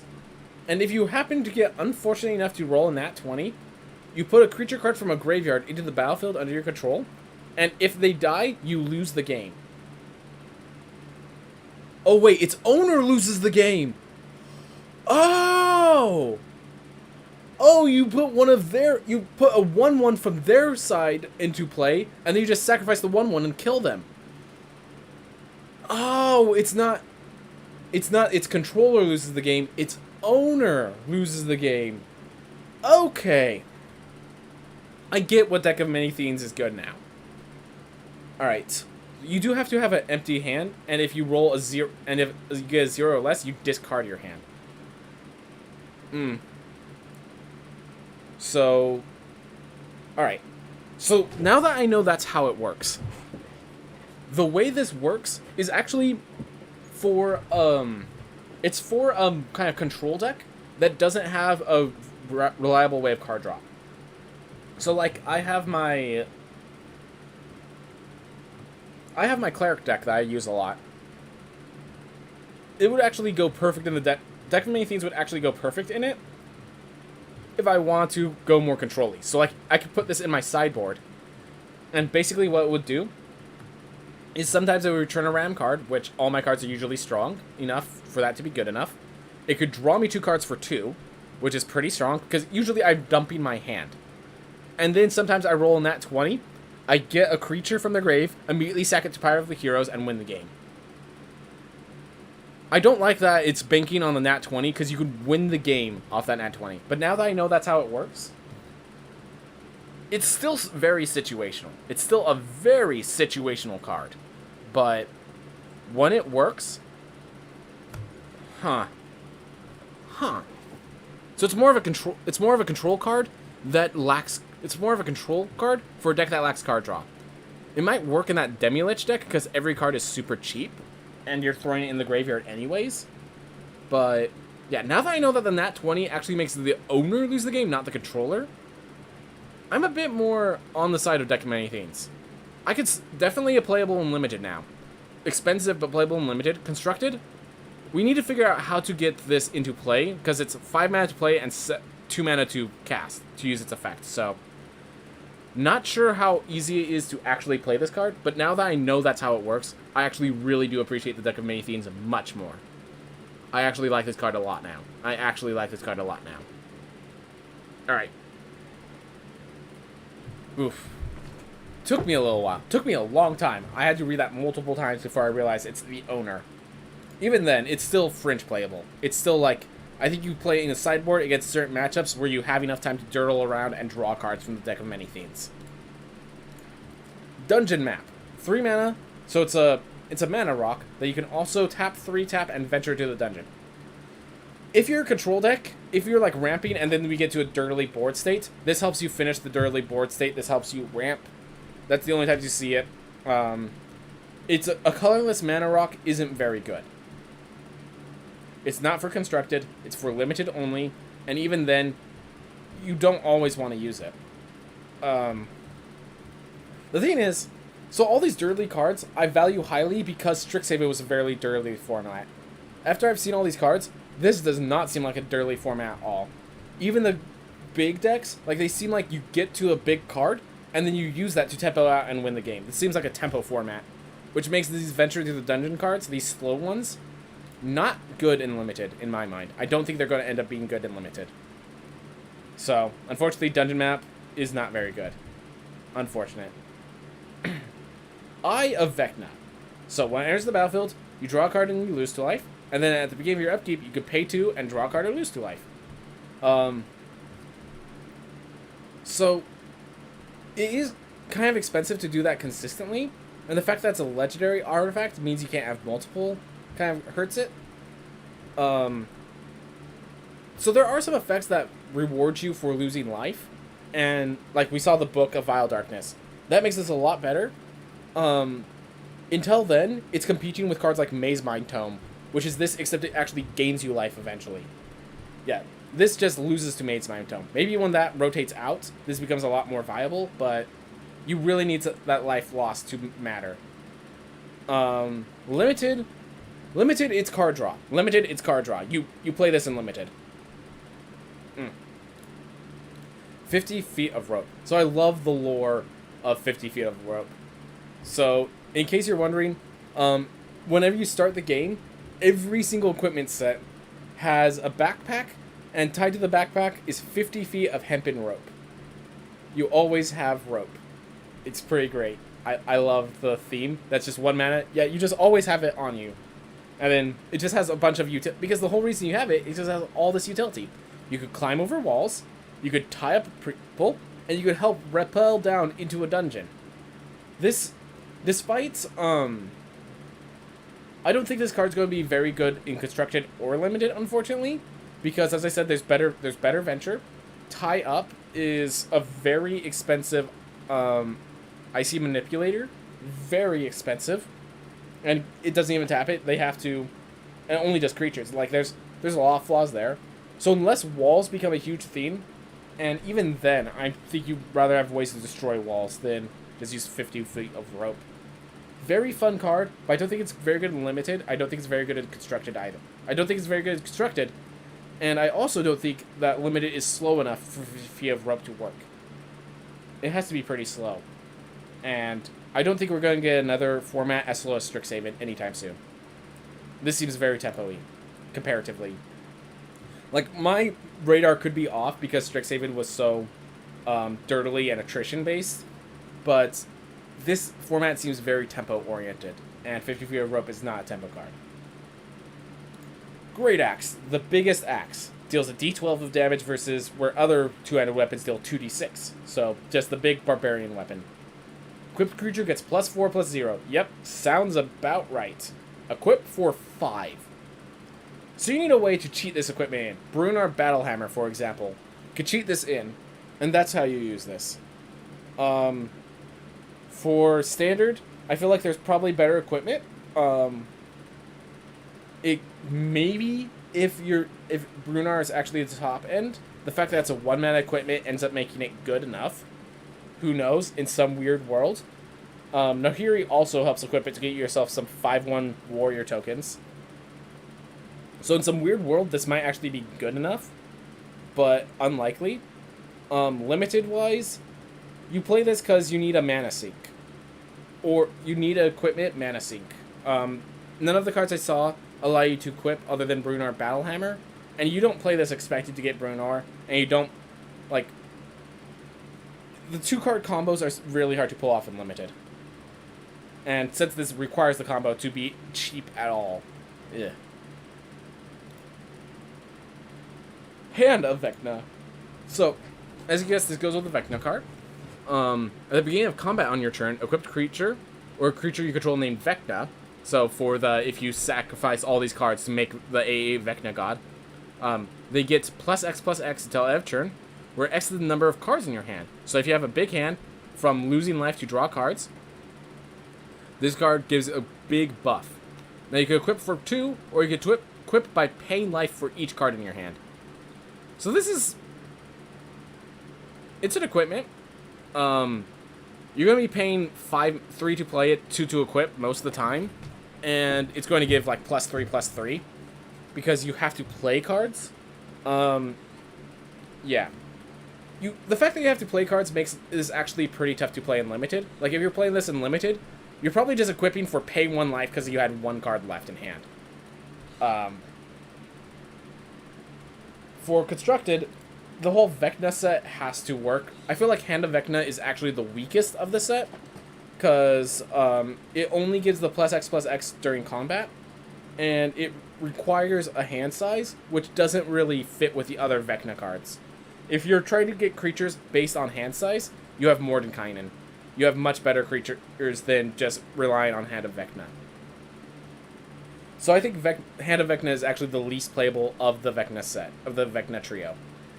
People would probably say that the black artifact, the Tome, is the least playable. But the black Tome does work in just general black decks in a way that these do not. This does not. Oof. Iron Golem. 4 mana 5/3 Vigilance. Attacks or blocks each combat if able. So, this creature generally is going to be a removal spell as the enemy attacks with a 3/2. It kills the 3/2 and dies in the process. Generally speaking, if you could manage to get this through, like, I mean, 4 mana 5/3 is pretty decent stats for Limited. This is not a constructed card whatsoever. If 3 mana 3/2s end up being a big theme in Limited, this card ends up being not very good. But otherwise, the card could be okay. I'm never hyped to pick this. This is one of those pick number 8s. These, maybe even further, like a pick number 10. It's uncommon because you don't want too many of these rolling around, but pretty strong card when it works. When it doesn't work, a 3 attack creatures kill it very quickly, and that's mainly the issue. That if they have a bunch of small creatures, this can do some work. If they don't, this doesn't. Leather Armor. Equipped creature gets +0/+1 and has Ward 1, and it equips for 0, but you can only activate it once each turn. I think this card So for limited, if you have Equipment Matters cards, Leather Armor is just a good equipment for Equipment Matters. It just makes your creatures just that much stronger. I think this card is good and limited. I think this card is actually good and limited. And in Constructed, because it costs 1 to play and 0 to equip, I actually think this is playable in Constructed. I actually think you could play like a 2-drop that has Equipment Synergy, followed by another 2-drop, Leather Armor, start the Equipment Synergy. I think this card can be played in Equipment decks. Probably not a 4 of, probably like a 2 or 3 of, but I think this actually has a place in Equipment decks. It does. So how? Yeah, don't know about that. Fair enough. I don't like. The thing is, it's hard to figure out which equipment go in equipment decks. This is extremely cheap, and if you have synergies of as long as this creature's equipped, this has powerful effects. Like this is a free equip cost. You could be equipping this plus like 23rd card in a limited deck. I mean, it turns your 2/2 bears into ones that trade valuably. It wards for stuff. I do recognize it isn't a full card sometimes. It's a combat trick that they see coming, but it's a combat trick that they see coming every single turn. Fair that it's not. I disagree with 23rd card in a limited deck. If you want to say not within, like, oh, 23rd card, not 23rd pick. For some reason, I'm thinking 23rd pick. Well, okay, so here's the story. It's 23rd card in a limited deck, but it's a playable card in a limited deck. I think it's good in limit. I think it's good enough in limited. It's definitely a one of. In limited, it's definitely a one of. But it's a free equip. It keeps you on the tempo, and it allows your cards to sometimes trade up just barely. And sometimes that just barely trade up is enough. A lot of combat tricks in this set's format seem to be very predictable, so having one that just makes sure they don't win unless they have a combat trick, I think really helps. I do like the card. I do recognize a lot of people won't pick it in limited. You definitely don't pick it in the first rotation of cards. You have one in your deck, and you're happy that you have one in your deck. Let me put it that way, because a lot of people look at this as an unassuming card. And also, D&D wise, this is actually perfectly how Leather Armor is used. Have it at level 1, it helps you out, and then you get better armor and you throw it away, because you have studded leather now, which gives you a +1 AC beyond that. Good enough until then. Mimic. So this is a 2-mana treasure token that then also you can pay 2 and turn it into a 3/3, which I just love the flavor that this is legitimately a treasure token. And then yeah, you could pay 2 and turn it into a 3/3, which it gets expensive fast if you're trying to use that consistently. This is one of those. It's not really surprised I have 3/3. It just prevents them. The problem is you have to have 2 mana open to prevent them from blocking, which makes this. They're more OP in Rogue Legacy. Fair enough. Fair enough. It's an okay card. This is one of those cards. Yeah, I don't think you're playing this very often. Because by the time you can consistently sink the 2 mana into it, 3/3 isn't always good enough. And, you know, if it was a mana rock where it just taps and out a winding, like a colorless mana, that would be fine. But it actually has to sacrifice itself to give you the mana of any color. Like, it has no effect if it's not becoming a Mimic or not sacrificing itself. And that's the big issue with Mimic. That's why it's common. That's not playable constructed. Not even sure about limited. Spare Dagger. Equipped creature gets +1/+0, and when it attacks, you may sacrifice it to deal 1 damage to any target. And it's this creature. So if the creature happens to have Death Touch, you coat the dagger with poison and then throw it. Need to play it in your Time-At deck? Don't mock me. Just because I have faith doesn't mean I have foolishness. I might have faith where I don't need it, where I shouldn't have it. But it's not foolishness. You draw 5 cards, man. And if the standard format ends up being a bit slow, you have access to all 5 colors, you draw 5 cards, and we'll see, there are some cards that, if you have a dragon in hand, has additional benefits. So, look, I have faith, even though I probably shouldn't, on Time-At. I did note that at the beginning. I have faith where I probably shouldn't. Anyways, for Spare Dagger, limited. Okay, so fair enough. Spare Dagger is better than Leather Armor a lot of the time, because that +1 attack is often better. In the equipment deck, having to sacrifice it is worse, but so I don't think this is a constructed card in any way. Limited, I think this is better than the leather armor, because it's also a cheap equipment, only costing 1 to equip, and the same 1 cost to play. And the +1/+0 is a bit more better for the more aggressive equipment decks. And the fact that you could sacrifice it to just kill some little threat that's not dying is good. The fact that you have to do it when it starts the attack instead of like during combat or anything does make that sacrifice effect worse. But sometimes you just need equipment. Sometimes you need a Bone Splitter that gives 1 less attack. Spiked Pit Trap. So it's a 1 mana flash artifact, and you can tap 5 and sacrifice it. You choose a creature, and you either deal 5 damage to that creature, or you deal 5 damage and create a treasure token. So, this card, not really playable and constructed. In Limited, you really play it because you needed an additional combat trip, and you actually did have those turns where you have 6 mana and you're doing nothing. In other words, this doesn't see much play at all. It is a kill spell. It is a 6 mana kill spell at instant speed. So you play this more than the Eye of the Beholder card, because at least it gives you a treasure token. But, like, this is a 6 mana kill spell. You have to have some artifact synergy, I feel. Yeah, it's just a very expensive kill spell, is the main issue. It is for any color, though, which is why it's so expensive, but fair enough. Treasure Chest. Alright, so it's a 3 mana card. You then tap 4, I could sacrifice it, and you roll a d20.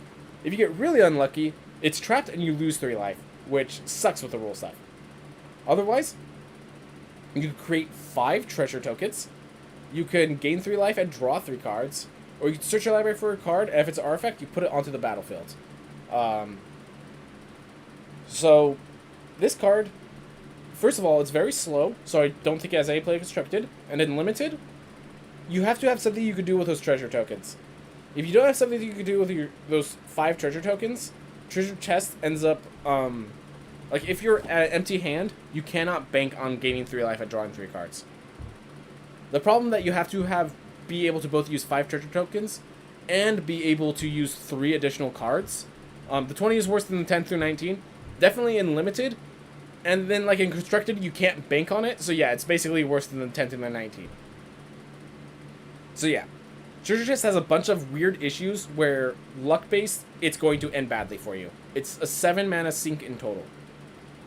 I do not like Treasure Chest. Not for Limited, not for Constructed. Alright, so we get to lands.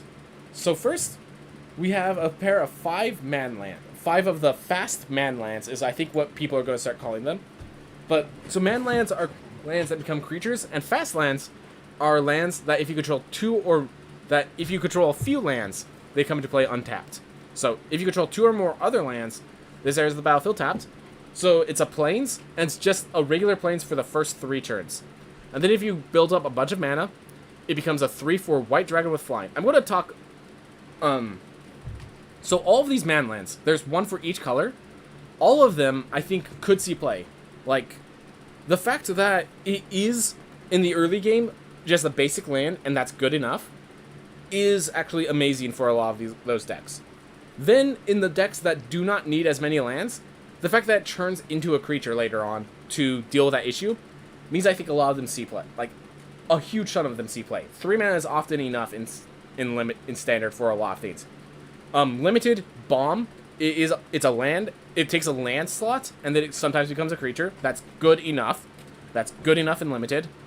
Yeah, exactly.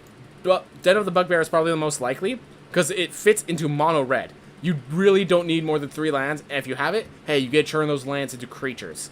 Like, I actually think I am going to be playing some of the Cave of the Frost Dragon, just because I've been playing a white-black deck, and just having, sometimes they board clear me, and then I just need a bit more damage. So this is a 3/4 with flying. Hand of the Tyrant is a 3/3 with menace. Like, both of those are cards that help get through to my opponent after they've used Ugin to clear the board. And that's what makes Manlands strong. that once they clear the board, or once you don't need the land anymore, you just turn it into a win condition. Yes, it's a slow win condition, but it was a land when it wasn't a win condition. So, yeah, Ugin will go away. But until then, still. Like, even when Ugin goes away, board clears will not. They'll still have destroy all creature spells. So, like, so 5 mana to create a 3/4 white dragon with flying. So it has evasion, and it does its job. The fact that it has 4 toughness actually allows it to block a lot of cards as well. This, if you hold up 6 mana with Cave of the Frost Dragon, so I will note when it costs 5, you also have to have it untapped so it can actually do its job. So they basically cost 1 more. So Cave of the Frost Dragon is probably the weakest, actually, because it costs a lot, its ability is flying, and we're getting to a set with a bunch of 4/4 fly dragons, which the Cave of the Frost Dragon trades poorly against. It's still good enough. I think it will see play constructed, and in Limited, I think the Man-Lads are always played. Don't know, I think the black one is weaker. So, literally, here's my theme. I'm playing this. The reason I'm playing Hive of the Eye Tyrant is because I need to attack after a board clear. Yes, it only has Menace. It doesn't have flying. But it's a 3/3. It has the same amount of damage output. If they only have 1 creature, it gets to swing in without issue. So even if they board clear and then play a creature, I still get to swing in with no issue. And it can exile, it can deal with threats in the graveyard that they have. Any recursion that they have, I get to get rid of it as well. So it has that synergy. It is, I'm not going to deny it's weak, but it costs 1 less, and that is sometimes important enough. I guess it's weaker for Limited since board clears aren't really a thing. For Limited, yeah. For Limited, Cave of the Frost Dragon becomes a lot better because the evasion is very important. Den of the Bugbear becomes a lot stronger in Constructed, because the effect is there's mono red aggro, and this becomes a goblin creature that creates more goblin creatures for them to have to deal with. It's also what on the cheaper side with 4 mana. Den of the Bugbear, also great. All of them see played Standard, all of them see played Limited. Hall of the Storm Giants is one of, like, a pet favorite, because you're the one who's clearing the board, and then when they don't have a creature to play into that, you're the one that creates a 7/7 to help finish out the game. So Hall of the Sword Giants is more of a controlling card, and it's like your finisher gets to be a land as well. So that's like a beautiful little theme. It's not the best finisher, but it's a finisher that's also a land. So Hall of the Sword Giants is more of a controlling card, but it's a great controlling card. And Lair of the Hydra is the last one, which is the green. And this is your absolute mana sink. It doesn't have any special abilities, but it's like if you just have a bunch, if it's the board's clear, all right, how much mana do I have? 11, sink, 9/9, swing in. And the fact that you could do that, like, this I think is the best one for Limited, because every time you draw a land, at least it makes your Hydra stronger. Like, this card, all of these cards are going to see play. I stand by, I think all of these cards are going to see some fringe play. They're all going to, if not be in Standard, at least be close to being in Standard. So, all of those cards are awesome. All of them have some cool effect that makes it even more viable.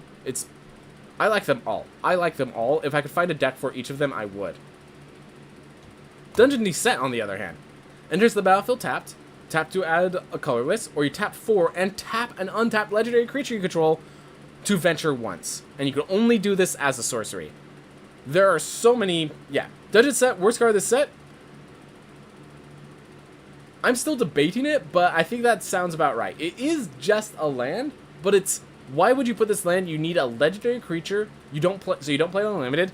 You venture for 5 mana, so you don't play this in Constructed. Yeah, okay, fair enough.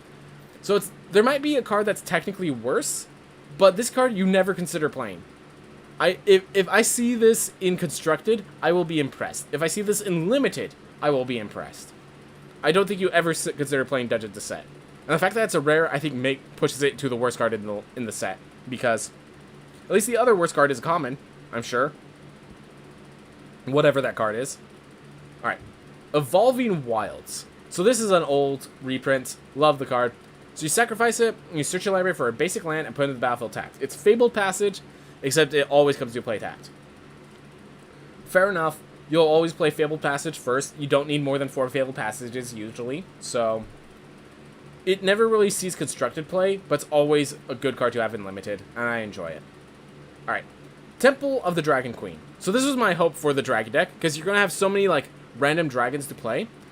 As long as you reveal a dragon card from your hand, this is whatever basic land you want it to be.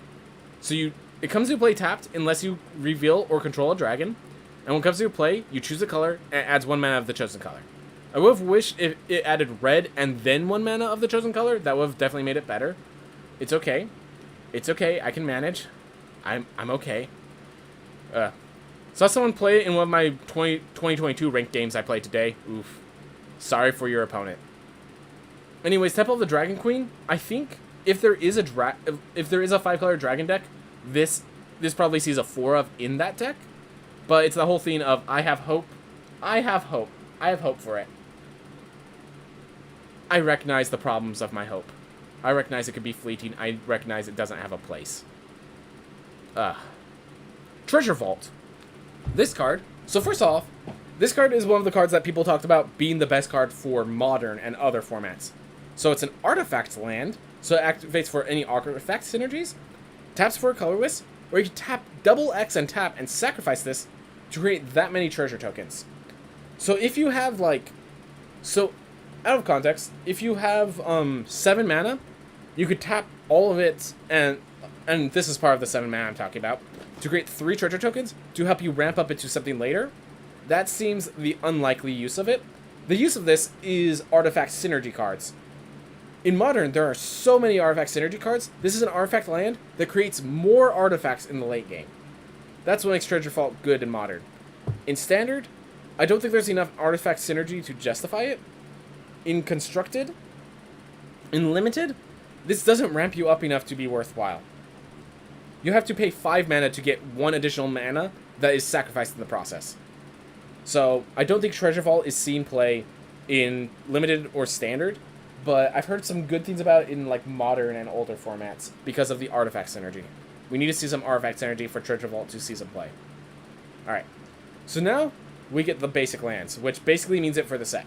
But before I go, I want to talk about these description lands. So first off, I love these description lands. Like, if you're going to have flavor text on lands is a beautiful way to make the world itself feel like a location, feel like it has a story. I like that the world itself has a story. Now, how popular are these going to be? Well, not very at all. We have full picture lands will always surpass flavor text lands. Flavor text lands, if there's one with good flavor text, that flavor text will be a popular one. So if there's one that's like an inside joke in the flavor text, that specific land will suddenly see a lot of play, a lot of viability. But until that happens, flavor text lands are just cooler lands, but not nearly as cool as full bordered lands. So it's cool that they tried it out. For Dungeons & Dragons specifically, it fits. I like it. In the future, it's not really going to be a theme. I think this is a one thing we tried, and it turned out people didn't like it as much as we wanted them to. If we have the time for the flavor text, sure. If we don't, we're not going to bother. I don't think it costs much to... Like, this isn't more of the picture, so I don't think it costs any more to print the flavor text.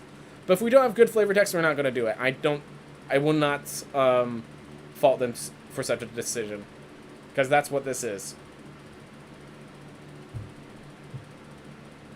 We're done. We actually made it to the end.